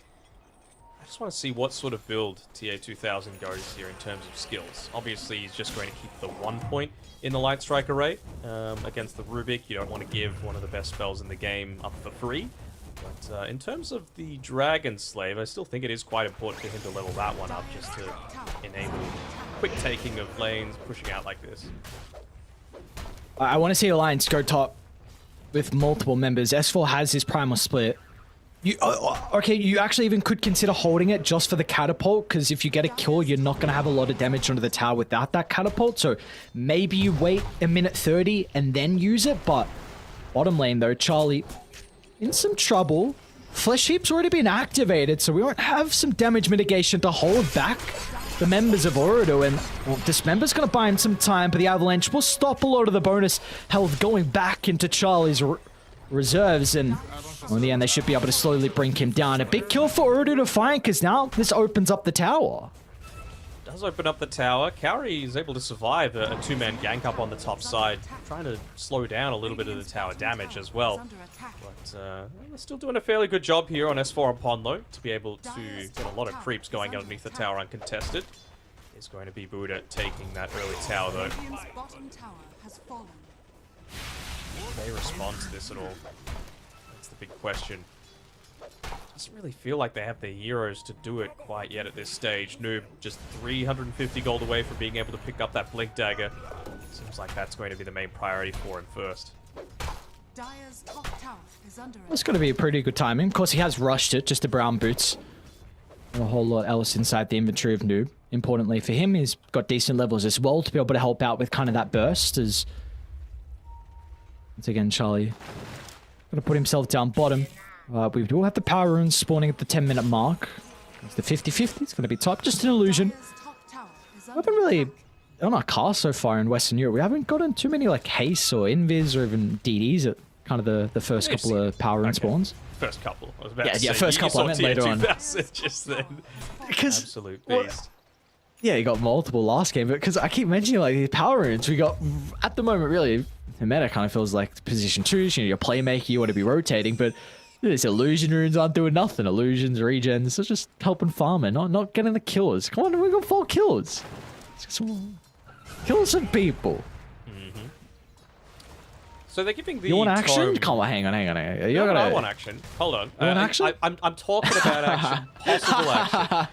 I kind of wanted them to see them give the tome over to Omar, just because he's the one that's going to be able to combo together with this Tiny, who picked up the Blink Dagger, who has it being delivered to him right now, I believe. Where is it? It was on the courier for some time. Maybe just keeping it in base for a little bit. T2000 might be in some trouble. Look at this maneuver from Alliance. A hook shot under the T2 tower.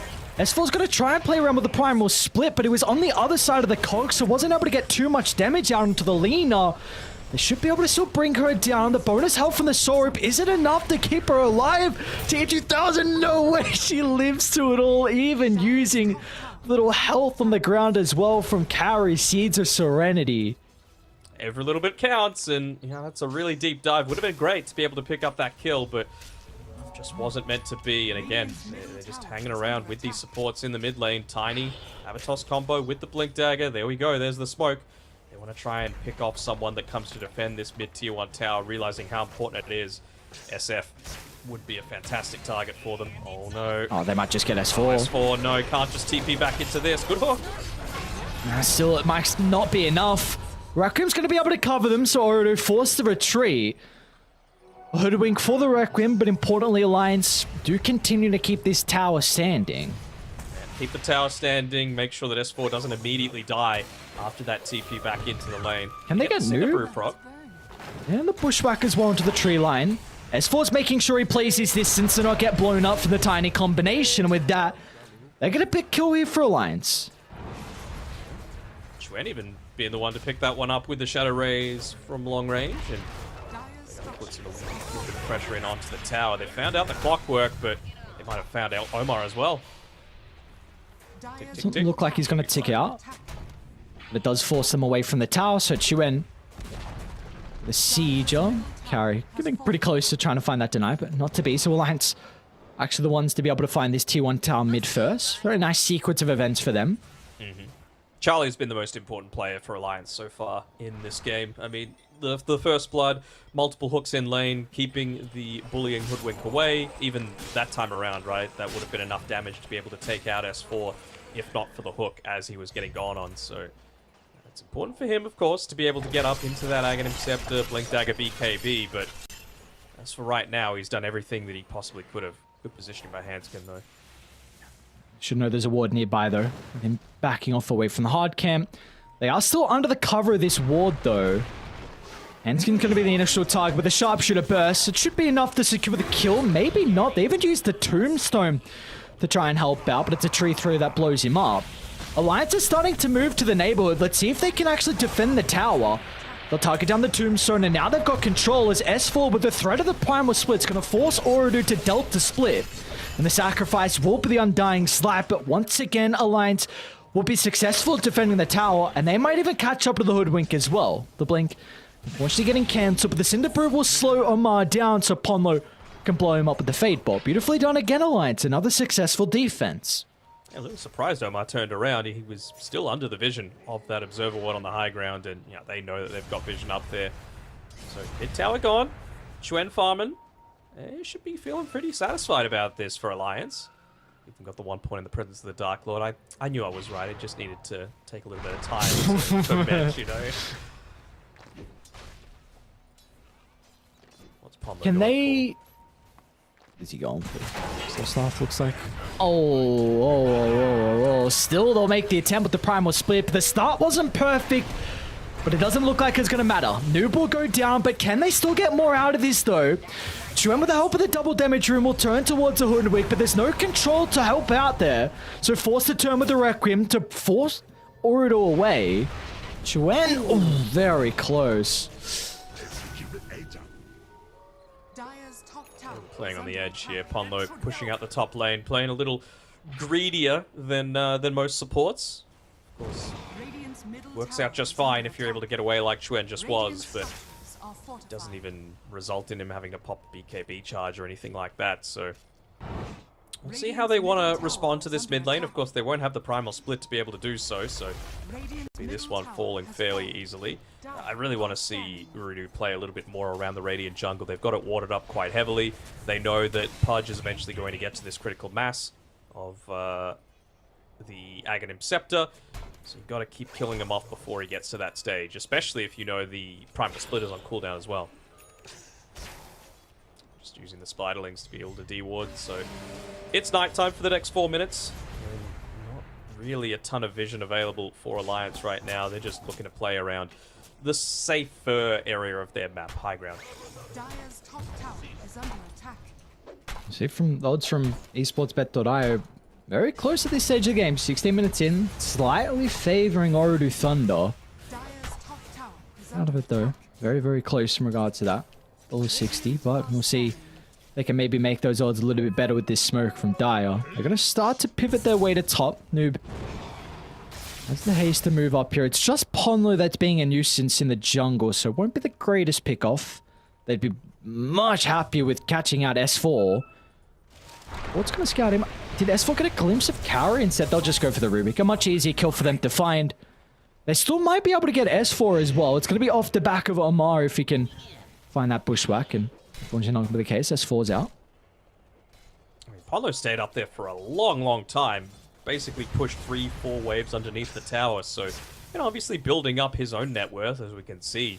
Well, he's sitting a good 2,000 gold ahead of any other support in the game, but more importantly, denying a lot of that net worth underneath the tower, and any gold that Lina isn't farming is... You're pretty happy across the board. Tier 2000, we talked about what potential skill build he would look to go for. Still just holding the spells at the 1 point so that he can activate the Fiery Soul. Nearly maxed out the stat gain already. Quick movement from Ooredoo should be able to bring down Handskin bottom. Bushwhack actually off the mark. Noob with the Pumpless Toy if he wants to close the distance, but Handskin's actually going to duck into the tree line. Oh, Handskin. Beautiful escape, and all the time wasted. And importantly, it's a lot of TPs as well. How many members? 3 members, I think, TP down to bottom for that. So you see back top, S4's going to shove the wave out. Mid gets shoved out as well. A lot of map control now going Alliance's way off the back of that.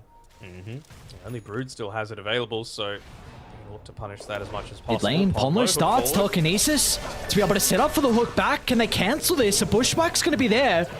We're not free pathing. He's going to be okay for the moment as Alliance unable to connect with that attempt, and now the rest of Oredu are starting to move over, in particular TA2000, protected with the BKB, so start to get the right clicks out onto the Pudge. Now Chuen's in trouble as well.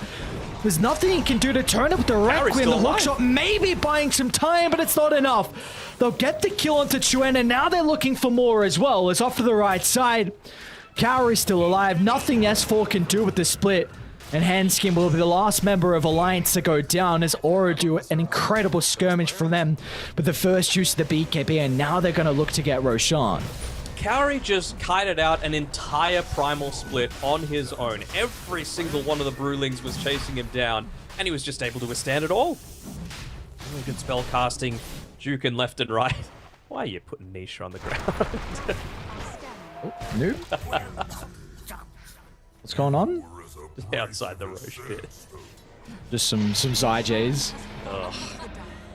What the hell is that disgust? Was it? Oh, shake my head. Beautifully done from Oredu to be able to stop a lot of the dismember duration. Gave them time recognizing without kind of this ultimate from Charlie. Tier 2000 had a free fight to be able to enter, and nothing you can do with that split against the BKB. Still alive.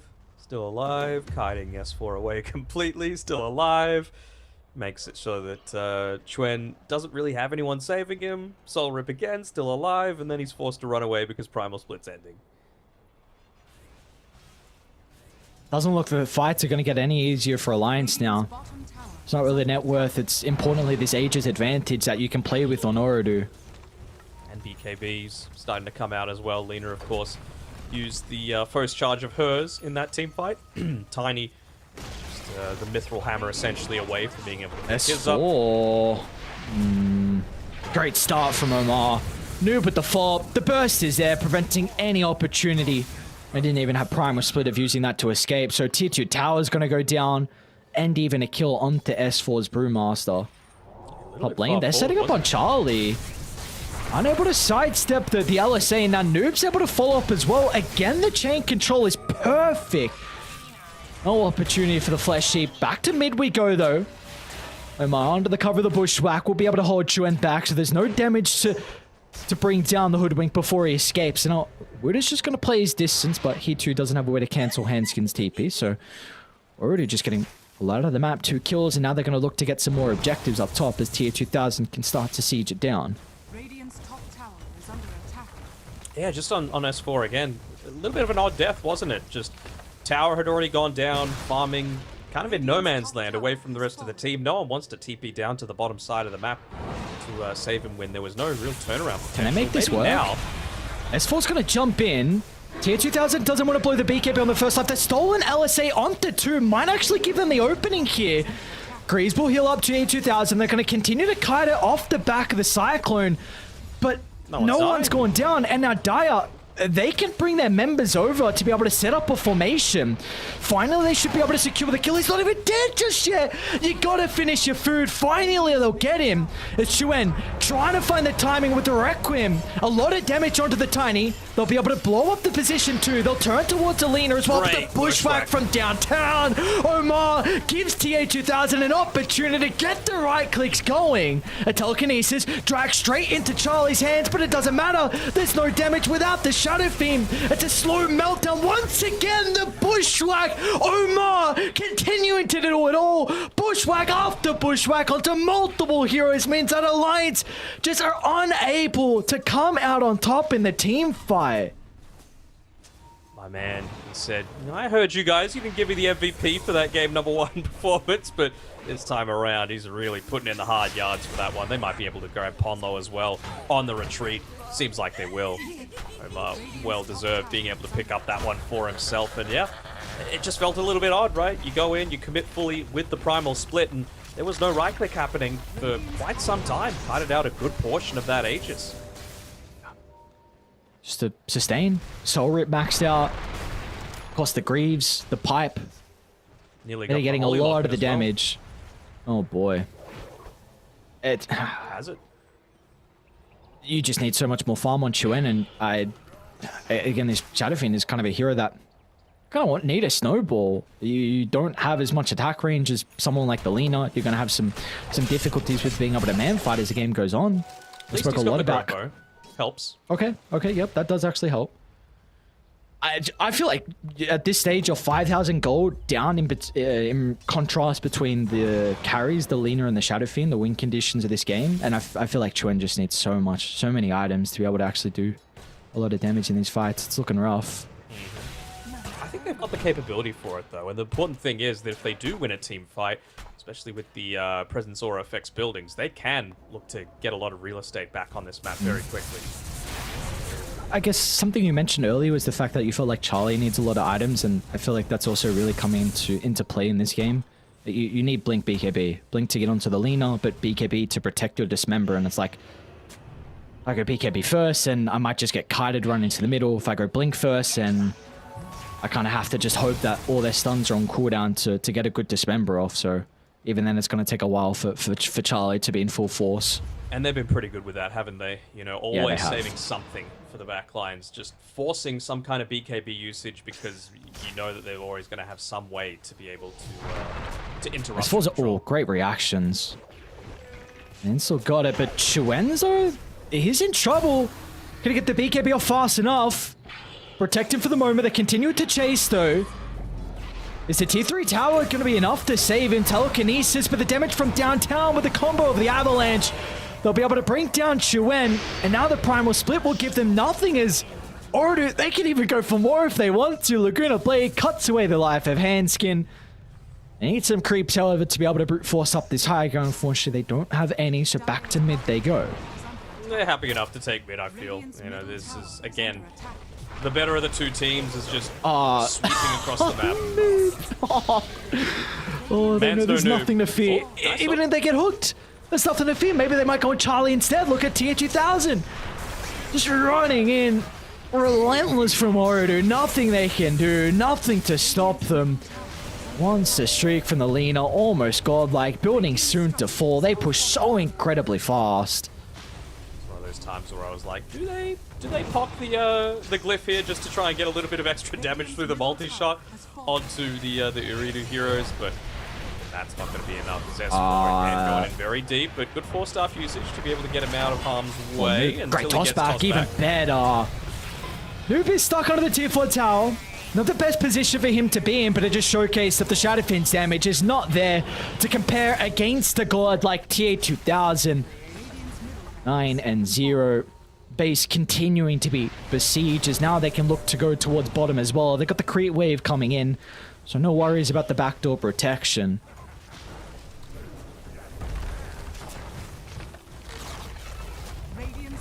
Pretty devastating, right? Single teamfight win just results in this. And then you're just trying to force them to use these BKBs super early on. Oh, you don't. No. That's what happens. Oh, no. They're just on another level right now, Uridu. Yep. That they are indeed. I mean, we heard Dubai Llama speak about it in the interview we had prior to this series, saying that Ordu Thunder, he felt like was one of the teams that would actually make it out, and with a performance like this, I mean, they are one fight away of being 2-0.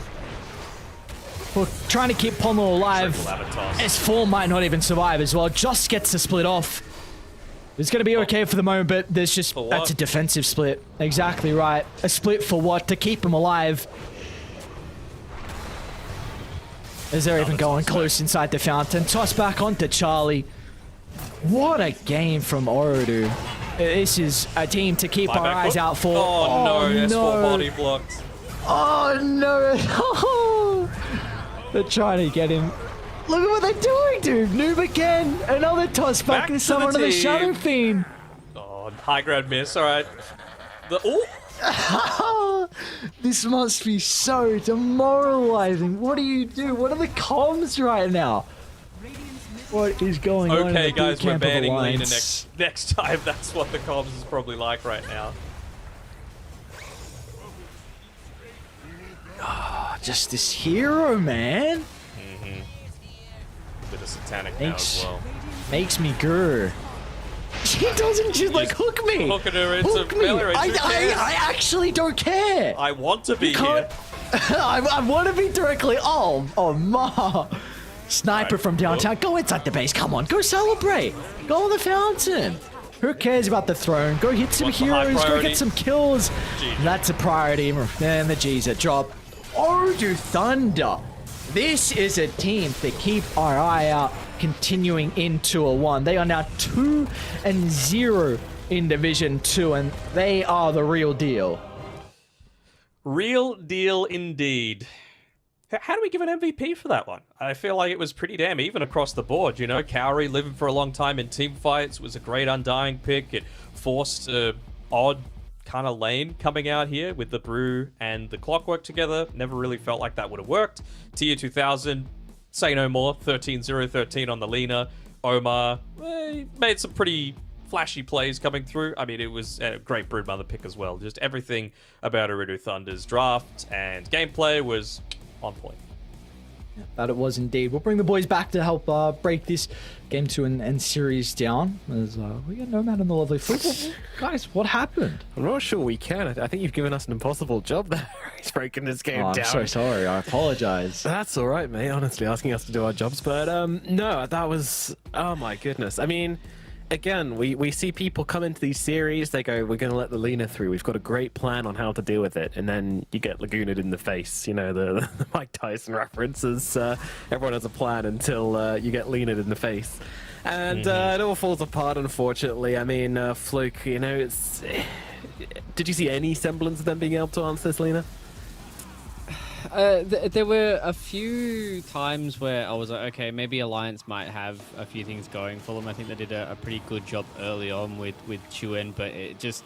There was still some moments where they were just getting straight up outplayed, I think, from Oridu. We see in this team fight exactly, you know, S4 just not being able to utilize the split properly. There was that one initiation where it was Handskin and S4 tried to get the kill there on TA2000, weren't able to convert that kill on the Lina. They turned it around, they get the 2 kills, and then it just kind of felt like that Alliance once again understood. They're like, okay, we need to kill TA2000, who didn't die in either of those 2 games, by the way. I believe his KDA is going to be like something ridiculous, like 40 flat or something, because he didn't die in 2 games and went double digits in both kills and assists. So TA2000 is obviously the win condition for Oridu, and Alliance just weren't able to get any of their ducks in a row. They weren't able to have Charlie be this kind of menace of this last pick Pudge. He didn't really have the greatest of lanes. He went for this Vanguard early on, did get the Aghanim Scepter, but it just never got to a point where he was able to actually deal with this Lina. It's exactly what Danog said. It's kind of like one item syndrome, right? Where he's like,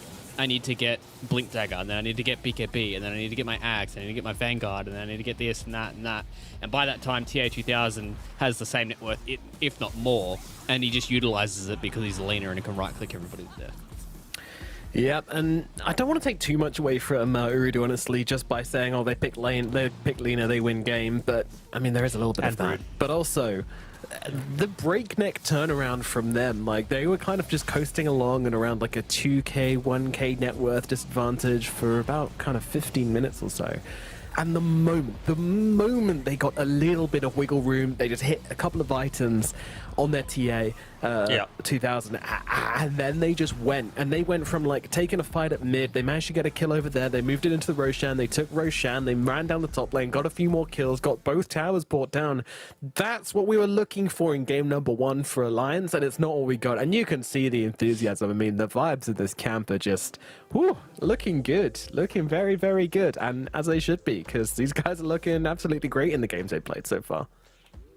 Yeah, it's called Lina having BKB. Is what they were waiting for, you know. 19 timing, minutes in, you get BKB, you win a team fight comprehensively, 4 kills going your way, you get the Aegis, and you close out the map because Lina's a machine gun, just completely bulldozering your map down. It's kind of ridiculous that this hero is still in this state.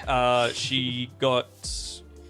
just trying to see how quickly the level progression was. Like, it was basically a level a minute that TA had, that the Lina had, and that's kind of nutty, you know? So, just ban it. Just ban it. Simple. Just ban it. Get it out of my games. Well, I mean that's about all there is to it, honestly. Like there needs to be a bit more of a plan. MVPs. I mean, is anyone gonna offer something? I feel like we can't give it to Lena, right? We can't give MVP to TA 2000. Let's look at someone else. Any suggestions, Luke? I think we give it to Kaori. I think he played really, really well on the Undying. Like, he had a job to keep the Lena alive. There was a lot of times where he was able to keep not just himself, but the Lena, the Broodmother alive with massive soul rips, being able to kite around S4 throughout the mid lane. And I think he did a really good job in the laning phase as well to really make it so Hanskin really couldn't get much out of his weird and wacky pulls. Yeah, you're not giving it to the Bushwhack Master? No. I think it's the Undying this time around. Bushwhacks, yeah, they were cool. They looked nice in the team fight, but I think holistically, Kaori, I think he did a lot on this Undying this game. Holistic MVP. Yeah. I would have given it to the Bushwhack Master as well. That's okay. Just so you know, I was going to say another support with you. That's okay. That's I just wanted you to know that I was with you on this one. Of course you are. You're the Ogre Magi. Yeah, true. Bro, Pudge never got BKB. Pudge never got BKB, and a big part of that was on the back of them losing all these team fights because of the Hoodwink landing these amazing Bushwhacks, right? I mean, it was just like a cascade, though. It was like the whole team barreling down on them. You know, that was more like 5 heroes just moving together across the map, realizing that they hit this timing where Alliance couldn't answer them. And Alliance, I think there's something to be said about them not really playing the map particularly well when they were behind. When they did get behind, they seemed to want to fight to get back into being in front. And I don't think that really works out, especially in this kind of game. You know, they've got Aegis, they've got BKB. I think that's where you want to get out on the map and try and find some different objectives. But alas, that didn't happen. And yeah, they were just able to cruise through to a victory. And again, all from that mid fight. But yeah, I mean, I do kind of agree with the Undying MVP because there were so many soul rips onto the Lena, which actually, especially in that really key, I think, 16-minute fight up in the top lane, and the Lena just kept getting jumped on and kept staying alive on like a sliver of HP, and that was all the Undying, not getting caught out in the back and getting off the soul rip. So good. 12,000 healing in 28 minutes is a lot of healing. So that's pretty damn well done. That is a lot, yeah. Wow, that's crazy. So yeah, great game. I mean, we got to look at Urdu now and say, like, are they going to be our top guys? Do we think anyone's going to come above them? And if so, I guess the natural follow-up question is which matchup are we looking for them facing the most? Got to be D2 so far, right? Yeah. And Asper's going to be good as well. I mean, the fact that Oridu just versed Alliance and Ancient Tribe, which a lot of people were putting towards the top. I think Ancient Tribe were a bit of a question mark for me. I thought Alliance were going to perform much better than what they are. But before coming to this tour, I think they had we're speaking about Alliance in their difficult road to start. I would even say the same for Oridu. And they've just taken down 2 pretty difficult opponents. So that's they have indeed. That's something very impressive. Yep. Well, it's time for our interview, and we get to speak to Mr. Waiter from Uridu Thunders. So, well, Waiter, firstly, congratulations on the win. Well done. How does it feel to beat Alliance? Thank you. It's excited too much. Yeah, great stuff. So what I want to ask is, did you have a plan coming into the series? And if so, did everything go as you planned? Yeah, so far it's everything going very well. We are planning to up Division 1, and we are working about it, playing some another tournaments and playing scrims also. Seems everything very good for now. Yeah, definitely on track to be achieving that. Very realistic ambitions, it feels like. Within your team, who is the leader? Everyone is talking, but in draft, I think Sasha, our coach, is doing very well stuff. We are owning at least today games. I believe our draft is very nice, and everyone is speaking. So atmosphere is very good on team. Yeah, we can see that as well. And what about, out of the games, are you guys, in hanging out in Turkey together? Not really too much. We are just playing Dota. And just playing Dota. Yeah. Yeah. I forgot Good something. stuff. I excited a bit now. You understand? Yeah, no, it's I all feel good. excited. We can understand. Yeah. As you should. Flick, have you got any questions, Mr. Waiter? Yeah, I do. This is a question that I've asked a few of the other players. They've said that Division 2 is really, really close with how good the teams are right now. Who do you think is your main competition this season? To be honest, I don't follow teams or players because if I follow teams or players, I think about the players or teams. I can't concentrate my game, so I just focus my team and my game. So really, I don't focus anything. I never check people who is doing something. Chad. Hell yeah. Yeah, that's a good way to do it. Danok. I mean, I am not saying this bad way, not arrogant stuff like this. I'm just looking my way. Yeah. Yeah. I just want to ask you, like, Tidehunt seems like something that is really default to, like it's a comfort pick for you guys, but you've very clear that you're able to play a different roles. Like, is there a style you generally prefer from the offlane, or one that used to be in Dota that you want to come back for the offlane? I mean, Tide is default pick right now. The aura items is so strong in this page, so with Tide you can do it and make pressure enemy, can close them very well with auras.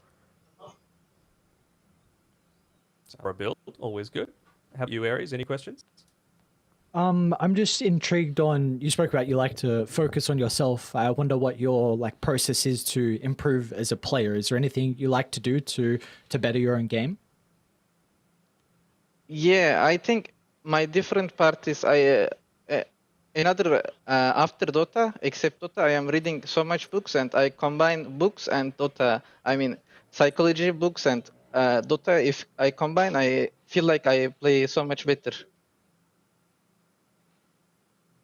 What do you have any recommendations of books that you're reading? Anything that you've enjoyed to help out? It's local books, Turkish writers. So it can be. I can't say it. Probably nobody will understand. I guess, but I can share it on my Twitter sometimes. Some good verse quotes like this. Very good. Good stuff. Good stuff. Wow, the mental game coming up strong for Urdu at the moment. Well, you guys seem like you're in a great place, and we're loving all the little clips of you guys like high-fiving and hugging after the game and stuff. So keep up the good work, and thanks for coming to talk to us, Waiter. Thank you so much. Cheers, mate. Good stuff, man. I mean, that answer to Fleek's question is just like, yeah, I don't look at anyone else. I don't know. I don't even know the names of the other teams. I've got Dota in an anonymous mode. I don't know what's going on. Yeah, I think that's a really good way to approach a league like this, where especially if you're going up against a team like Alliance, right? Like if you're one of these like newer players coming into Div 2 and you're like, oh my god, I'm playing against S4, like I'm playing against a TI champion, you could start really getting in your own head. And I think that's a good way that Wuta really comes into these games. And I think the way that Uridu is playing, it seems like they've got a lot of confidence in themselves. And we can see that in the player cams and in the interviews as well. And I think this team has a lot of potential. And if they make it into Div 1, I'm really excited to see what they can do up there.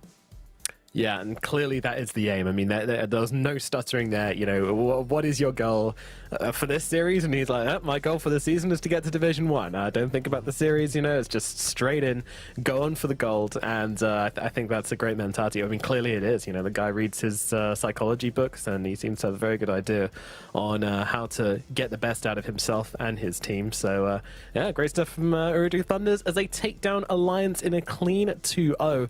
And I guess we need to do it. What do we think about Alliance, Danog? You know, where does this leave them now? How do they move from here?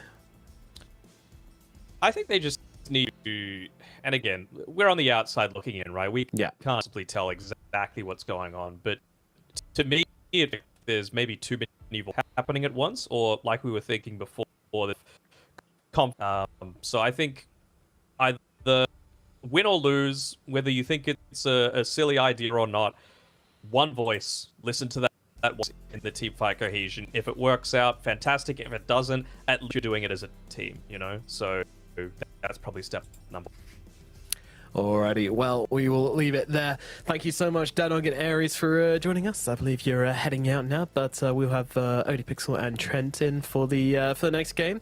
But yeah, that's gonna just about do it. But stick around as we've got Monospar versus Ivy coming up next. So stick around on this channel for that series as the Western EU Division 2 action continues. See you in a bit.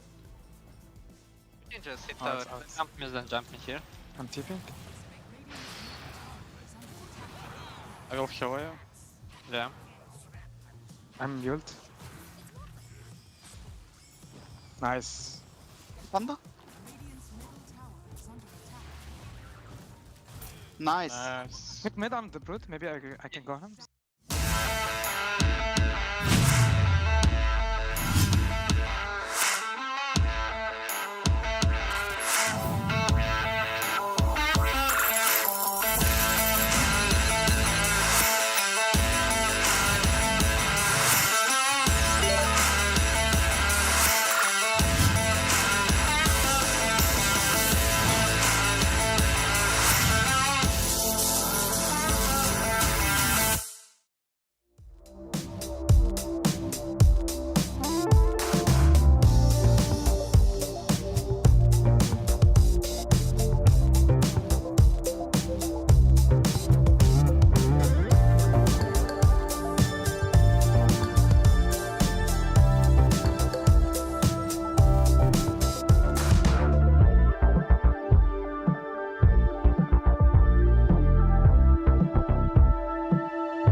Oh, hey there, and welcome back to the Western EU Division 2 as we jump into our final series of the day. And it is Ivy versus Monospar. My name is Nomad, and I'm joined by the lovely OD Pixel and the wonderful Trent.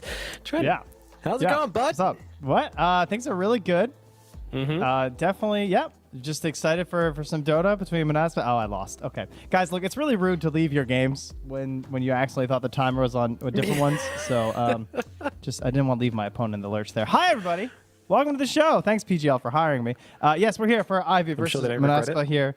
And already, by the way, the Trent premonitions are coming true, as you saw with Ooredoo Thunders.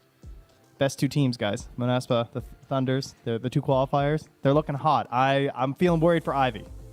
Feeling a little bit concerned for old Ivy there.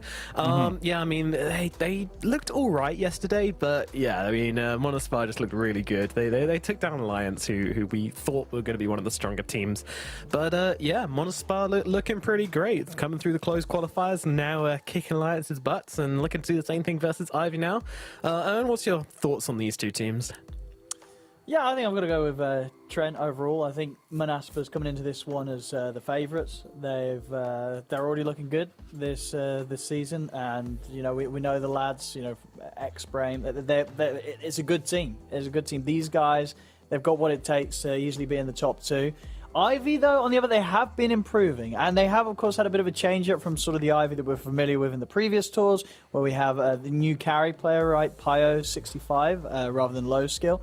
So I'm not actually got yet to see him play with the squad, so I'm very excited to see how things are going. Obviously, they didn't do too great right in the first series. They did play this here, but that was against D2 Hustlers. And I think we're seeing D2 Hustlers already with their other games that they played, that that's a really strong team. So I don't think it's too surprising Ivy dropped that one. I think this is also going to be a hard test for Ivy, but you know, who knows? Maybe they'll be able to gel together because they have. You know, the core players of our Ivy, pretty much the four of them outside of the carry position, they played together a long time, and they have been improving. You know, last tour, I believe one league they finished 6th, then they finished 4th. So they're making progress, and I'm excited to see if they are able to continue that progress in this current division. Yeah, I mean, I would say at the moment I'm leaning a little bit Hustlers over Monospar, but again, we only saw like one series from Monospar. We've seen 2 from Hustlers now. I mean, in all of Hustlers' games, it looks like they've had a really solid plan. They've stuck to it. So this is going to be the decider for me in where I kind of pop Monospar in my estimations. So you're using Ivy as the barometer here to see. Yes, I am seeing how hard Monospar beat them. But I don't know, maybe Ivy come back. I'm not expecting them to kind of win the series, but I'd love to see it. I think they do have potential, as Owen said. These guys have been playing together for a very long time. You know, they have clicked a few times. They have managed to get a good couple of games in, but as always, it comes back to that consistency factor. And if you can't find that, then you're probably never going to make it into Division 1. And I think quite a few of the teams have actually shown a decent amount of consistency, at least through the 2 series we've seen so far. Ooredoo and Hustlers both looking good. And actually, I was thinking for Monospar, it's quite interesting because Hustler and Ooredoo both won their previous series, that actually puts a bit more pressure on them to win their series now as well, because if either of those two drop the series, then they'd be in a pretty good position. Even if they think they're going to win this, you know, it'd still be really good because they're against Bold and Alliance, especially Ooredoo. If they dropped one, then it kind of puts them in a good standing for the rest of the event. You know, what you don't want is like kind of a middle to high running team is for there to be like a small group of people who are doing really, really well, right? You'd rather everyone was kind of split across the board. It takes a bit of pressure off you. You don't have to win every single series. But alas, that is not the case on Monospar. You don't get a free pass. You have to go hard and you have to make it happen. So I want to ask you guys, who should we be keeping an eye on this series, Trent? Who should we be looking at when it comes to making the big plays and being the kind of controlling players? I mean, Desire was definitely the one to impress for me from Manaspa. So, I mean, it's hard not to be impressed with the Ruby performances. So I'm kind of hoping we'll get to see that again.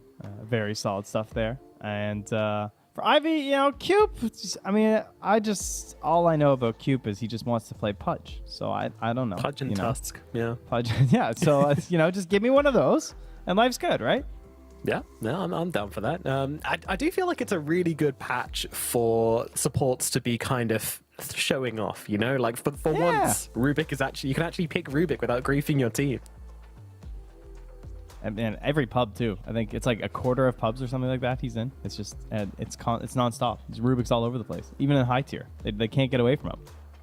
Yeah, maybe it's a hint for Valve to make new support heroes which can kind of outplay and have some kind of crazy mechanics like Rubik does, because I've always thought they're kind of lacking in that aspect, the kind of kooky support heroes. They're all pretty much down the line, but... Whoa, hold on. We got Earth Spirit. Come on now. He's like the kookiest. He's a kooky guy. Yeah, none of the... I mean, the Spirit's kind of like... They move around a lot, but... the stones, okay. No, man. Come on. The stones are cool. All right, Mr. Geologist over there. What about you? Who are you looking at on each of these teams? I think, for Manaspa, probably Desire as well, as Trent said. I think outside of that, I've also really been enjoying what Spartan's been doing. He kind of tends to play some of these fives that we don't get to see too much. He just goes with the old school ones that he loves, like the Silencers. I want to see him play as Witch Doctor as well. Just sort of these heroes, these supports that are really annoying, and these supports that can kind of carry the game. I know the other day, I ended up giving Spartan the MVP for his Silencer performance. It's sort of that sort of impactful support hero. He's kind of like an additional 4, because if he pops off Spartan, he will happily run around the map just as much as you'd expect your 4 to do very soon out of the laning stage. So eyes on Spartan from Manaspa. And as I was saying earlier for Ivy, I'm just very excited to see what Pio or PO65 is going to be able to do as the carry, joining the squad that, otherwise outside the carry position. It hasn't really changed too much in terms of their roster. So looking forward to seeing how he's going to be able to gel with the team. And also looking forward to some kind of cheese picks from Ivy. You've always got to have your eye on mobile. I remember in previous leagues, he would always bring out stuff like the mid Necrophos, and he would go the mid Necrophos Radiance build, and he would win. They're sort of the build that you don't want to see in your pubs, but Mobile will do it in his professional games, and he will win with it. So always hoping to see some fun from the mid lane on Ivy. Yeah, but who's cheesier, Mobe or Wish? That's my question.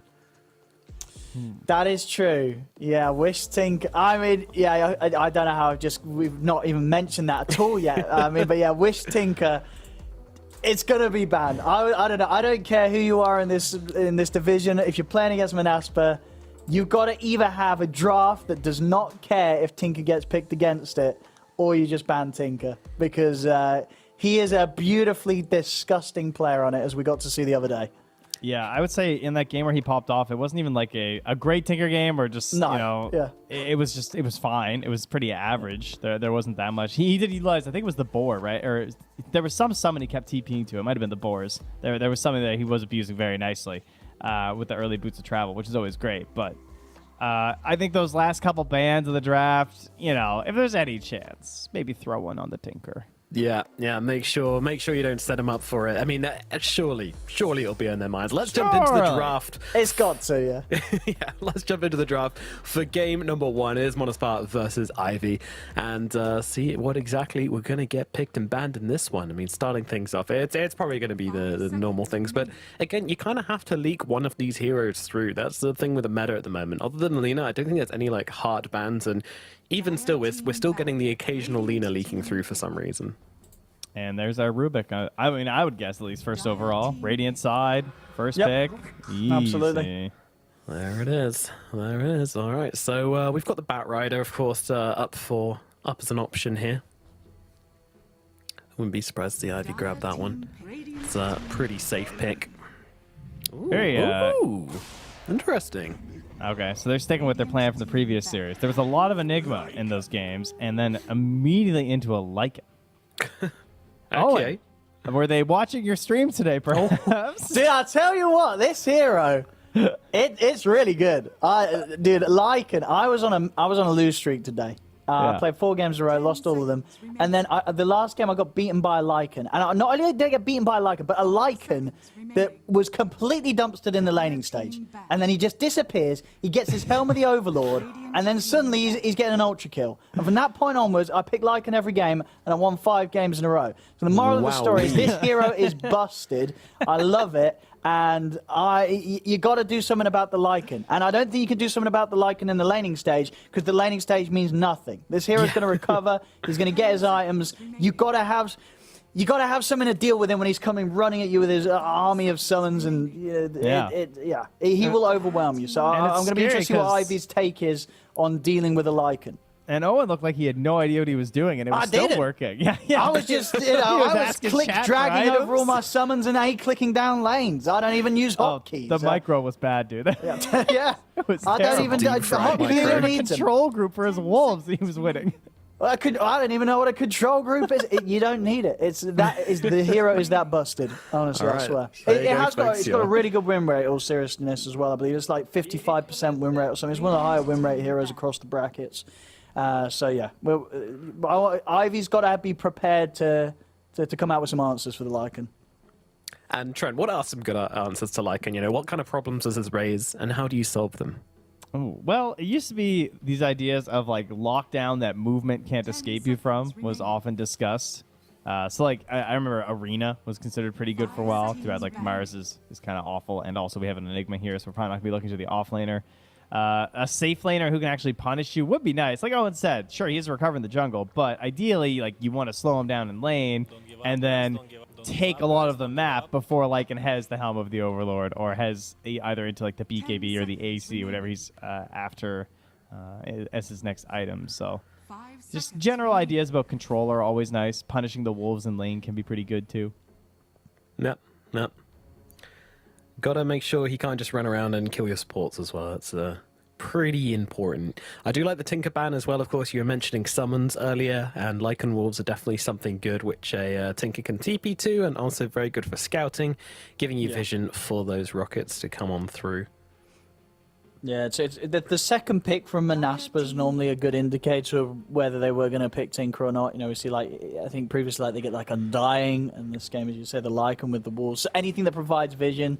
You know, you just ban the Tinker because you know there's going to be that opening for Manaspa to get it for Wish. So yeah, smart stuff from Ivy. Glad to see that they've done their homework. Yep, and it is still interesting that people are picking up the Enigma into the Rubik. They don't really fear the steal so much, it seems. Or why is that, Trent? It's just, we all love Guardian Greaves, I guess is the best way to put it right now. So Enigma like builds off of that to make it an even better item with its hero and everything that you're doing with the Eidolons, and you're not as worried as much about the black hole. But personally, I still kind of hate it, but you can't really let the hero just like shut you down completely. Didn't we see Alliance pick Enigma into Rubik and Silencer? And that went very poorly. A hero that's still available, so the Spartan plays a lot. He's not going to go for it though because the Chen, and obviously Silencer feels kind of bad getting overrun by a Chen army. So Crystal Maiden's going to have some of those answers. Interesting over the Dawnbreaker. This was the hero that they did lose with the other day, right? Against Alliance. Yeah. They played Carry Dawn, and that game didn't go too great for them. No, the Dawn had a really rough time in lane. Yeah, this looks exactly how Ivy was playing in their other 2 games. They didn't win them. No. But this idea of like trying to get an early lead, it seemed to be their goal. And they were able to build up a pretty decent lead in the other series. Like I was looking back to the match stats and everything. It's like, yeah, they kind of had the plan going, but they weren't able to clutch it. But extremely similar idea. They played with like Visage, Leshrac, right? And now they have Enigma Leshrac. They did this in game number 2 as well. And it's the same idea of just like knocking down these towers, getting that space. But who is your hero that actually like wins you the game? And they have the overall 10th pick, so they're going to have a good choice on that. Yeah, so previously the support in lane was the Clockwork, so I can kind of see how that didn't work out, right? Like Dawn, Clock, it's kind of very brawly. If things start going bad, it's really hard to approach the lane as 2 melee heroes. This time looks like it's going to be CM Dawn, which feels like a much, much safer lane. And also, I love the variety of webcams on Team Ivy. It's so good. Like, we've got the model webcammer on the top right? That's what everyone should aspire to be. Just, even flexing the guns a bit. Love it. Yeah, that's and the cute, books. isn't it? Yeah, exactly. It's just so IKEA. Except aren't those like the For Dummies books with like the yellow and the the black on top. No, he's so- definitely got a couple of the For Dummies books. Yeah, so he's But we don't know what they're For Dummies in. Dota Is for he dummies. the dummy? We'll have to ask. If we get him on an interview, we'll ask him. We'll ask him what they are. Yeah, we'll find out. We'll find out. Yeah. We also got Mr. Vincenzo there with his teas. Always enjoyable to watch his lovely tea selection. It's a whole little process he makes himself during the draft. I wonder if he does this during the game. Oh yeah, there he is. I think he does. We've definitely interviewed him about this before in previous Division 2s. But yeah, he's always doing pre-game ritual. He's gets the teas going. He's got, he's very particular about how he puts it together. Always happy to talk about it. If we get him on an interview, we'll have to ask him. Great. He's always happy to give some tips. But he loves it. No, he loves it. And indeed, I think we do sometimes get some snaps of him during the game on the camera, enjoying a fresh brew. Yeah.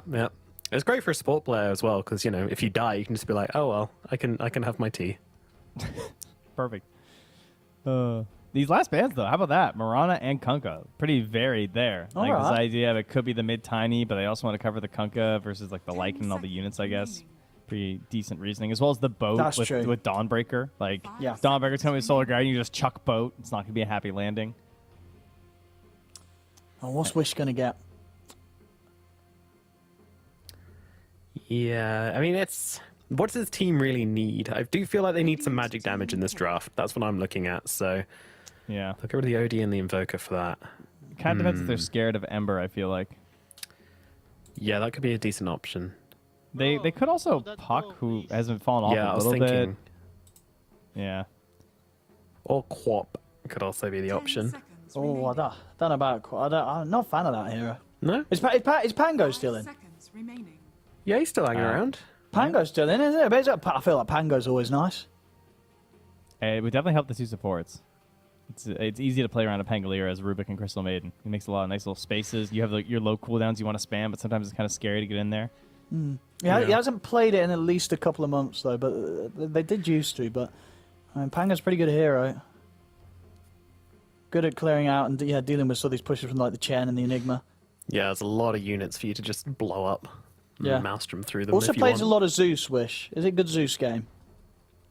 Zeus would fit pretty well too. It's He Solar is a Guardian Zeus too. player. He plays a lot of Zeus. Yeah, they've got Generally- limited catch.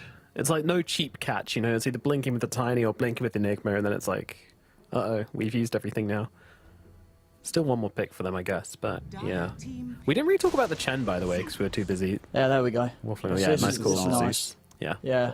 I like Zeus, another hero that I've been enjoying recently. So I like the stuff from Manus. Owen approved picks. It's a good all timing. round. They talked about it yesterday when we talked to them in the interview about like them losing the second game when they played the Carry Dawn, and they said we missed our timing. And again, they've clearly got a draft. It's going for this timing. It's looking to just overtake the game, run down lane. Zeus is going to be zapping people. Lycan's going to be pushing. Dawn's going to be sustaining. They're going to really work towards sort of that 30-minute victory. Which we'll see how well Ivy's able to deal with that. Yeah, the global presence. You can't run from God, and oh my God, there's so much. There's too much. You can't run from heaven, I think it is. But what have we got? Yeah, Jesus. They could TA if they want to go that way. There was something faster that I was thinking of, and now I'm trying to remember what it was. Something I was like, they could try and run this game down. Big brain. Oh, Nature's Prophet. If they wanted to do Lesh mid, because they did Lesh safe lane last time. Which, that's obviously what they're banning for right now. I kind of want to see like a Tusk mid or something. I don't know, there's something brawling. Yeah, but he plays Tusk. He is also a Necro player. Necroforce As wouldn't be. mentioned. It wouldn't be terrible. I mean, Shuzzy's not, but you're going to buy a hood anyway or get some sort of magic resistance, and then you're going to be able to have those heals to sort of help out kind of your own push.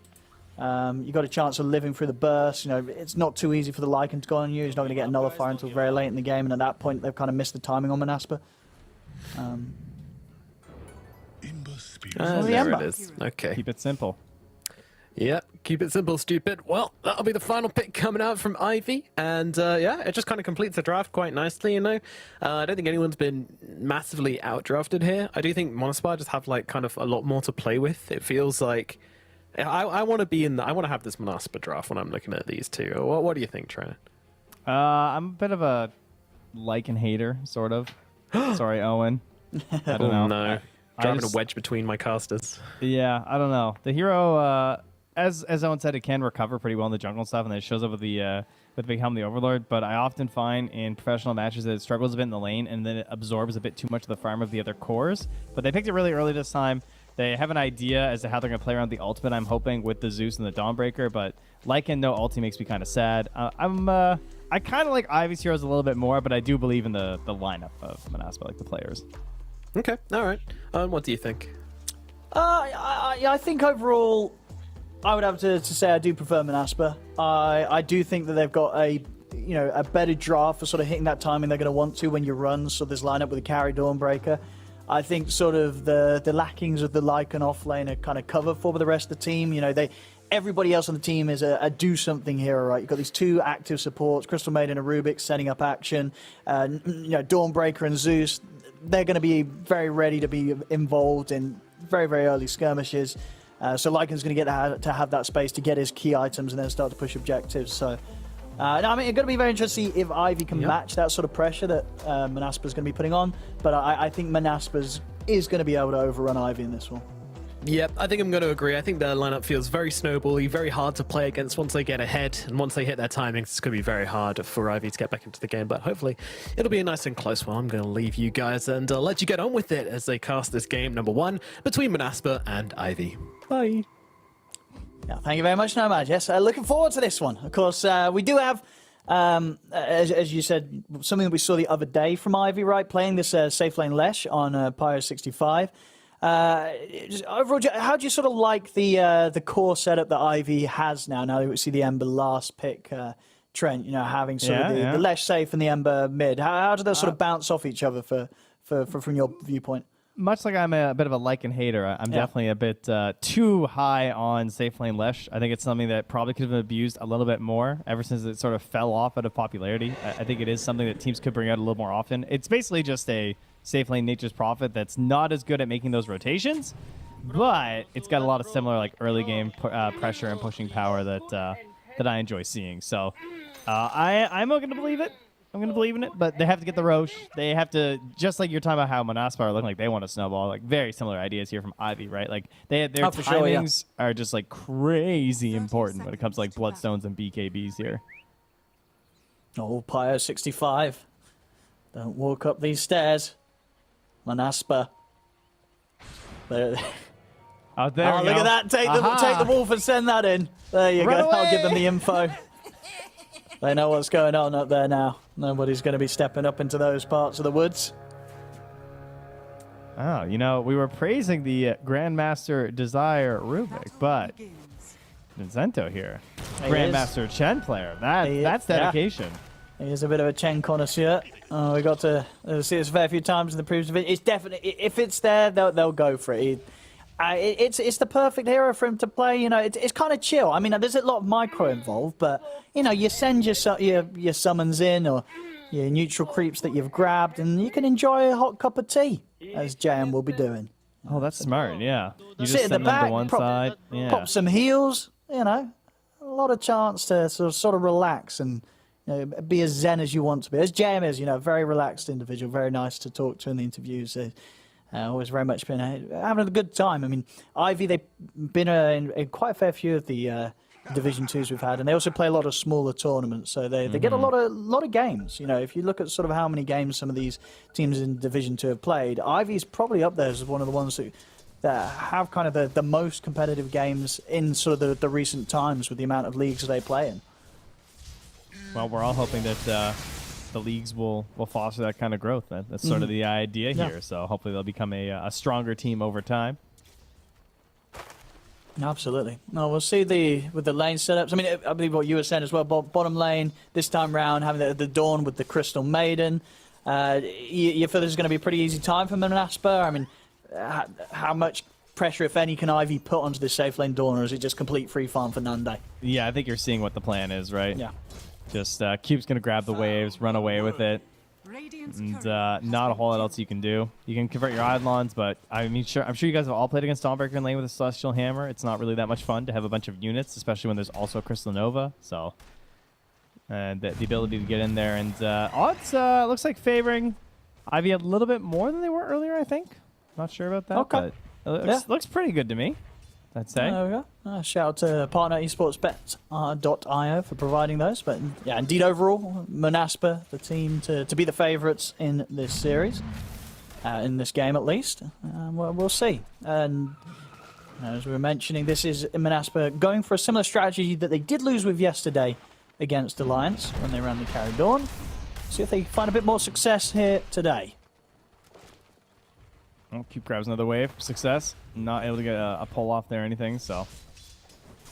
And what's the deal with the camps here? Their small camp, or safe lane small camp is still blocked on the bottom, so that's obviously incredibly important to make sure that this off lane goes well for Ivy.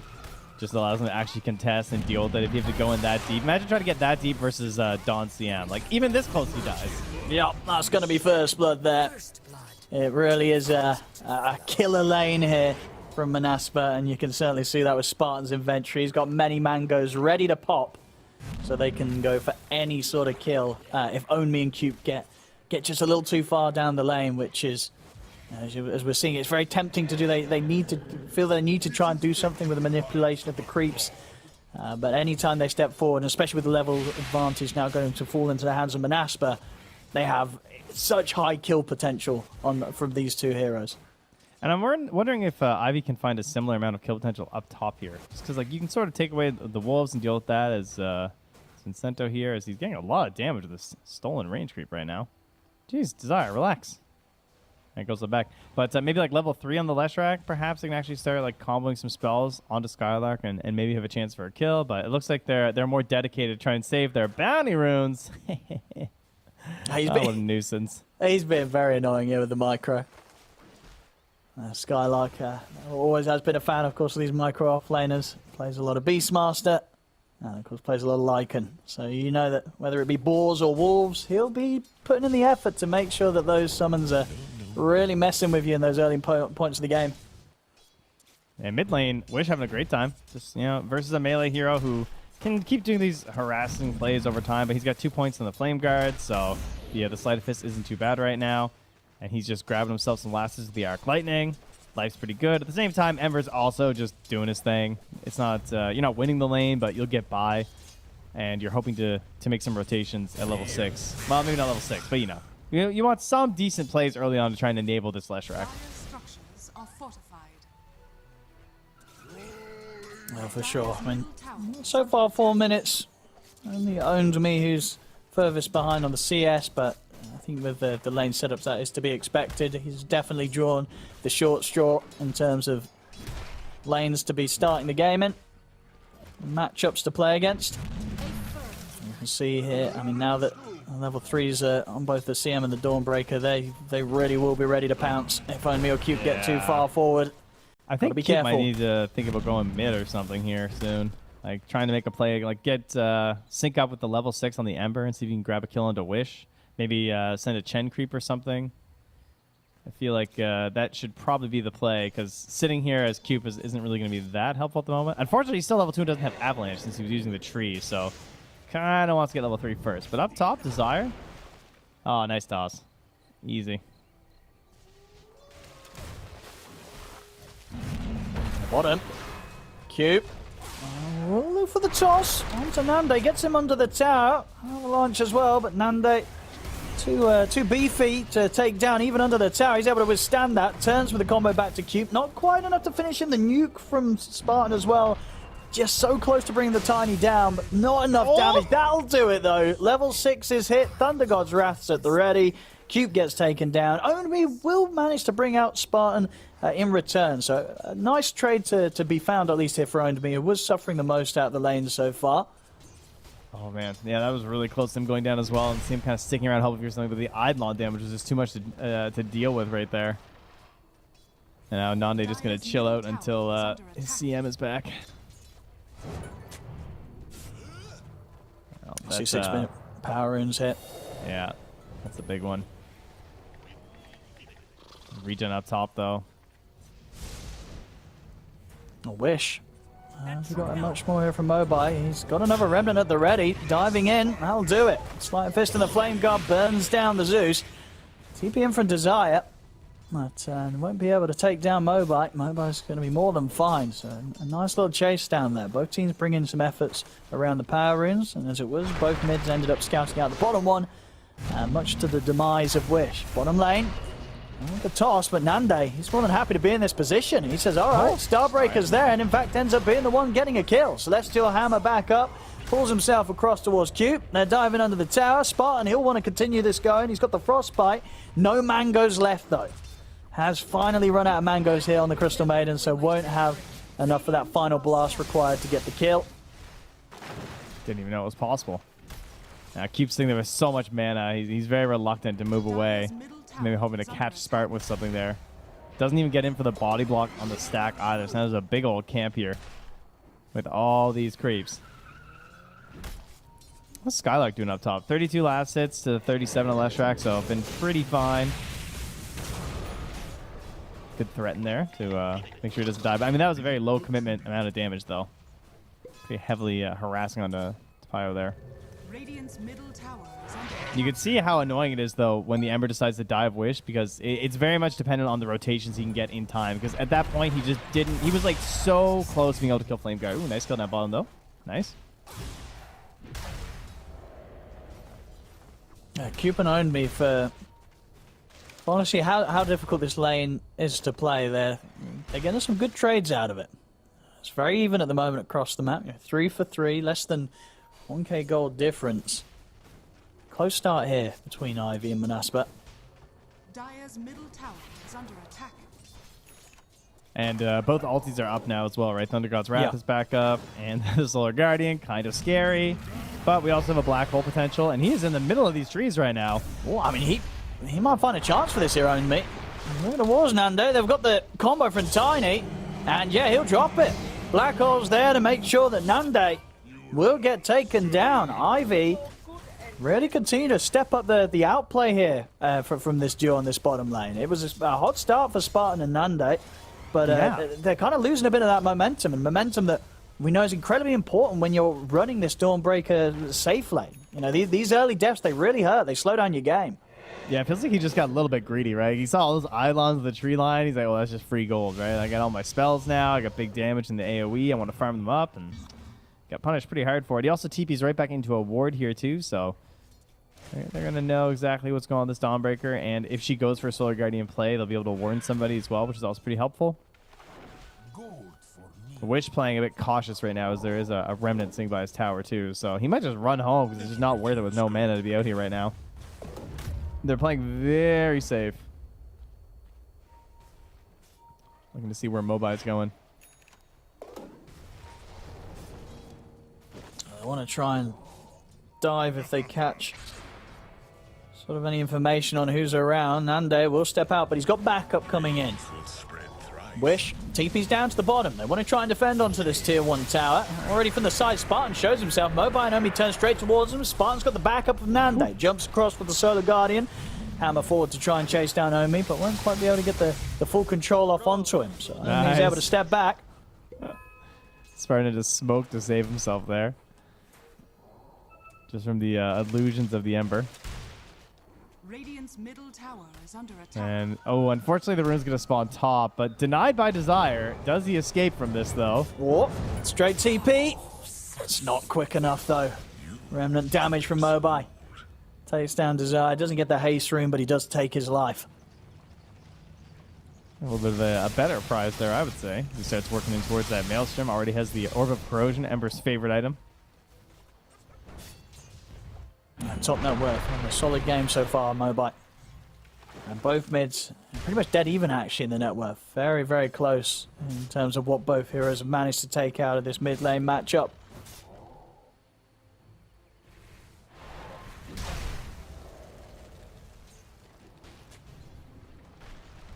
Pretty slow going, though, for a couple teams that are looking for an early pressure onto a tower into like an instant tower take. It feels like they could just vanish in any second. Like right now, Skylark pressuring with the ulti, with the helm. You would think that this top tower should just be going down. And the question is, what are they going to do about it as Ivy? They bring the Leshrac back, but he's going to need some more assistance. Well, I guess I say that if any rotations are here from the Radiant, but we don't have Solar Guardian for 28 more seconds, so good choice on the defense because they are just not ready to fully commit with their liking quite yet. So they're just going to let the catapult go. I'll see the rest of Manaspa, at least Wish and Spartan, looking to try and connect up top. Smoked up. Won't be able to quite make it all the way up. I think they do make it around Mobile. Mobile was coming down the river. They're able to avoid the Ember Spirit. Yeah, so that they got a chance of too. They saved the catapult. Maybe finding Pyro 65. This would be the big catch here. Hunting down the carry. And now he's making his way through the jungle. And there we have setup from Spartan. He's got the Frostbite, and they've got the Burst. I'll drop both of the ultimates for that one. Make sure they take Pyro 65 out. That's nice too, just to make sure there's nothing else happening with like TPs across the map and everything too, since the opponents had also just traded for the tier 1 on bottom. Their instant reaction might be to just run top. But right now they're going to be pincering on Nande. Wow, they might have a chance in this here, Mobike. Flame Guard's out. Nande looks to escape. Shot. Does head out to the backup of Desire and Wish, and Mobile won't look to jump that deep. Yeah, a little bit of a miss there from our Chen player here. Don't think it would have been the kill anyway, but it was getting close. Radiant's bottom tower is under attack. Radiant are scanning. We'll see Own Me. He's maybe eyeing up a chance to get him with another early black hole. Heading over towards the mid.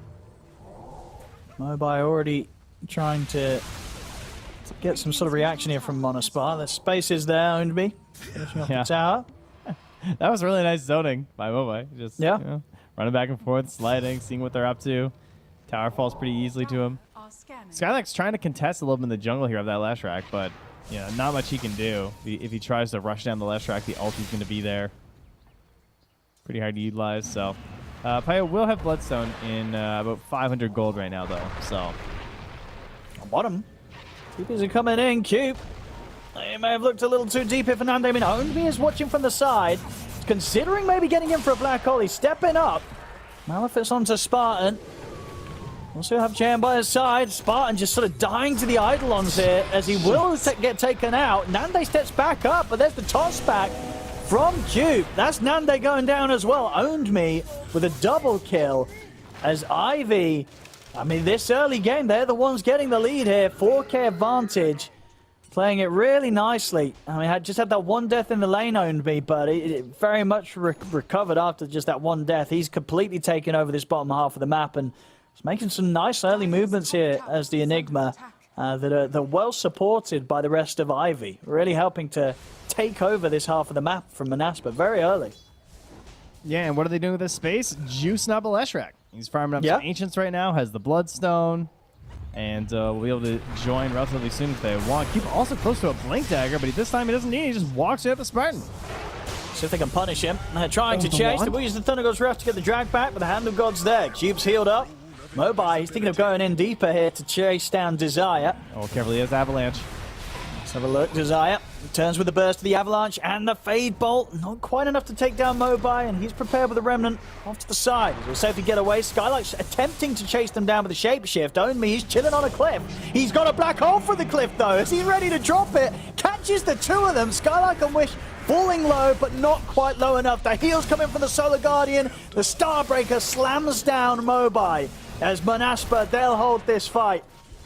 It may have looked like Own Me had the high ground, but Manaspa, they'll be the ones to take 3 and they'll take 4. JM accepting his fate here. He knows there's no way out of this one as he goes down. And that sort of early lead from Ivy starting to get shut down there by Manaspa's reaction. Yeah, and that's the last thing that you want to happen, right? You're trying to keep this momentum rolling. Everyone's close to an item. Leshrac finishing up the Bloodstone. Ember just sort of like trying to get to that next little hump there. And even utilizing the Hand of God, too. The start of the fight was great. This part is where it's tough. This Lycan gets tossed back away from everyone else. He was sort of like chasing, but Mobai got really low. He's able to heal back up. Black Hole's there, but then it's just not quite enough damage. And that's where the fight like really turns, obviously. Because it looks like kind of okay, but then the combos all come into play from Manaspa. You run back in with some other units. Then you're just dropping people. This is where Crystal Maiden thrives. She loves any fight like this. Long and extended, and no one's focusing her. Just blasting out your spells every... what's she at now? every 9 seconds on the Crystal Nova. This is a crazy amount of damage and control.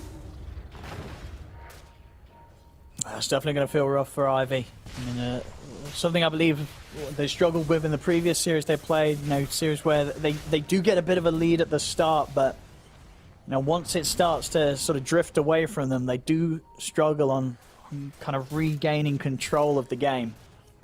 So they've got to be very cautious. They cannot allow another fight like that to happen. Otherwise, Monaspa very much going to be in the driving seat. That is the Blink Dagger done that you were mentioning, so maybe they'll be able to set up and find some action with this as it gets delivered out to Cube. He has got smoke at the ready.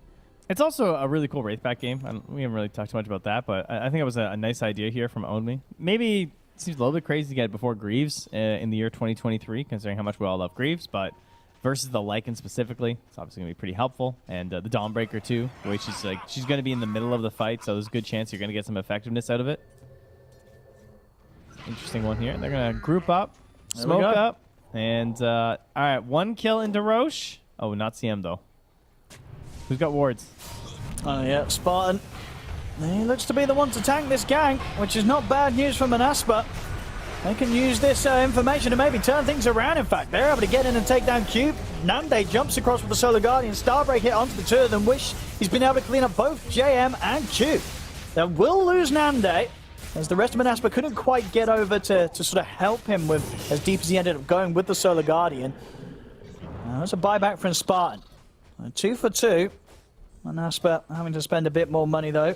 That buyback choice from Spartan to get back to the action.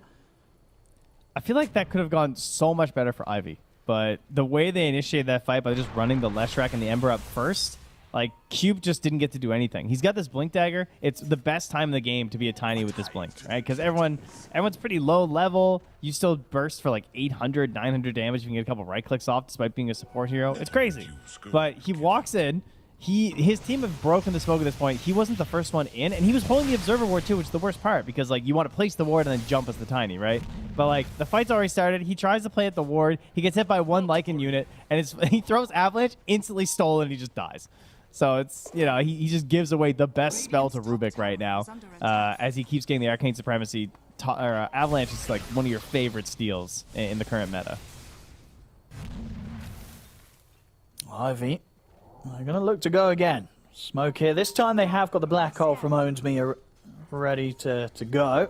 Skylark, he's going to step into it from the side, but Ivy weren't quite in position to punish him coming towards the high ground there. They're going to have their eyes on attempting to dive in onto Wish underneath the tier 2 tower. It's a pretty deep dive, but it looks like they'll get away with it. Mobai in with the remnants. They clean up the 2 kills. Off to the side, Spartan drops the ultimate. Pyro will turn his attention over towards the Crystal Maiden. Mobai continues to play around with Skylark deep under the tower, but Skylark is not going to be too phased by the damage of the Ember Spirit alone. They're going to need more, and more is on its way. Only goes for the Black Hole, but he's not going to quite have the reach to catch onto Skylark, so nobody's going to get grabbed by the Black Hole. He did save Mobai because of it, though, to be fair. Okay, stops him from... that is true. Creates space. Space for the Ember to escape the Lycan. And then Chen stole his Ancient Granite Golem as well, so that's pretty hype. Well, that is true. Yeah, the shard is indeed very, very nice here for JM this game against an Overlord Lycan.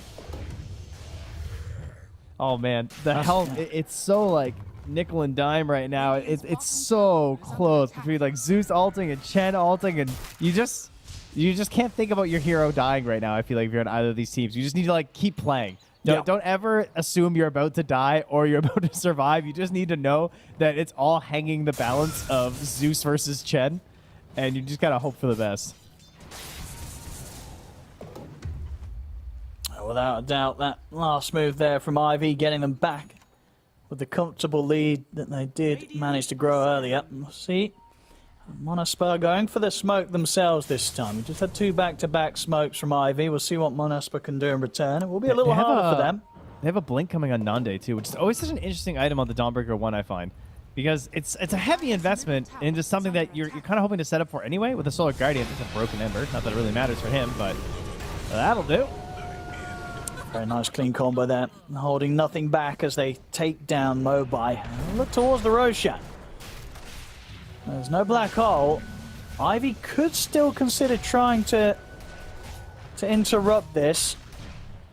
See if they catch wind of it going on. They know that it's happening. Do they want to try and make the call? It's 4 versus 5. They're smoked up. They're considering intervening here around the pit. Pyre's pretty strong here with the Lotus and the Bloodstone. He's ready to step up. Spartan's going to get Lotus Frostbited there, reflected onto him as he allowed to run away. Still alive, but very, very low. Same to be said for Roshan as Monaspy getting forced away from the pit. Running around with the telekinesis onto Mobai, but Desire will fall. Nande attempting to get out with a defensive Solar Guardian over to the rest of his teammates, but he can't do so in time. Speed head on Monaspy, and that's going to give the chance for Ivy to head over to the pit. And Monaspy, with just the 3 heroes alive, there's not going to be anything they can do now to reclaim this Roshan. So Ivy, it's all theirs. Aegis into the hands of Mobai. And that was almost entirely Pio there on the Leshrac. I mean, look at the damage contributions. He's well over half of it there. The 37, you know, of the 6,800. That feels pretty good for a single hero to be providing there. Very clumped up as they enter the engagement, and they're doing a great job just like protecting him, right? He has this Lotus Orb along with his Bloodstone, so feeling pretty confident. Has the backup of his Chen to be there with the mech. Have the Wraith Pact and the Pipe of Insight, so the ability of this Chen to pick up the mech so your Enigma's not forced to do it. Then you get to get double protection of Pipe and Wraith Pact while the Chen goes for the Guardian Greaves since everyone needs the item anyway. You can see why teams that have strong Chen players would want to get this hero to try and maybe open up some additional options for your offlaner. And so far, so good. They are definitely making this lineup work right now. Will they fall down the same traps that their previous lineups have done, That's though? the question. Will they keep this lead? It is indeed looking good so far. Continues to look good. Another catch from Q. And with the toss back onto Spartan already at the side, Mobai has been able to get the chains connection onto Nande. Quick heal up. With the proc of the Luminosity. Pyre 65 bots to the ready. TP's over towards the lane. He's actually going to be able to get towards Skylark. Skylark will pop the ult, but he won't. And he's going to try and punch into this Leshrac here, but I don't think it's going to work out for him. I think he should have probably taken the option to run. He decides to stand his ground and fight, and ends up causing the death of him there, Skylark. And I love what Mobai's done here. Getting the Aghanim Scepter since he has the protection of the Aegis. Willing to get a little crazy with it on the earlier end right now, perhaps. Get some dives happening. And I think a massive setback from Naspa was the Blink Dagger purchase from Nande into instant lose fight. That's going to be one of the worst feelings in Dota, where like you feel like you've got this. They got even the pick off, too, that helped get them into the Roche pit. But being in the middle of things when the fight starts, this is just 2,250 gold of just dead weight. It's just, it just does not do anything for you if you get initiated on.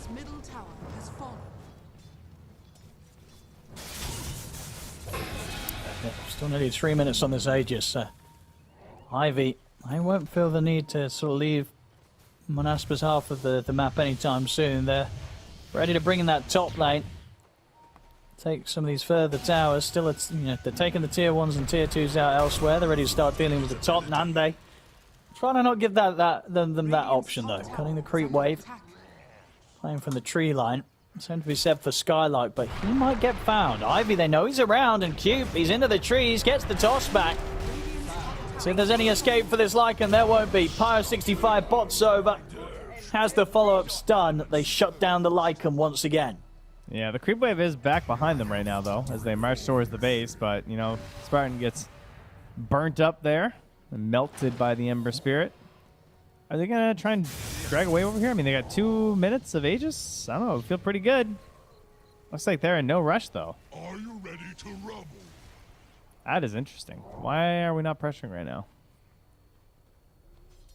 Let's see what... I mean, well, they've taken over the outpost control. Are they... is there any sort of big items on the horizon? It's just Pio's BKB. That's definitely the main reason. And hey, they get a great catch out of it. A very big kill. Again, shutting down this Dawnbreaker. And there it is indeed. BKB on Lesh. Pyro 65. More than ready to go. The next lost fight here, if it ends up being that way for Monaspa, is definitely going to cost them some damage to their base. Yep. And, I mean, the safe lane Leshrac, it's flexing here. Where's your offlane Lycan there, Owen, huh? It's been a rough one for Skylar. He's kind of, he's got those early items. He's trying to get the AC done. But, yeah, as we're seeing, kind of how farmed this Leshrac is, it feels like Pyro 65, with the items he has, he's never going to be a target that Skylark can do anything about, right? He's looking for these other heroes, but the problem is, who can he sort of send the summons on, right? Ember's jumping all over the place. At this point, Enigma and Tiny, they've got ways to protect themselves. It certainly feels like in the fights, in the action, there's not a huge amount that Skylark can do as a Lycan when he's sort of this far behind. Yeah, he needs someone else to win the fight, and then he's like, yeah, I got chased down. That, I can do that for us guys, but right now they just don't have enough to do that at the moment. There's no sign of a Nimbus anywhere near this game, so, you're not going to have, like, Aghanim setups from this, from the Zeus. That's not happening here. Cupid the toss back for another freebie on the Spartan. This guy has been scouting the enemy 9 times now for his squad. A painful amount of deaths. Oh, okay. We got Blink Toss on Desire. Is that the save? That's the play? All right. I mean, it could be. I mean, Desire.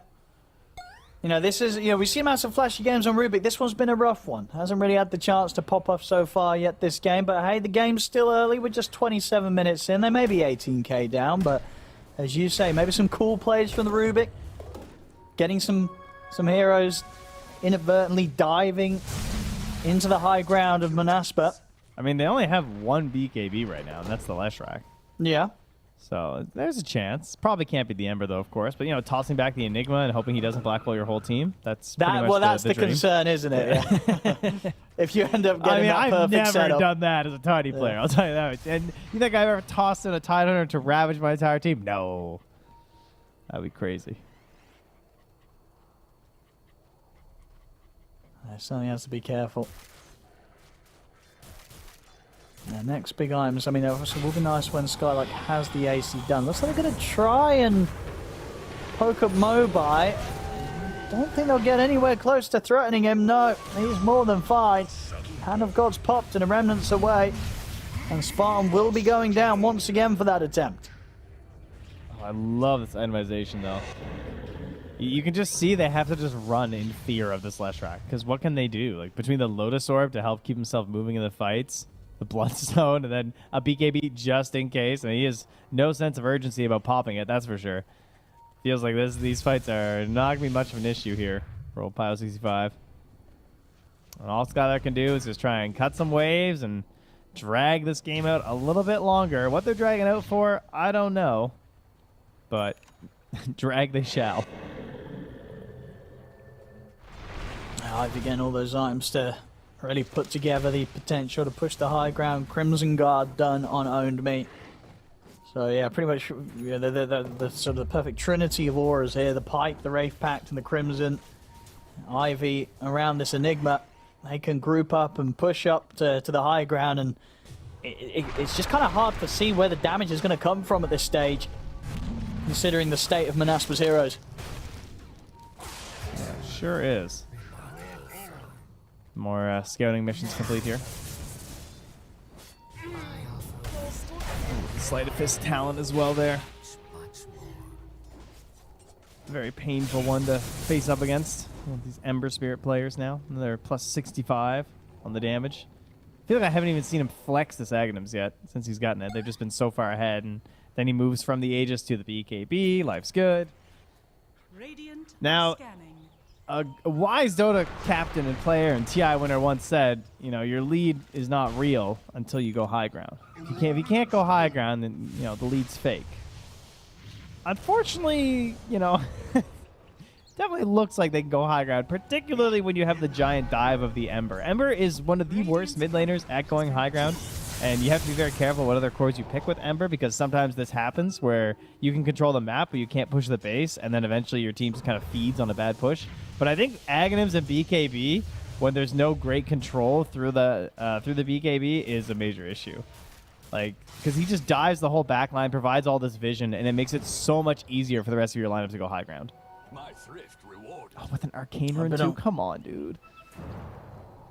A bit unfortunate for Wish on the other side of the mids, as losing that courier will mean that the completed Octarine is held at bay for about a couple more minutes, longer than it needed to. Into a should be quick Roche. a very easy one as well. You like the Leshrac shard here?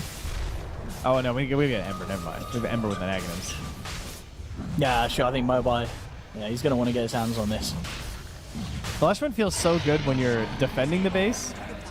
Not as not as sweet as when you're on the aggressive. Oh, run away! Whoop. He's in and he's chasing the Mobile. Popping the BKB. He's going to look to continue to run down Spartan. He'll let Pyro65 deal with Nande. As that's the two of them down. The toss up onto Skylark. GG, they've had enough. It's been called. Ivy will take this game 1. And they look really good doing this. There was a couple of hiccups in the laning stage, but after that, it was just completely over for Monospa. This was it wasn't really it wasn't a close one at all. Kind of after 10 minutes, Trent, it was Ivy all the way.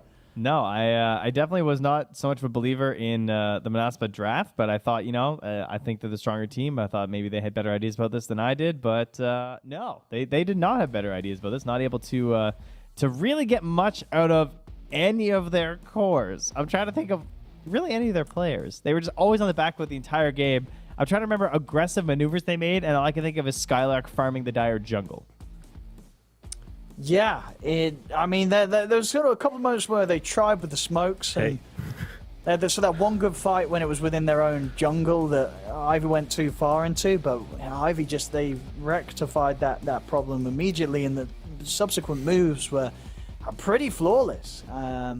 Built around this kind of carry Lesh. This is definitely, we're getting a very clear vision of how Ivy want to be going about these games. And for Monas, but this was the second time they sort of tried this Dawnbreaker carry strat here in this league, and it's the second time that it hasn't ended up working out. Yeah. What'd you think there, Nomad? Welcome back. Sorry for slightly ignoring you. That's all right. That's right. I've my little contraption over here is having some fun, popping in, popping out, checking up on you guys as I have been doing. But that was great from Ivy. I feel bad for underestimating them now. All their ideas seem to work. I think the main thing about Monospa is that they needed to get ahead at some point, and they never really did. Like even from that laning phase, like they never had enough of an advantage to kind of make this whole kill you anywhere draft kind of work, and then it kind of turned into a kill you nowhere draft. So and that doesn't sound very good.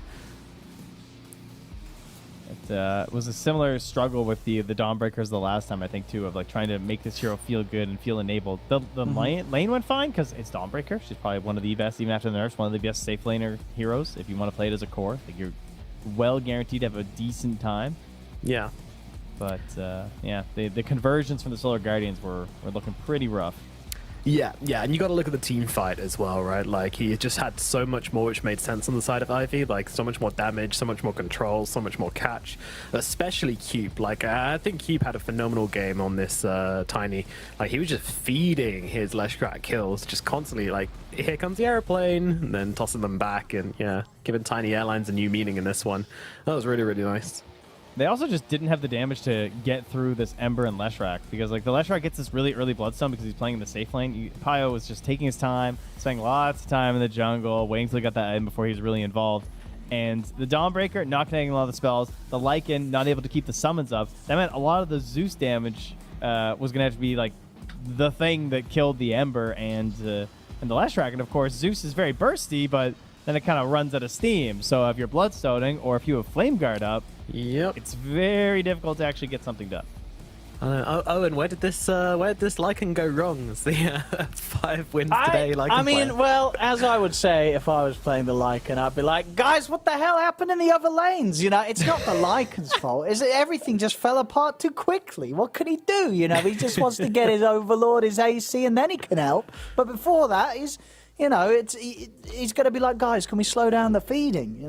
It's not the Lycan's fault, definitely. But that is the case with this hero, right? If things do kind of start collapsing a bit too abruptly, you do feel a little bit helpless. And, in terms of the cause he's dealing with, the fact that Owned Me kind of just played that bottom lane really well. Like, that was a lane which I really feel that as an Enigma, you can end up like just feeding a lot against like a CM Dawnbreaker. Like these two, they've drafted these two on Manaspa to kill you. They want to kill you, and it just didn't happen, not nearly enough. Only's able to get these early aura items, so suddenly he's not a target that Lycan can ever threaten in the fights. There was never a point in this game where Skylark could turn up to a team fight and cause any sort of fear in anybody. Nobody was scared of this big bad wolf because of how quickly and how well itemized Ivy's cause went this game.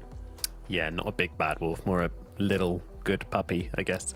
And what's our MVP going to be then? Who was the big bad wolf of this game? Trent, who are you going to give it to? I'll give you the power. Ooh. I mean, I'm always kind of down to give to Own Me. Yeah, that sounds good. I almost want to say That's a good call. Jim I would have said it as well. Chen, but I think Own Me was solid. Like, he's playing into the Rubik. Did he give away Black Hole? I don't think he did. No. That's So, not hey, cool, no. I mean, that's impressive enough already, frankly. Yeah. And he had some quality ones. The itemization was perfect, very well executed in tandem with the Chen, as you don't need the Guardian Greaves, so you can build all these aura items that are a little bit less picked up. And, I mean, the stats speak for themselves here. 69% kill participation. That's a nice right there. 5, 2, and 13. Great game. Look at those auras as well. He almost had the all four Yeah, he auras tried. going, but didn't quite reach the Guardian's Greaves. This is like when That's Slacks silly. builds the 6 boots. You know, it's a similar idea. One's a little more effective than the other, though. Yeah, a little bit. Yeah, great stuff from me. Also, I love the Cliff Black Hole. Even though it was the one fight they lost, I was still a big fan of that. That was fun. That was Jim Vincento. That was his hurricane, I believe, on the bird that threw him up there. I'm pretty sure. Was it? Yeah. Was it the Lycan's helm? I don't know. It looked like it was a dire creep. But maybe Chen had just taken it over or something. But I think he was trying to like push back everyone from the Enigma, and he pushed him to the high ground. Or he did it intentionally, and he is the biggest brain ever. That's also possible. Yeah, but we might have to find out later. I don't know, it didn't look too intentional. It looked like there was a bit of panic from the Enigma, though it might have been Vincento's intention to put him up there and he wasn't on board with the plan. I don't know, man. There's some big brain stuff going on, but what I do know is that I'm not going to underestimate Ivy again, because that was a great performance from them, showing why they belong here in Division 2 and why they should never, ever be underestimated. And we'll see if they can pull it off again, or whether it's going to be Monospar coming back in game number 2 after this short break. We got revealed. Oh, I broke. Lycan? Lycan here. Zeus! Yeah, I go Zeus. But they're ready. I'm fucked. I got Zeus. Rubik. Can back all now. We can back all now. I can't see multi. I will kill Sam. Go, guys, go. Okay, help Ember. Help Ember. We can black all. No Rubik. Yeah. I didn't get it. It's fine, just saves me, I guess. It's zoning, whatever. Yeah, it's fine.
Hello, friends and fans, and welcome back to the Western EU Division 2. We are into game number 2 of Ivy versus Monospar. My name is Nomad. Joining me is Zodi Pixel and Trent. Actually, I want to ask you guys a question. Do you guys have any like pre-cast or like pre-panel warm-ups you kind of do? Maybe Owen? Any traditions? Just make sure I've been to toilet, honestly, so I don't find that I'm, desperate for a pee mid-cast. That's about it, really. Just go toilet. Make sure I've got a drink of water by me, or some sort of beverage, and that's me job done. Is that how you kind of breached that first kind of breakout moment of yours in that super long game where you were like rap god casting? Is it because you really needed a toilet, so you were just like sped up times 1,000? Yeah. I can't honestly. I did not need that. I did not go to the toilet during that 3-hour game. I was fine. I was well prepared beforehand. I guess I just wasn't. I hadn't drunk much water, so I was fine. No, mate. Yeah, at the end, I think the adrenaline. I don't know what adrenaline does. It's a pretty crazy kind of chemical in your bodies, but I guess it kind of ceases your need to urinate. Fascinatingly enough. Very cool. There you go. Very cool. What about you, Trent? It's a tough act to follow. I mean, he's not wrong. That's the number one. I usually I play some melee. That's my go-to. Get the juices flowing, get the fingers all warmed up, get excited, get focused. Yeah, that's what I tend to do. Yeah. So you guys ever see some Dota matches coming up and you run to Trent the Fox? That's me. So let's go. Where did we go? Alrighty, well, let's move into this game then. Game number 2 between Ivy and Monospar, as Ivy did kind of upset a little bit in game number 1 by pulling out some nice strategies. Finally, the left track worked for them. They're able to pull it off. Do you think like their ideas, Monospar's ideas on how to kind of answer this Lesh and this kind of thing, which you kind of knew that Ivy were going to go for, was a little weak? Because that's the thing, right? Like, we've seen enough from Ivy to know what they're going to plan on do. Here again, it's the Enigma, it's the Clockwork. So do you feel like Monospar's plan wasn't that great, Trent? I do think that the Lycan was a little short-sighted in my opinion, but now they've banned the Lesh track and they're going to try it again, because I do feel like that did kind of ruin his time. Yeah, I don't know. I'm still not the biggest fan of this hero. I'm still waiting to be a little bit more impressed. To me, it has to be like the Helm timing has to be paired with from the other heroes. And the thing that I didn't like the most about the draft last time was the Zeus at the end. Not necessarily because like he's a bad Zeus or anything like that, but their ability to start fights was basically 0 in that game because Lycan provides no real catch. He can benefit from the catch of others. Maybe he'll get a little bit of catch out of his Helm creep. But they just couldn't start fights, so I'd like to see that improve this time. Okay, yeah, I mean, I kind of agree with that. It's especially with Dawnbreaker as well. She does have this like nice kind of spin, stun boy spell, but it's not enough by itself, and you want something which can just go in and bam, like catch straight off the bat. So Chen got banned, so they're going to play Chen Mark II, and that's a big smiley J.M. Vincento there. I love that. I love players that are down on these two heroes. And that's a good bat pick, though. It did get ignored this time in the second phase. And hey, we're back with the Spartan Silencer and a classic combo. It used to be extremely overplayed. Silencer and Batrider together. Global and Lasso. You're just kidnapping someone. Get him out of there. 10 seconds. Radiant team back. Let's not forget the on-point branding there from Mobe, out Mobe Dota. Mobe Dota, don't forget the name. He's using this screen time very, very well for himself. Got to respect it. But there comes the Queen of Pain from Ivy. Oh, and you said you weren't super fan of this hero. What about in this game? I don't know. I just feel that Queen of Pain is just rather underwhelming mid. I just haven't seen this hero have a lot of success. I'm excited to see what Ivy can do with it, but I mean, already just looking at these heroes from Monospar, this Bat, this Lycan, if they get on top, you got to be careful where you're blinking. You blink into the wrong area, and then suddenly you're surrounded by the Lycan and his army. So I just think it's a difficult hero to pop off on nowadays. I said I'm all the more for seeing it pop off. But again, I don't think this game looks to be an exception to that. I think it's not going to be an easy Queen of Pain game. Yeah, it's been picked almost exclusively in order to deal with Batrider. Yeah. That's pretty much the main thing. Try and send it to the mid lane. Unless I'm misreading this, yeah, which is very possible. I think every Queen of Pain game in the DPC has only actually been played by one person. Like, no one's played Queen more than once this season. She's only had 14 matches, and it's 14 different players. That's kind of funny. So I don't know if everyone just has their one game and they go, oh, jeez, never mind. Guys, I think mean, maybe, yeah. No, never mind. Yeah. I was wrong. What was the win rate in those 14 games? She's doing okay. Okay. I think 40%. Is that right? Yeah, just not sold on the hero. Not sold on the hero right now. No, 42, It's just sorry. it's one of those heroes that it just is in a world of why not any other hero, any other mid. There's so many mid heroes. Why the quad? We'll see. As you say, it's picked because you want to play safe. You want to have that chance of not dying to the bat. But outside of that, your mid needs to do more than just not die to a bat. I had a game where the poor Queen of Pain, she went 3 points dagger and lost the lane to the bat. Oof. So that was a bad game. Oh, great. Now you just go around and throw daggers at people and have fun. Enjoy. All right, final pick coming up from Monospa. Let's have a look. They need themselves a carry. And yeah, I'm kind of glad the Dawn's been banned because it's just not been working out for them. So shout out to Ivy from stopping them from doing that again because I think they might have. I think it seems to be a strat they really want to kind of get to work. So I can totally understand why Ivy do ban that. I think it was likely that they'd do it again. Whether it would have been good or not, who knows? But outside of that, what else do we like Nande on? Did you say Nomad Drow? Or did you say Drow Nomad? Is that what I heard? I didn't, but I can pretend to. Okay, yes. Yeah, I said Drow. Yeah, Drow looks all right, I think. Thanks. Yeah? Yeah, Good we don't suggestion see her from me. all too often anymore. I guess there's like some counter picks left if you want to go like pretty hardcore. But, I mean, Slark's gone. What do they think? Yeah. Oh, yeah, obviously they're going to pick Gyro. I mean, who didn't see that coming? A carry Gyro in current year? I mean, we've seen Gyro support all over the place. I mean, in the other DPCs, are people playing carry Gyro nowadays still? No, I was just looking at this the other day, actually. I was going to say, look at the stats on that. I don't think that's a bit of a throwback here. 5 seconds remaining. But one that I'm happy to see. Yeah, you like it? I mean, it's... at least you've got magical damage. I mean, well, it is also a game where there's a clock. I mean, I feel like in the past, clocks kind of like... Look at the stats, Trent.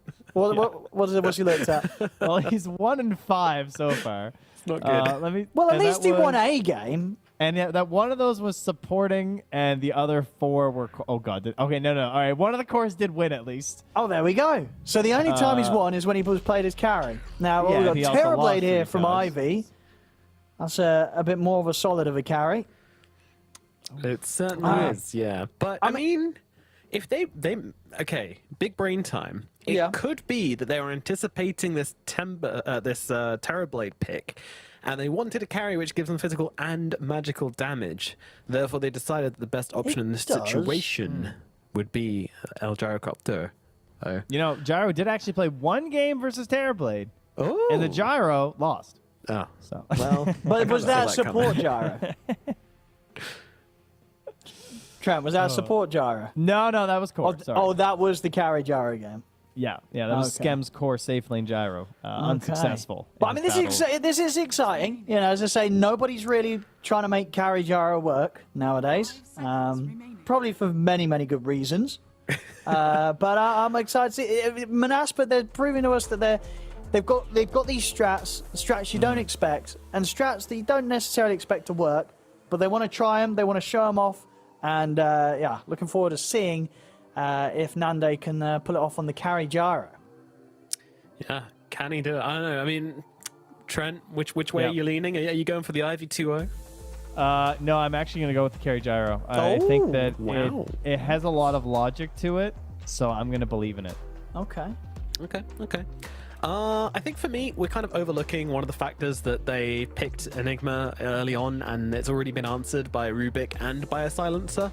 Last time this happened, they kind of just put a punch of pressure on the Enigma, and then that hero stops being a hero, because if he can't kind of stay on lanes because he's too underleveled and too beaten up from the bad laning phase, and he can't black hole anyone because there's a Rubik and a Silencer in the game, suddenly things look really bad. So I think that aspect has to be considered as well, and I think, yeah, if you can't, I don't know, if you can't really get your player Terrorblade online, it might just not work out for them. Yeah, I think Oh, it's so hard. It's a really, really hard. I think I'm going to go for Monospa this game for game number 2. What about you, Owen? I think I'll go with Ivy. I'm not a believer in the carry gyro, and I feel like Monospa, they're trying this, as I said, these sort of kind of different strats. It's not been working out with their Dawnbreaker strats. I don't think it's necessarily going to work out with the gyro strats. And I'm saying that with Ivy having a Queen of Pain. This is a hero I don't believe in. But yeah, I was impressed with Ivy last game. I think, Monaspa's not done anything with their draft exciting enough or looking necessarily strong enough to sway me away from Ivy being thrown off the momentum that they pulled off very, very successfully in game 1. Okay, all right, fair enough. Well, I mean, crazy drafts, maybe these guys are just yearning for a patch, getting experimental, but let's find out how game number 2 is going to go down. I'll leave it over to you, Odie and Trent. Thank you very much, Nomad. Yes, as I say, in Division 2 we get some very exciting games, and this one is no exception. Okay. Some gyro and some gyro versus Terrorblade. I love it. Look at the game and What go do to we the got? Dire Fountain. Oh, no, come on. Oh, he's trying to bait. Not what you expected. So he ran his wolves to the Dire base, through the towers, obviously, and it was spotted by Ivy. And he's there policing the couriers, and they're trying to bait the wolf a little bit with their couriers. Come on, guys. I mean, I guess it works sometimes. Sometimes teams aren't aware of what's going down the lane, but not this once time. in a while. The battle begins. All right, so my logic to the safe lane gyro. Okay. The last time that Enigma was absolutely crushing everyone, we had a lot of bristle picks. And I think that's actually what made the bristle become kind of broken at Arlington and leading up to the tournament, was that people ended up picking the hero and trying it out because of the nuisance that was Enigma and the Eidolons in the laning phase. Sure, yeah. And so theoretically, maybe this is where we find out the gyro's secretly broken, thanks to Flat Cannon versus the Enigma in the laning stage. And I'm just ready for the new timeline where we don't need a patch because gyro's the new hot thing. You guys ready? What's that one? Let's see. I heard the crowd go wild. I saw the chat, they're just popping off. It's like, man, I can't wait to go back to 6.83 when we just played Gyro. Remember, it was like 3 years where Gyro was like the competitive carry, and then he just for a fell long off. time, yeah. He was the guy. He was just kind of just a sort of a patch standard, right? Didn't matter on the patch. He was always in a place where, there would always be an opportunity for a good Gyro game. But definitely hasn't really been the case, or at least most players, most teams have found that it hasn't been the case anymore. Obviously, Manaspa feel otherwise. They've got something to prove here. I feel like Terrorblade is the modern day equivalent of that. Like, when's the last time Terrorblade wasn't viable? I feel like this hero is always just good. No, for sure, yeah. There's always going to be a chance to see a game. I mean, and why do you think this game for Ivy, they saw this as a good chance for the TB? Just, if I'm a carry player and I'm not required to do anything specific, I guess is the way I would think about it. Like, Terrorblade just always feels nice. Like, I don't really need any control in this game, I don't think, with, like, the Clockwork, the Enigma, the Queen of Pain sort of jumping in. I've got some breathing room. If my job is to just swing, do damage, and get gold, Terrorblade feels pretty damn good, and uh-oh. Bottom lane, they'll get the trade, but the first blood does go the way of Ivy as Nande on the carry gyro. He's the first to fall this game. What else are we going to have? We're going to have Reflection on the Lycan. It's kind of hype. And then we have the odds, what is that? Slightly, pretty similar, honestly. It hasn't changed all that much despite the win. Oh my god, he just got the kill with a Reflection. The Skylight was sitting around too low. And Swoops. I wouldn't be surprised if those odds changed a little bit, as it's looking like a decent start here for Ivy. Yeah, on their way for a potential 2-0 here. So Yeah. definitely unexpected on my end. I was a firm Manaspa believer here, but they got to turn it on now. We have not discussed the Batrider, though, as down ball. They are battling up here. But Batrider has been a hero of this season for Division 1 when that was going through, and now into Division 2. It's not necessarily a team-specific hero as much as he used to be, I feel like. Like, everyone kind of has a Batrider play these days. Sure, some are better than others, but you always have to watch out for this guy because you know he's going to get that farm in the jungle. Yeah. And come back with a vengeance. So, yeah, my boy. I'm going to grab those runes. Dire's middle tower is under attack. And overall, just excited to see, and me obviously impressed us with his performance in Game 1. And it's definitely a more difficult game for him to sort of perform throughout it all, considering the counters, the heroes that there are to deal with him.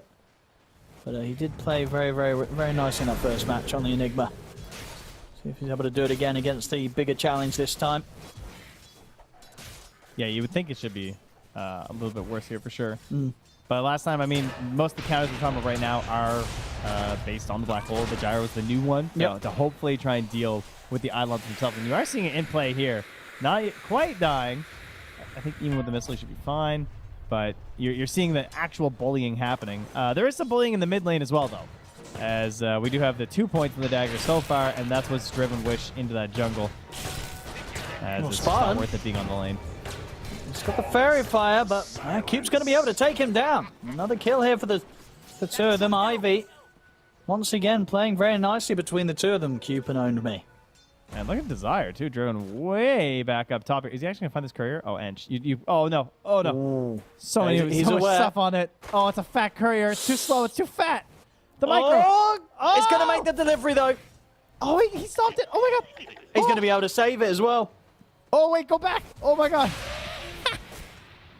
And I think JM's going to win this trade, isn't he?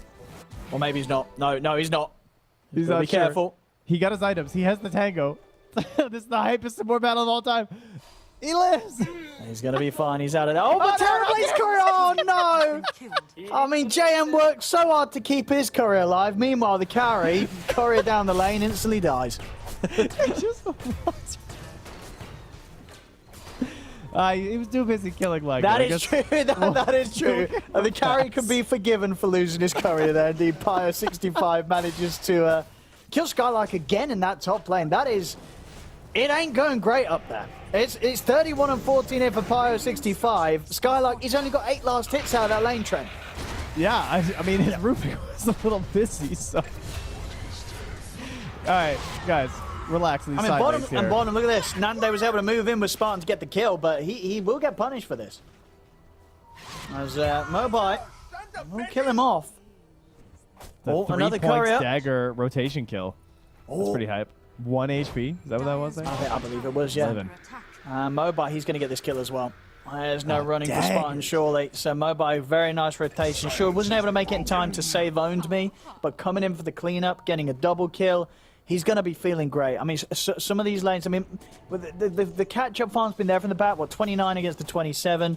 But the fact that the Queen's been able to make these early moves, and the top lane, this Terrorblade completely free farm.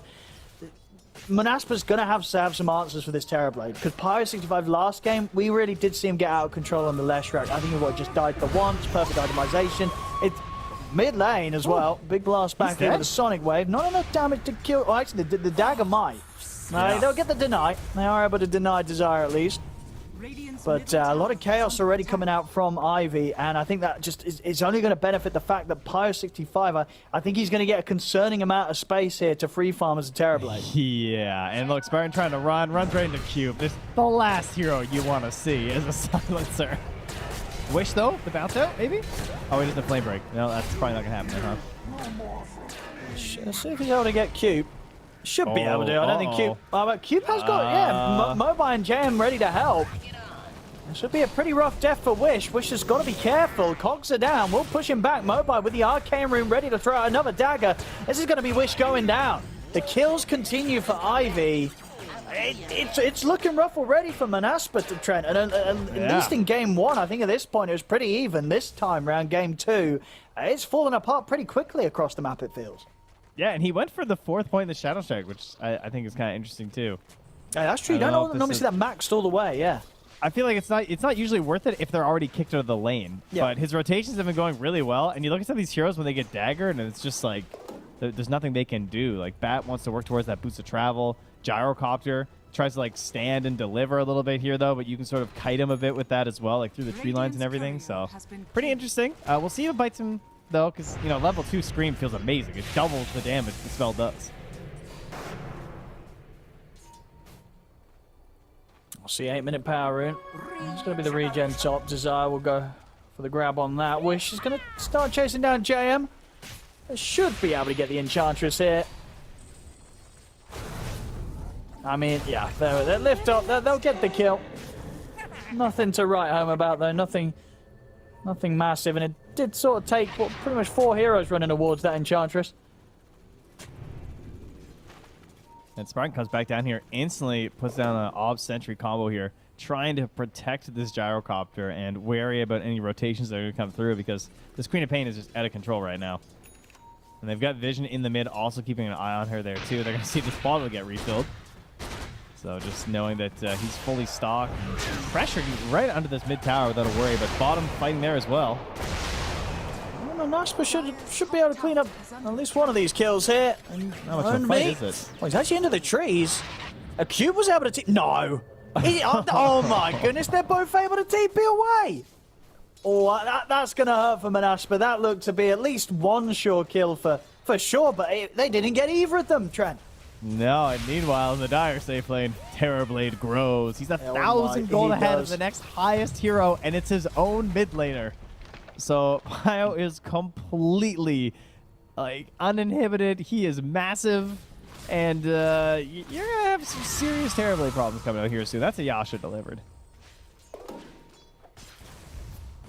And he's not going to be easy to kill. I mean, as long as he doesn't stand under the gyro spells, the gyro, he's going to be fine in these fights. He has no need to turn up to these fights anytime soon either. As Ivy, they've just got the action cover without the Terrorblade at this point. In the mid lane, Mobai picks up another kill. He is getting chased down, and that blink back up in a second. TP's coming in as well to help out. In fact, it's going to be a TP over from Pio. Pio is going to come in with a bit of an early TP to make sure that they stay safe in the mid lane, and that will mean that Mobai can escape to safety. Wish has had to back off. So Pio 65, yeah, no fear there, knowing that he's kind of top farm at the moment. He's very strong. He's not afraid to TP over, get some hits in onto the tower. He's going to be able to pick up that last hit. He's getting active already. 10 minutes in, Terrorblade turning up and taking a mid tower. Oh my god. He just hit 5,000, now he's up to 6,000 net worth. I mean, he's running around the jungle at 9.5 minutes when his Yasha got delivered, and he already had Wraithband, treads, some raindrops to cover it. I'm glad he's showing up to fight, because he's just flexing that they cannot handle him right now. Or Nande. They will put the global, trying to keep him safe here from the two of them, but the dagger was already out. A few right clicks from Mobai and another dagger. Deny. They're pinging, and they will get it. Oh, but to get the deny, Wish will drop the lasso to make sure he can take down Owned Me in return. So Nande not giving up any gold or XP, but still off the map for a fair few seconds. Dire's middle tower is Cube's trying to get a fight back here with this hook shot, but they don't quite have the damage right now. Queen doesn't have ulti for another 20 seconds. After that, I mean, they could just dive Spartan if they wanted right now. But again, he has that Ob Sentry combo trying to protect him here. And they're going to bring Owned right back down to this bottom lane. So showing that they want to pressure this tower. Meanwhile, of course, Pio65 can just keep sending the waves back out there. And, well, the investment, looks like they're going to try and juice up this Gyrocopter in the most classic of ways. Yeah, he just needs so many items as a gyro, right? I mean, obviously getting the Ags first, but it's kind of the Ags plus the next item, and then as sort of the carry gyro, you feel like you can have some sort of punch in the fights. Yeah. It's still a way away, and by the time he has that, you've only got to imagine, considering how quickly this Terrorblade's been building up his farm, how many items Pio 65 will have in return. Mid lane hook shots there from Cube. Sets up for the Sonic Wave cleanup and Mobai. They take down the Spartan.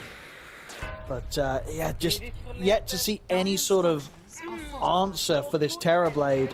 And whatever they do have, I think it's only going to get quieter and quieter. This Terrorblade is, you cannot understate how big of a problem this Terrorblade is going to be.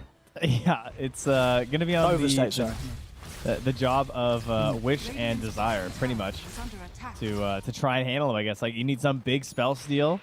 Maybe some massive AoE, maybe a Sonic Wave or something to try and catch the Terrorblade as he's getting low. Since, I say he's got low HP. He's at 1140, which is, generally Terrorblade feels a lot squishier at this point in the game. And Jim Vincento not worried about anything as an Ench because he's level 6. And the Gyro is nice in this case because you have that magic damage to try and deal with the Enchantress if she's playing solo and everything, but she's not playing super solo. And that's a black hole, but that's got a global.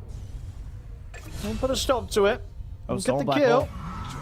hole. Mobite able to make sure he gets what he might even get both of them. He's trying to chase down Desire. Okay, the I don't stolen know, hole. dude. It's gonna bring him low. They've got the curse silence as well, and it will be enough to get the trade. So they do get Mobite out of this one as well. It's a fair bit of golden XP for Desire, picking up the kill on that one. Now try and hunt him down. An attempted TP in the trees will get shut down by Cube with the hook shot coming in. And with the battery assault out, Spartan also has no chance of escape. We'll see Cube full load because he might die. Not quite. He's actually going to be able to survive for it. I'll say that the one creep is going from here with the micro. They're sending after. Oh no! Wish is TPing in. Oh, he took it. He took it and he started to walk it back away from him. So there wasn't going to be a chance for Wish to continue to TP over and close the gap. Nice moves there from JM. Oh my goodness. Where did that even start? The stolen black hole into the surprising kill of the Queen of Pain. I will say, I was a little, yeah, I don't know. I was like, this black hole, like it is Rubik, so you get a little bit of boost, but I was a little nervous they weren't gonna have the damage of the two supports. But thankfully, Edge had no heals quite yet, so no saves from the Enchantress. I wonder. Oh, okay, never mind. They're gonna do Greaves on Own Me this time. Okay, yeah. Yeah, what do you think sort of caused the change up in build then? As you know, as we said, we very much enjoyed what he was doing last game. What's different this time? Do you feel for him? Just the Chen. That's it. It's just the mech is just too core on Chen, so it's just better that way. Oh, that makes sense. Yeah. Very wise of them to do it that way. I assume Ench. I don't even know what he wants. Like Force Staff is so. Yeah, he's just gonna do Force Staff. Okay, never mind. He queued it up now. It just feels way too good on this hero, and then obviously you get the pike, and then you're scaling later in the game. I like the drums first though as well. Gyro's done on the Aghanim Scepter, though, so I believe as Purge famously analyzed when it was introduced, the DD. It's kind of just like having a DD rune. You just get attacks. It's pretty much how it works. I mean, I get like an unreliable scuffed DD. Exactly. You know, the hits it's still the furthest target away from you in the range. It's something. It's just it really does feel like Gyro. He just needs so many items. Yeah, he's queuing up the small crit next. Get that. Then you kind of have a bit of a punch. But then, as you can see, he knows he has to build to live. So BKB and Satanic are queued up. But your damage never really pops off until you get like 5-6 items on this hero. You need a lot, and you're just not going to be able to get them as quickly as this Terrorblade. Obviously, the Axe will speed up your farm a little bit, but unlikely that you're going to be able to hit the same sort of stride that this Terrorblade's been hitting as Pyro 65 continues to just storm ahead of the game. I do have good news that a Force Staff is almost done on Rubik, so that'll be some survivability for the Gyro, because I envision clockwork problems in these fights. You know, one flare, spotted, hooked. Engagement gets very difficult as a Gyrocopter. This would be a fun blade mail game for Cube as well. I feel like you don't get to get away with it very often as a clockwork, but there's quite a bit of just like random AoE damage. Playing versus a Gyrocopter, you want to stick on him like glue. Bottom. This is just a smooth move here from Pyro and Own Me. They just walk into the lane. Setups there for Pyro to clean up 2 kills, one of them being the big one, taking down the enemy mid. More money goes into the fund of the Terrorblade, as he is very close to picking up his full Skadi. Oh, perfect. That is going to be a sad day for this Gyrocopter and this Lycan.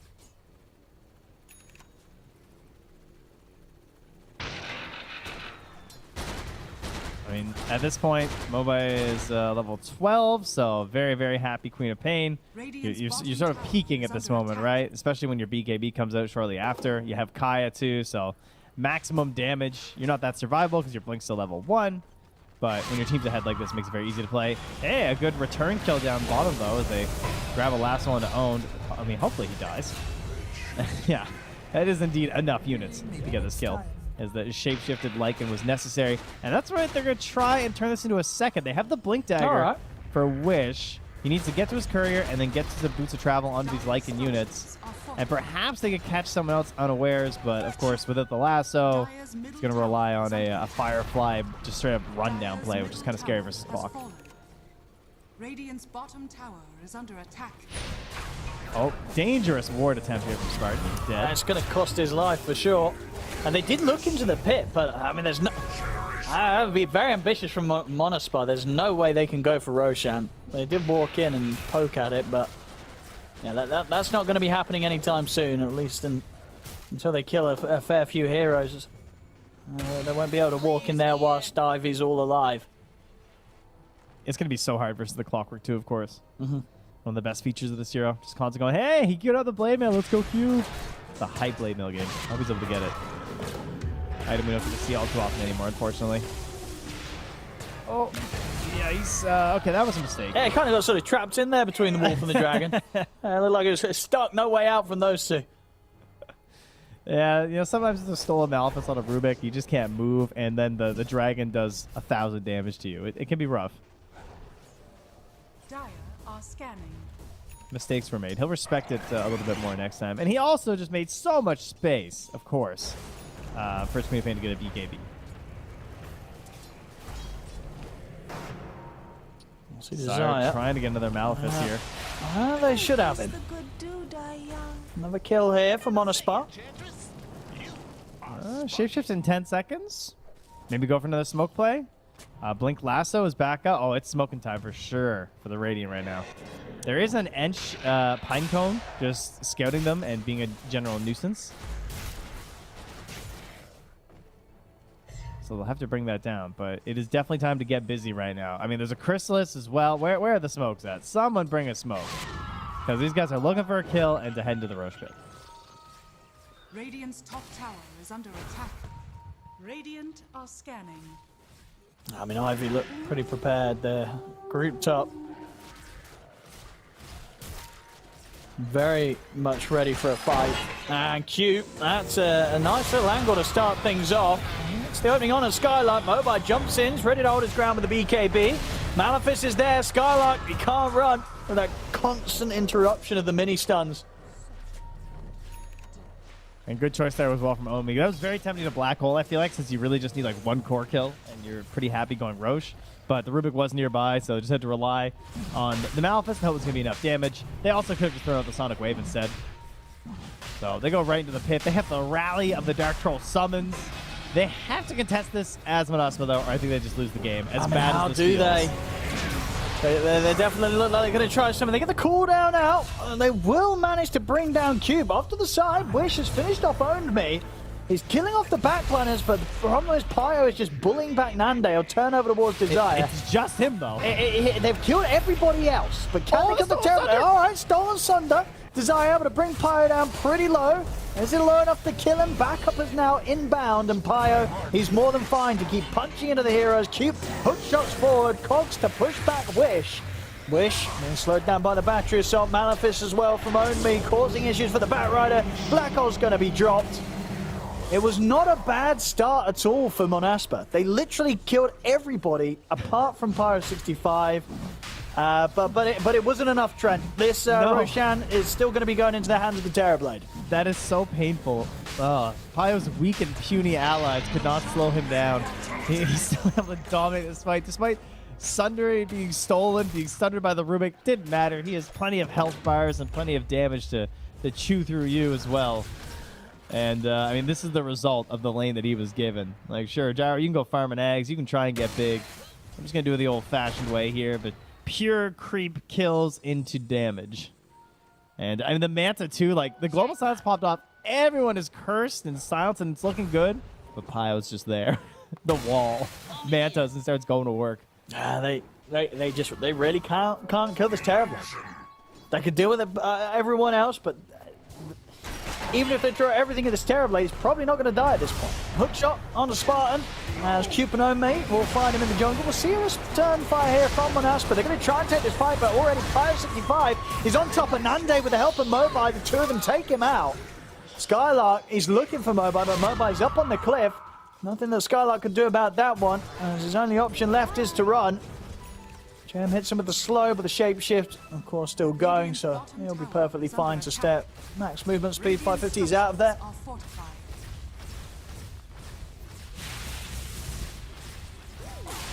And to the tower with their Aegis. No meta required here. Yep. You're not going to fight this. He's got open up the outpost.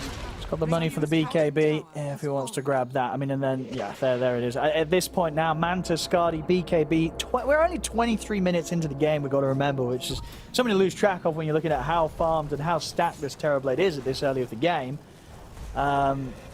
It's a problem. That next move that Ivy want to make, the next team fight that they take, this Terrorblade, he's going to be up on your high ground. And yeah, I said pre-30 minutes dealing with a Terrorblade with this many items, it's borderline impossible from an Asper's Heroes. Yeah, he is a silencer in net worth ahead of the gyrocopter right now. Yeah. So that feels pretty good. And queuing up the Daedalus next. Not really concerned about a potential butterfly from this gyrocopter. Just saying, like, yeah, he's not going to get there. And if he does, well, he's not going to get there. This game will be over for that. You know, if he gets there, I'll just get an MKB after anyway. It'll be fine.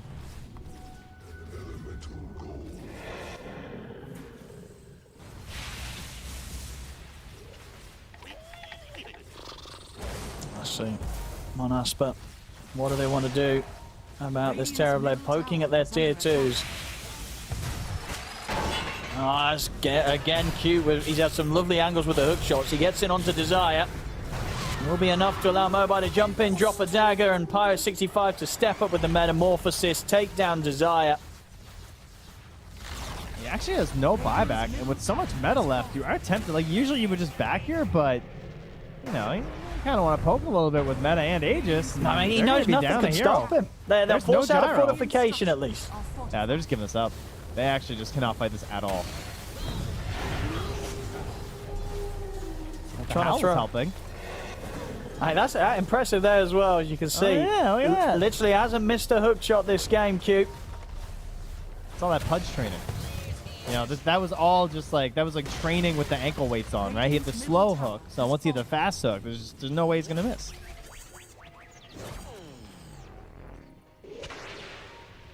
He's been very good with his playback in heroes. He had a great game one as well. Definitely in contention for maybe being the MVP in that with the tiny tossbacks that he was pulling off. Yeah, really kind of just initiation. Yeah, he's got it covered for Ivy. Each of these fights, he'll always find a target to latch onto. I think that they should be happy that they made it out of this with the glyph and their mid racks in like decent shape right now. Ivy are very hard to fight at the moment. They move on back to their own side of the river. So if you are Manaspa, what is the plan here? A good lasso. What's the problem if there's a good lasso? There's basically the clockwork, so he might have to like preemptively BKB in the hopes that he can just like survive the hook shot, not take too much damage. The teammates can still isolate the target. Really, we just need Gyro to get big item and Satanic. That's probably the best hope, right? Yeah, Gyro's got to carry. He's got to carry hard. Man, he just does not care about his body when he plays these boards. This is like last game. But the lasso onto me, but he's more than fine. Global's going to be used, but unlikely the Manaspa could do anything offensive with that, as that's the global silence used, a dead silencer, and no BKB now on the back.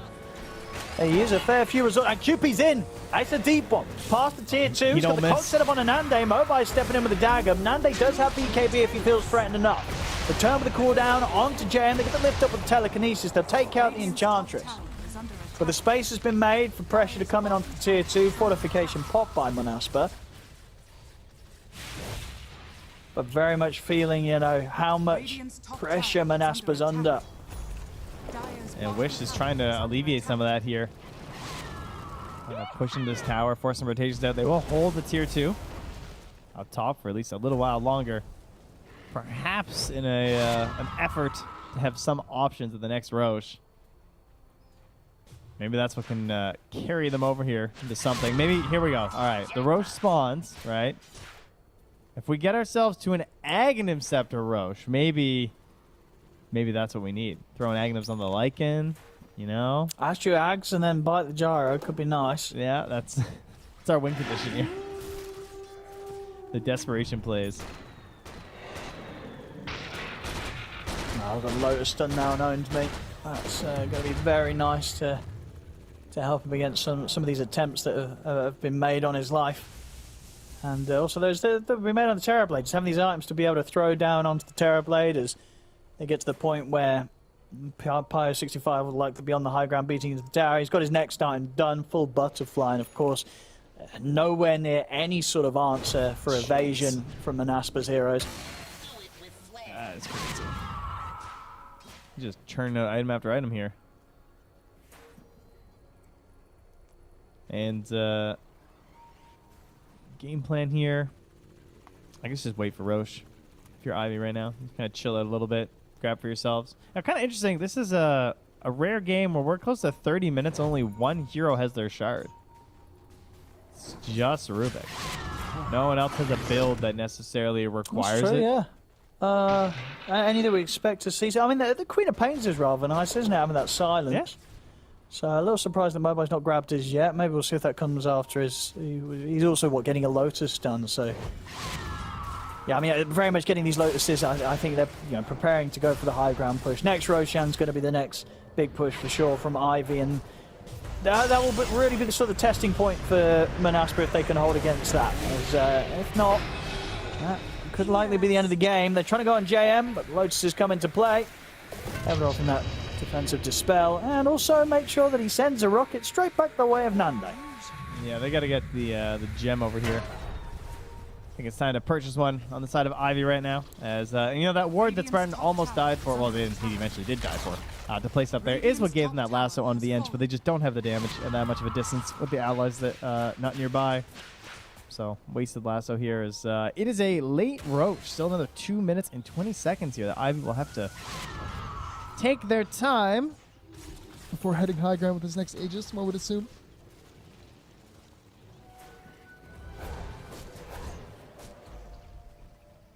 I mean, they don't really need to be under too much of a rush as well. I mean, sure, there's always the chance that Gyro gets sort of these extra items and suddenly he is kind of packing a punch in these team fights, but that it seems still a while away. Maybe when the Daedalus is complete, but that's still, what, 3,000, just under 3,000 gold away for Nande, so... Until then, he's just not going to be something that at least Pyro is scared of at all in these fights, in terms of Big Brain, core matchups.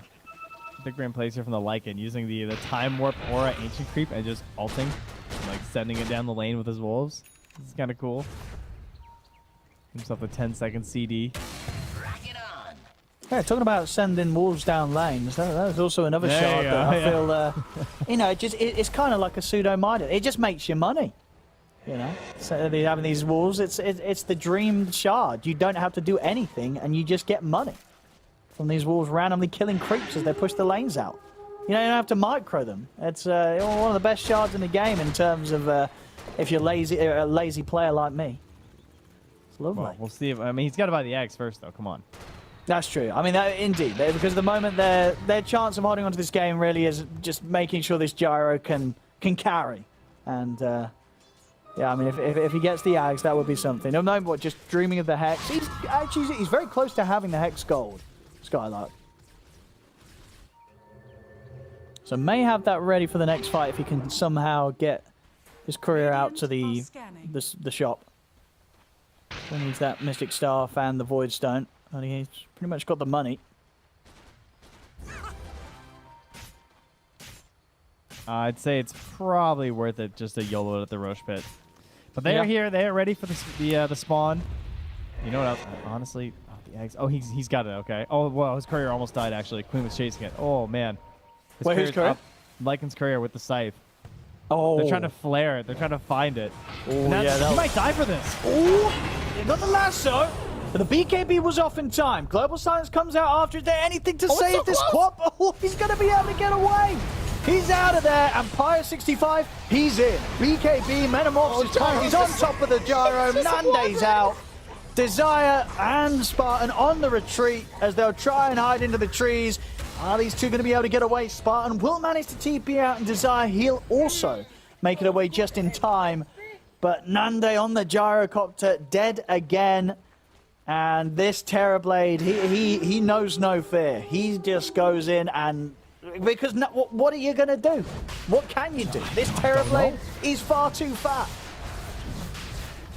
Oh man, that poor Gyro. I legitimately felt bad a little bit. Like that fight, what a dream scenario. You're baiting a courier, not intentionally baiting, but you all get on top. You get a lasso on the Queen of Pain, and it was on the BKB, and then you got the Global Silence on the BKB as well, and they still couldn't get the kill because she managed to get herself close enough to the Greaves there from Onmi for the save. And, well, 5.64, that might be generous at this point. I mean, they're sitting at a, 14% here. I guess anything's possible with a Gyro Rapier comeback. Well, that's true. Oh, that's where we're at now, is this? Cube. I mean, I don't know if we can get the hook shot just yet, but I feel like he's continued to not miss a single one, has he, Trent? Have we seen him miss one? I don't think so, no. Oh, we did miss one. Oh, that's... Wait, is that because he hit the ally? Yeah, hang on. Is that missed one indeed counting the what? Yeah, when he hit. I guess he was trying to hit the bat. Like, because he wasn't trying that was to hit a the hit. queen. That was a hit. Well, I mean, he was trying to hit the bat. He didn't mean to hit his Queen of Pain. You know, he missed shoots the bat. He got pulled in. That's a hit in my book. I don't care what you hit. Like, if you're playing basketball and you score on the other net, it's still a goal. Yeah, I mean, it's not like he got his teammate killed. You know, it wasn't bad. So, like, an own goal, but an own hook. Okay, I got you. That's the play here. And it wasn't his fault, you know. The quad got in the way, even though the quad was lassoed. But, you know, it wasn't Cube's fault. Really victim blaming here, Owen. Well, here we go, talking about lassos. They get the Terrorblade. They had to get him pretty deep here, but have they got the damage? I don't think they do. Stolen Sonic Wave, it's nice, it's pretty, but it won't kill him. Pyre 65 able to walk out. Oh, that's depressing. That was like the one spell I was thinking maybe could do it. Yeah. A Stolen Sonic Wave. It manages to get it. Now we're going to have to wait for the next one, I think. All right, it stops the push at least. They have managed to stop Ivy from... For now, of course, they're still got the luxury of 3 minutes of Aegis. How? It's 693 pure damage with the Rubik's bonuses. That's a lot, isn't it? Yeah. That's so much damage. And that still does not look like that much when you look at Bio's health. He's got 3,300. I mean, how much HP's he got? Yeah.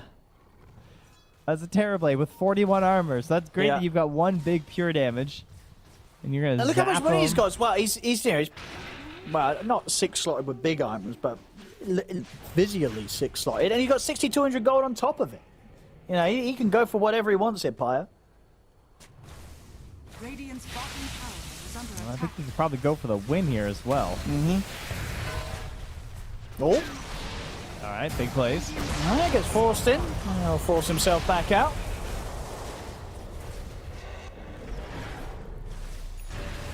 I'm just waiting for Queen of Pain to YOLO in here with this silence, blink, and Aegis. What have you got to stop the push? Not a lot. It seems the barracks are going down. They've got the whole team alive, but it doesn't feel like it. Nothing to be done. As Ivy just take a free set of racks. Manaspa, they just don't have the answers. I'm not sure exactly when they think the answers are going to show up here. I think they're just kind of hoping someone's going to run to their base. On to the second set. Stolen Sonic Wave gives them a bit of a tickle.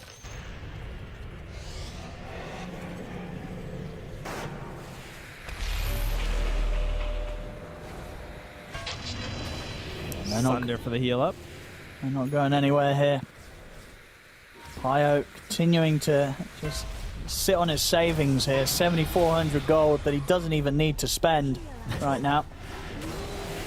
4,000 gold surplus right now. There's the hook in. That's a nice grab, Spartan. We'll be able to force out the cogs in time. That's over towards the mid. And get the lasso onto Pyre. They're dragging him in, but the Sonic Wave pushes back Nande and Wish. Pyre 65, he's falling low, but Nande falling lower. They'll get him out to the side. They've got the Hex knocked back with the Flame Break. They will manage to kill him. And Nande still alive here, and he's going to live. He's TP back to the fountain. He'll heal up. He'll be fine. Skylark deals with Cube off to the side. Now the knockback onto Mobai. Loads the sword, blinks back up as well, so he's able to get a little further away or off with the TP out. They've got the detector. They'll be able to find him. The Hex is there. Mobai, another blink, but he's ticking down low to the curse, and he's got nothing left to dispel it. So Mobai will fall. Manaspa finally finding a a good fight. I mean, as good as a fight can be when you still lose your mid-melee racks, but considering how everything else has gone this game, it's something, Trent. No, 100%. Like, they didn't really get anything out of Own Me. I feel like he was just, like, waiting for that patient moment to get the complete turnaround play, and he just couldn't really find that exact right moment. I think he actually had 0 damage that fight, apparently, according to the stats there. But the most important thing was no buybacks, right? Everyone just... No, they didn't need to, yeah. Yeah, that's kind of crazy. No one died. Everyone just managing to barely escape. And they killed the Terrorblade. You know, something that felt like would never be able to be done. They were able to do it here. They actually have the XP lead now because of that. Man, Dota's weird. That's kind of crazy. And Desire treats himself to a full Octary. Intriguing. Okay. Also got he's got the telescope coming out as well. So he's got the cast range for days. He's ready to make the big plays. No, surely they can't come back, right? Come on, guys. No, you guys don't believe that 6% chance. I mean, how's Nande doing with the items? He's got his MKB.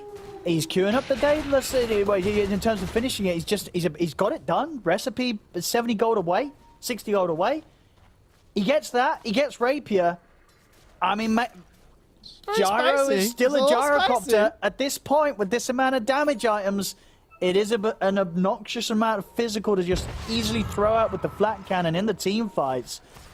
If Ivy fail another high ground push, things could get spicy. It's true, but, you know, there's also the fact that the Scythe, I mean, I think they scythed Bat at the start, but it was after the lasso, so that was huge. But if that Scythe hits before Bat, like, Bat definitely needs to just, like, BKB earlier, right? Yeah. Like, you cannot get Scythe going in for that lasso like that.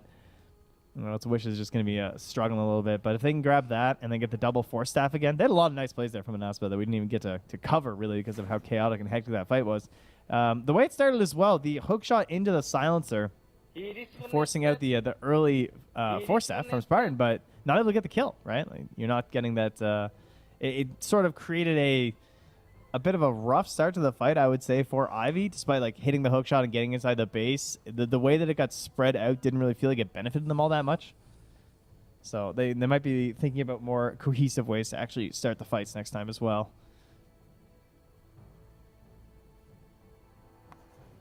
Maybe don't pop those cogs right away. Try and force out the Force Staff first.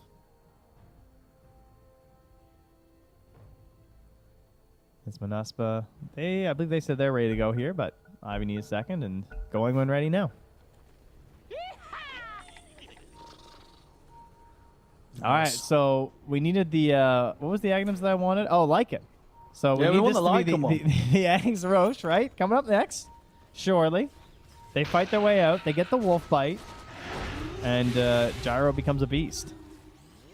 We've got smoke time from Ivy. They want to try and pounce before. Well, you know, they sort of wait for the Roche, but at the same time, Manaspa, they're heading out of the base with the smoke themselves. Smoke for Nande and Pyro 65 will come off. They'll go pop the Global to try and start the action. It's taken off by the Lotus on Omi. They'll get the drag back on the Pyro 65. Mobi blinking in and trying to help out. The Hex is down on the Terrorblade. Omi watch the fight from the side, but the flat cannon stopping him from being able to jump in with the Black Hole for now. Still, though, the damage is there to Skylark. He gets the jump over to the side, or use Malefice onto Spartan. Spartan being punched into by Gianvincenzo. Desire with the Stolen Sunder attempting to provide some life towards his teammate, but Spartan will fall. And you can just see that if the gyro isn't in the middle of it, when the flak cannon goes off, it just feels so bad. You know? Like, because once you run out of flak, that's it. Your damage is not going to run away with the tail between his legs. Terrorblade does not have that problem. He has sustained constant damage in the fight as long as he's got that meta up. So what they can do here, they get the jump, the Hex is there onto Nande, again the Stolen Sunder will heal him up a decent amount, but it's not enough to keep him alive. Nande still goes down, 3 heroes out, now Manaspa, no buybacks on them. As Ivy, they've got the room to push in, clean up the final set of racks, and maybe just keep on going for more here. Hard to see any way that Manaspa can fight this back, especially with their gyro out of the game for over a minute. Tier 4s are falling. As Wish is no lasso at the moment, so not really much he can do. They're trying to push him off the Ancient. It's not working, and Omi, he'll close it up with a beauty. Jumps in, 3-man Black Hole. That's going to be GG. Ivy will take this series clean, 2-0 against Manaspa. as they look great in both games, Trent. This is some fantastic stuff from Ivy, and just goes to show that this Division 2, it's going to be a crazy one. It's going to be a close one. You know, Manaspa, I think coming in, people knew these lads, probably seen as the favorites. They had a hot series the other day, but here, Ivy proving, as I said, over the divisions that we've seen them in, time and time again, they're getting better and better. And here today, they turn up, they get a 2-0. They're going to be feeling fantastic about this victory. Oh, that was so nice. Nomad, if you'd like to join us here, I'd love to hear your thoughts on this one here. Ah, there we go. Oh, never mind. Wait, hold on. We got to put Fluke back. He's not here. That was a beautiful face of him, though. Maybe next time. Maybe next time. Yeah, there we go. All right, I've unfolded myself. Yeah, wow, what a game. Jesus, Ivy really making a statement in this series. They chose violence today. And yeah, great stuff. I think the first kind of 20 minutes of the game was super smooth. Very, very nice indeed. I found it interesting that they were just willing to hammer on the high ground like that. I feel like if this were a lot of other teams, you know, following off the Tundra methodology, would have just kind of farmed the map, kept them in base, but they were more than happy to kind of just keep on wailing on the high ground. Eventually it did break. That kind of surprised me though, Trent. Yeah, maybe that's partially because of what you saw near the end there, of where the gyro actually was becoming a little bit relevant, and these fights, yeah, maybe some problems could come out here or there, but I also think that they were just like so powerful, so strong, and their heroes do really well in those engagements. Like, Cube is just going to set you up for so many good fights, kept hitting those hook shots, and makes it really easy to play around that high ground. Much like the Ember diving to the back and giving that vision, the Clockwork just, he really breaks open the high ground in ways that you don't necessarily think about that much, I think. Yeah. Because, like, he's not hitting a building, right? But it's just, it makes it so much easier to play those situations. Yeah, another really sick game for Cube here as well, to be honest, after his tiny in game 1. And now this in game number 2. Definitely makes the team look really strong when he's on one of these kind of hard initiation heroes. So yeah, definitely looking to see more of that from them. And Pio, of course, doing an amazing job on the TP. Glad to see him on something other than Lesh this time around as well. So yeah, good stuff. Good stuff. Love to see it. But I think when we look at Monospa, we really need to talk about the laning phase, the early game, because this in both of the games is where it all fell apart. And I don't know, is it fair to say that some of that might come down to the Lycan pick, Owen?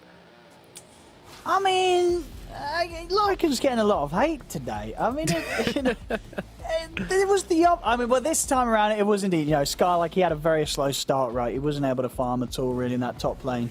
Yeah, and yeah, tried to get some recovery farm, and you could see that for a lot of reasons, you could see that the game was kind of going downhill from an Aspera, sort of in the second half of it. But in terms of the build, you know, he's having to like just farm up a hex, you know, just be kind of like a hex for the team, because there just becomes a point where he just can't do anything as a Lycan. So yeah, both of these games, it just felt like the idea that Manaspa were trying to approach the games with, it just fell flat on its face kind of 10 minutes in. You know, I'm sure if you could speak to the players, Manaspa, you know, they would say, you know, kind of 10 minutes into both of these games that they would already have a feeling that, all right, this has not gone how we needed it to go.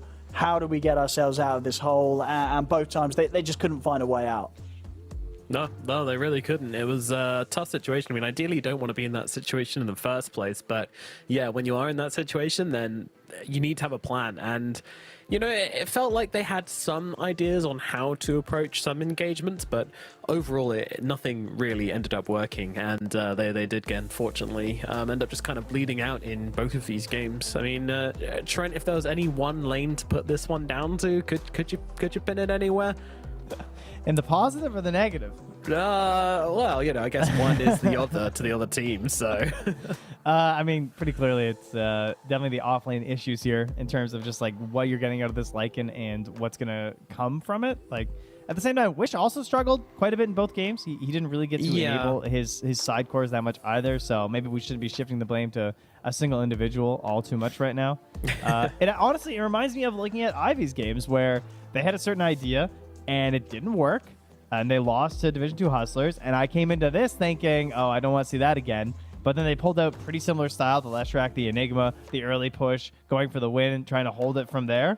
And in both of these games, they were now successful doing it versus a team who I thought was going to be stronger than Division 2 Hustlers overall. So they stuck with their plan. They either just workshopped it or just like continued that general belief in it, and they didn't give up on their ideas of Dota. And that's really important. So now I wonder, like, Now I don't know what to say about this Lycan, because for me, the Lycan has been pretty but they took it first phase, both games. They clearly have concepts and beliefs in it. I'm sure the scrims have been going great with it or something like that. And so they're very dedicated to making it work for them. And that's going to be the big question in the next series is, are they going to keep going with this Lycan, or are they going to try and rework their general ideas of this offlane and that hero? Yeah, that's going to be something interesting to look forward to as well. See if they do keep trying to make this work, or whether it's just going to be put to bed.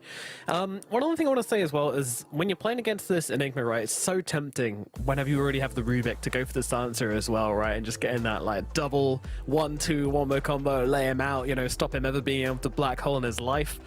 But that does leave you with a Bat Rider who doesn't have any heroes to play with. You know, he's running around.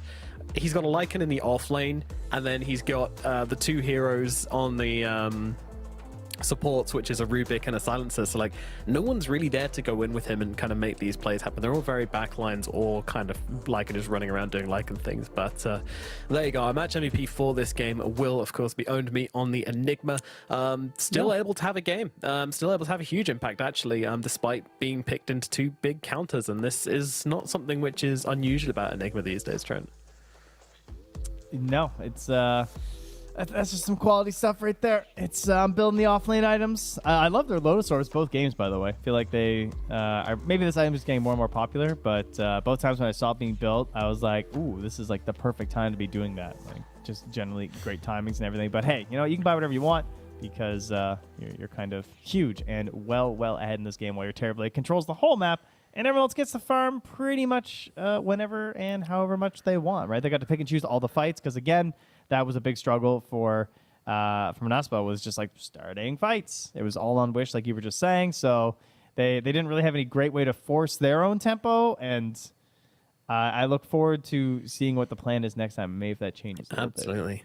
Yeah, great calls coming out from Team Ivy, and of course, great calls come from a great captain. And we've got that great captain here to talk to on Insu. It is Mr. Jim Vincenzo here. What a statement! What an absolute statement! Do you feel like Monospar kind of underestimated you in this one? Loving the tea.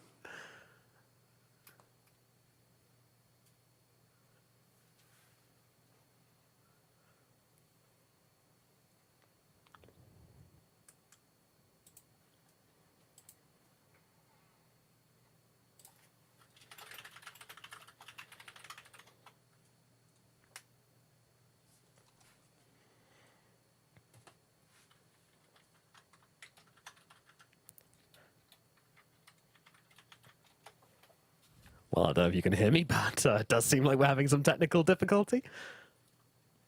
There goes our PC.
And we're back. Nothing happened. Nothing happened. It's all fine. It's all fine.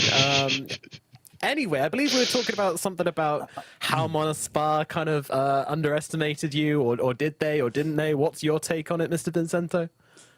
1, 2, 3, test. Yeah, Yes, excellent. We hear you, and our PC has not turned off, so this is Windows is going a all million times updated as better. Nice. All right, so we kind of have a history with those guys. I think we played them like 5 times in the last 6 months or something. We also played them when they were still Brame. So we got a history. We know what they like. And I mean, maybe some people thought we were weaker than them because we had some incidents in the past weeks. Like we tried something with a hot fire lady, also didn't really work out. But like in our minds, this was a 50-50 matchup. And due to our record being good against them as well, and due to them having a very predictable off-lane hero pool, we were confident on beating them. And yeah. So you saw the Lycan coming. That was not out of the blue for you guys. I mean, it's Skylark. He's a very good player. He's a very high ranked, but you know what heroes he plays. So, and it's also good for me because I like the Eng, the Chen. It's a pretty good matchup for me personally. Yeah, enjoying the wolves, enjoying playing with his own wolves. That was very nice. How are you guys adjusting with Pio on the team? You know, what's he like as a teammate? So Pio, I met him on a pub, I think originally. I've known him for a long time because he's kind of young, but he has been playing for ages. Back then he was like a Klinks only spammer, but he's changed his ways, finding some other heroes. Yeah. And I think it's a nice change-up. I liked playing with low skill, but we had to make some changes. And I think Pio is a very good addition because he's very vocal. He's got his own hero pool. And it's very nice if you have some guy who maybe doesn't play every hero in the game, but plays 5 or 6 heroes really, really well. So if he's on his comfort heroes, he knows how to make calls, how to carry the game, and it's just nice. Sounds good. Oh, and you got a question? Yeah, no, absolutely. Hey, Jem. I wanted to kind of know what you guys sort of changed up, or feel you changed up between the previous series you played, against Hustlers, and then coming into this one, because you guys seem to be on another level. Like, was there, a lot of sort of picking yourself up after that series, the opening series, the DPC, that you weren't able to get the wins in, or were you able to sort of write it off as, we let them get Lina twice, what can we learn from that? It's just, you know what I mean? Like, was that sort of the situation? If you could go back and play those games without Lina involved, would you guys have won them? I mean, it's always like this in the meta, right? There is this hero, everyone knows it's broken, and you want to counter him because you want to save the ban for some other hero. That's a lot more important, for sure. Gotta ban the SF, gotta ban the Brood. Lina, not so much, but I mean, we tried. Maybe we shouldn't have done it in the second game. Maybe we should have just accepted that the hero is very fucking good. Oops. And I mean, today we did it. We just banned it. We didn't want to make any experiments. And I mean, maybe it can be figured out in the major, but so far I don't think the hero is counterable. Makes sense. All right, game 1. All right, I want to hear what happened here. There was a play where a certain Enigma player wound up on a cliff. I did notice that the bird put him up there. Do you know who was responsible for that? I mean, I saw him. He was like, "Bro, I'm dead." I'm like, "Gotcha." But I think I didn't say it loud enough or something, because I think he didn't realize it at first. He was like, "Oh, I'm on the high ground. What the hell?" It wasn't really like 100% calculated. I actually thought he would just TP out, because I think he could have TP'd out. It kind of backfired, because then we like hold them, counter-initiated, and lost like 4 heroes. But I mean, what can But you it do? looked really sick. So Look, if that goes well, you're on the front page of Reddit. Yeah. Great exposure. Next time. All right, good. Just want to clear that up. Thank you. You got another one, Trent, or are you all done? No, that's it. That's all I Okay. needed. Thank you. Yeah. All right. I've got one last question, Jim, because you've played Dota for a long, long time. You know, you've been playing all the way back, I think, in like 15, 16. And how's it been like watching all of these guys who you used to play with and against who are, you know, now in like the upper echelons? I mean, Stormstormer, Jabs, Nine, and all those guys who you used to play alongside? Toronto Tokyo also.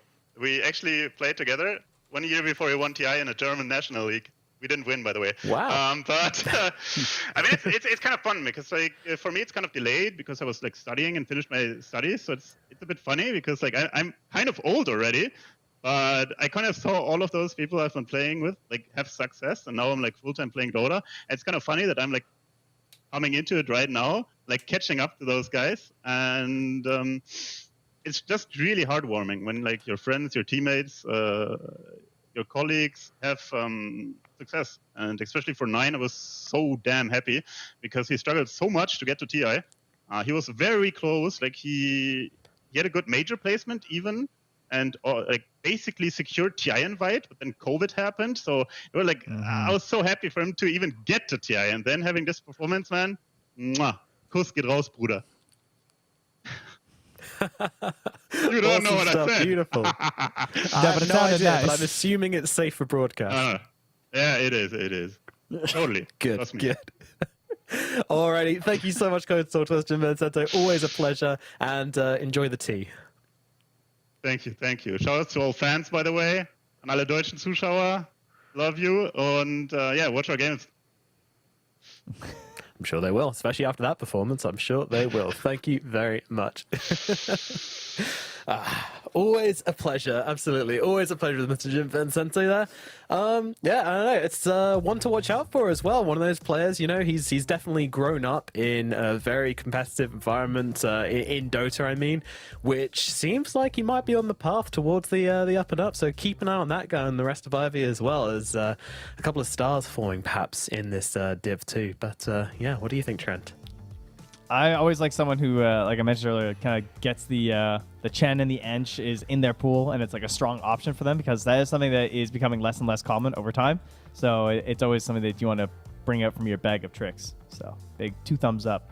I'd love to see more of this guy. I haven't gotten to do much Division 2 Western Europe, so it's nice to get to watch this team. And you know, any team who's played together for a long time, again, this idea of like bringing the same ideas from the series they just lost and playing so confidently with them is so nice to see. So when it comes to their opponents, Manaspa as well, we were kind of looking at like, you know, talk about how important just dropping a single series can be, and then it happened. And so now that this is where that table gets like a little bit messy, like you were sort of talking about before. Yeah, now it looks really good for Uridu and D2 Hustlers. But yeah, reflecting on today's results, of course, it's all been 2-0s across the board. Bold, unfortunately, getting 2-0'd by the D2 Hustlers. Alliance getting 2-0'd by Uridu Thunders. And now Monspar getting 2-0'd by Team Ivy. So yeah, I mean, I think the first 2 results, especially after the first day of play, maybe could have seen coming. But this one was a bit of a twist for me. But I'm glad to see it. And as Jim said, you know, he wasn't that surprised by it. You know, he thought it was 50-50. So, yeah, they ended up being the better team today. And as you say, it does make things look really good for Hustlers and Uridu. So, yeah, is the table looking somewhat how you expected now, Owen? Oh, let's have a look. What we got? Well, as I did say before the league started, I didn't expect Alliance to go straight to the bottom, honestly. You know, first 2 games, they've been rough for them. Let me just wind back the tapes here. I don't expect Alliance to draw a single game. I had high expectations. I thought they were going to come in with this new squad and they were just going to blow away the competition, but it hasn't happened like that. They've come in, they've had the 2 losses. It's you know, it's been a rough start for them. In terms of kind of top performers, Uridu, not surprised, was very impressed with them during the closed qualifiers. I think this team is. I would say I've not got to watch the Hustlers games too closely, but I would say overall, the other teams I've seen, I feel like Uridu is the best, kind of by far. Like they just look really good. They look really clean. I'm very impressed with their carry player. I think TA2000 is like, he is a very talented player.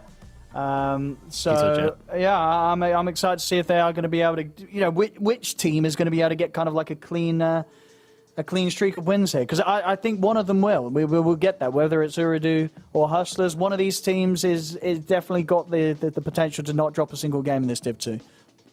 Yeah, I think you're right. It's there's two teams especially on a bit of a collision course here, and I think that's Hustlers, and that is Urdu. So we'll see. I mean, there's going to be a long time before they clash each other, but we can see the next clashes coming up on the 5th of February because we've got some hype games in store for us.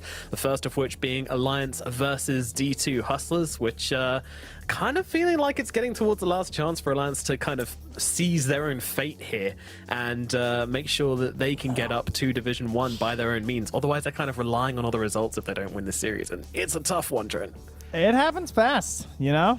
It's not like qualifying for the major where there's sometimes 3 slots or maybe even 4 slots. No. Division 2, there's just 2 measly slots. So even now, even if Alliance were to win all their games from here on out, there's still a chance that they don't make it. And that is truly the pain of Division 2. And again, why we constantly reiterate just how damn important every single match is going to be for you. So yep. It is definitely time to start winning, though. Yeah, I would say that's a good plan if I had to make one for the team. Now, and of course, we've got Bold versus Ancient Tribe, and then Monospart versus Water and Enjoyers, who we haven't seen yet. So I'm excited to see those guys in action. So make sure you join us on February the 5th, as those guys will be fighting it out. I think we move over to the mainstream by then, but it will be at the same time. So make sure you guys join us there. But from today, we're all done. Owen, can I get some final thoughts and maybe a bit of parting wisdom before we go? Lycan's still good, honestly. Believe me. It was just a rough day from. All right, this hero's really good. Go play it in your pubs. You'll get a lot of free MMR. It was a tough day, and it wasn't his fault. It was the other lanes. I'm not sure that was the wisdom we were hoping for, but it's what we got. Thank you so much, Owen, and thank you, Trent, as well. Doing a wonderful cast on those games, of course, and we'll catch you all next time on the 5th of February for the Western EU DPC. But for today, goodbye and good luck. On me. Nice. I'm fine. I pipe for you. Sorry? Agrees. Ruby. I force you. Gyro. Even gyro. Oh, shit. Teamwork, make dream work. Others. They're gonna TP. Yes. Down. He blinked. I can't. Rosh. High ground, Rosh. I think Rosh. And then check Rosh if it's up. It is up.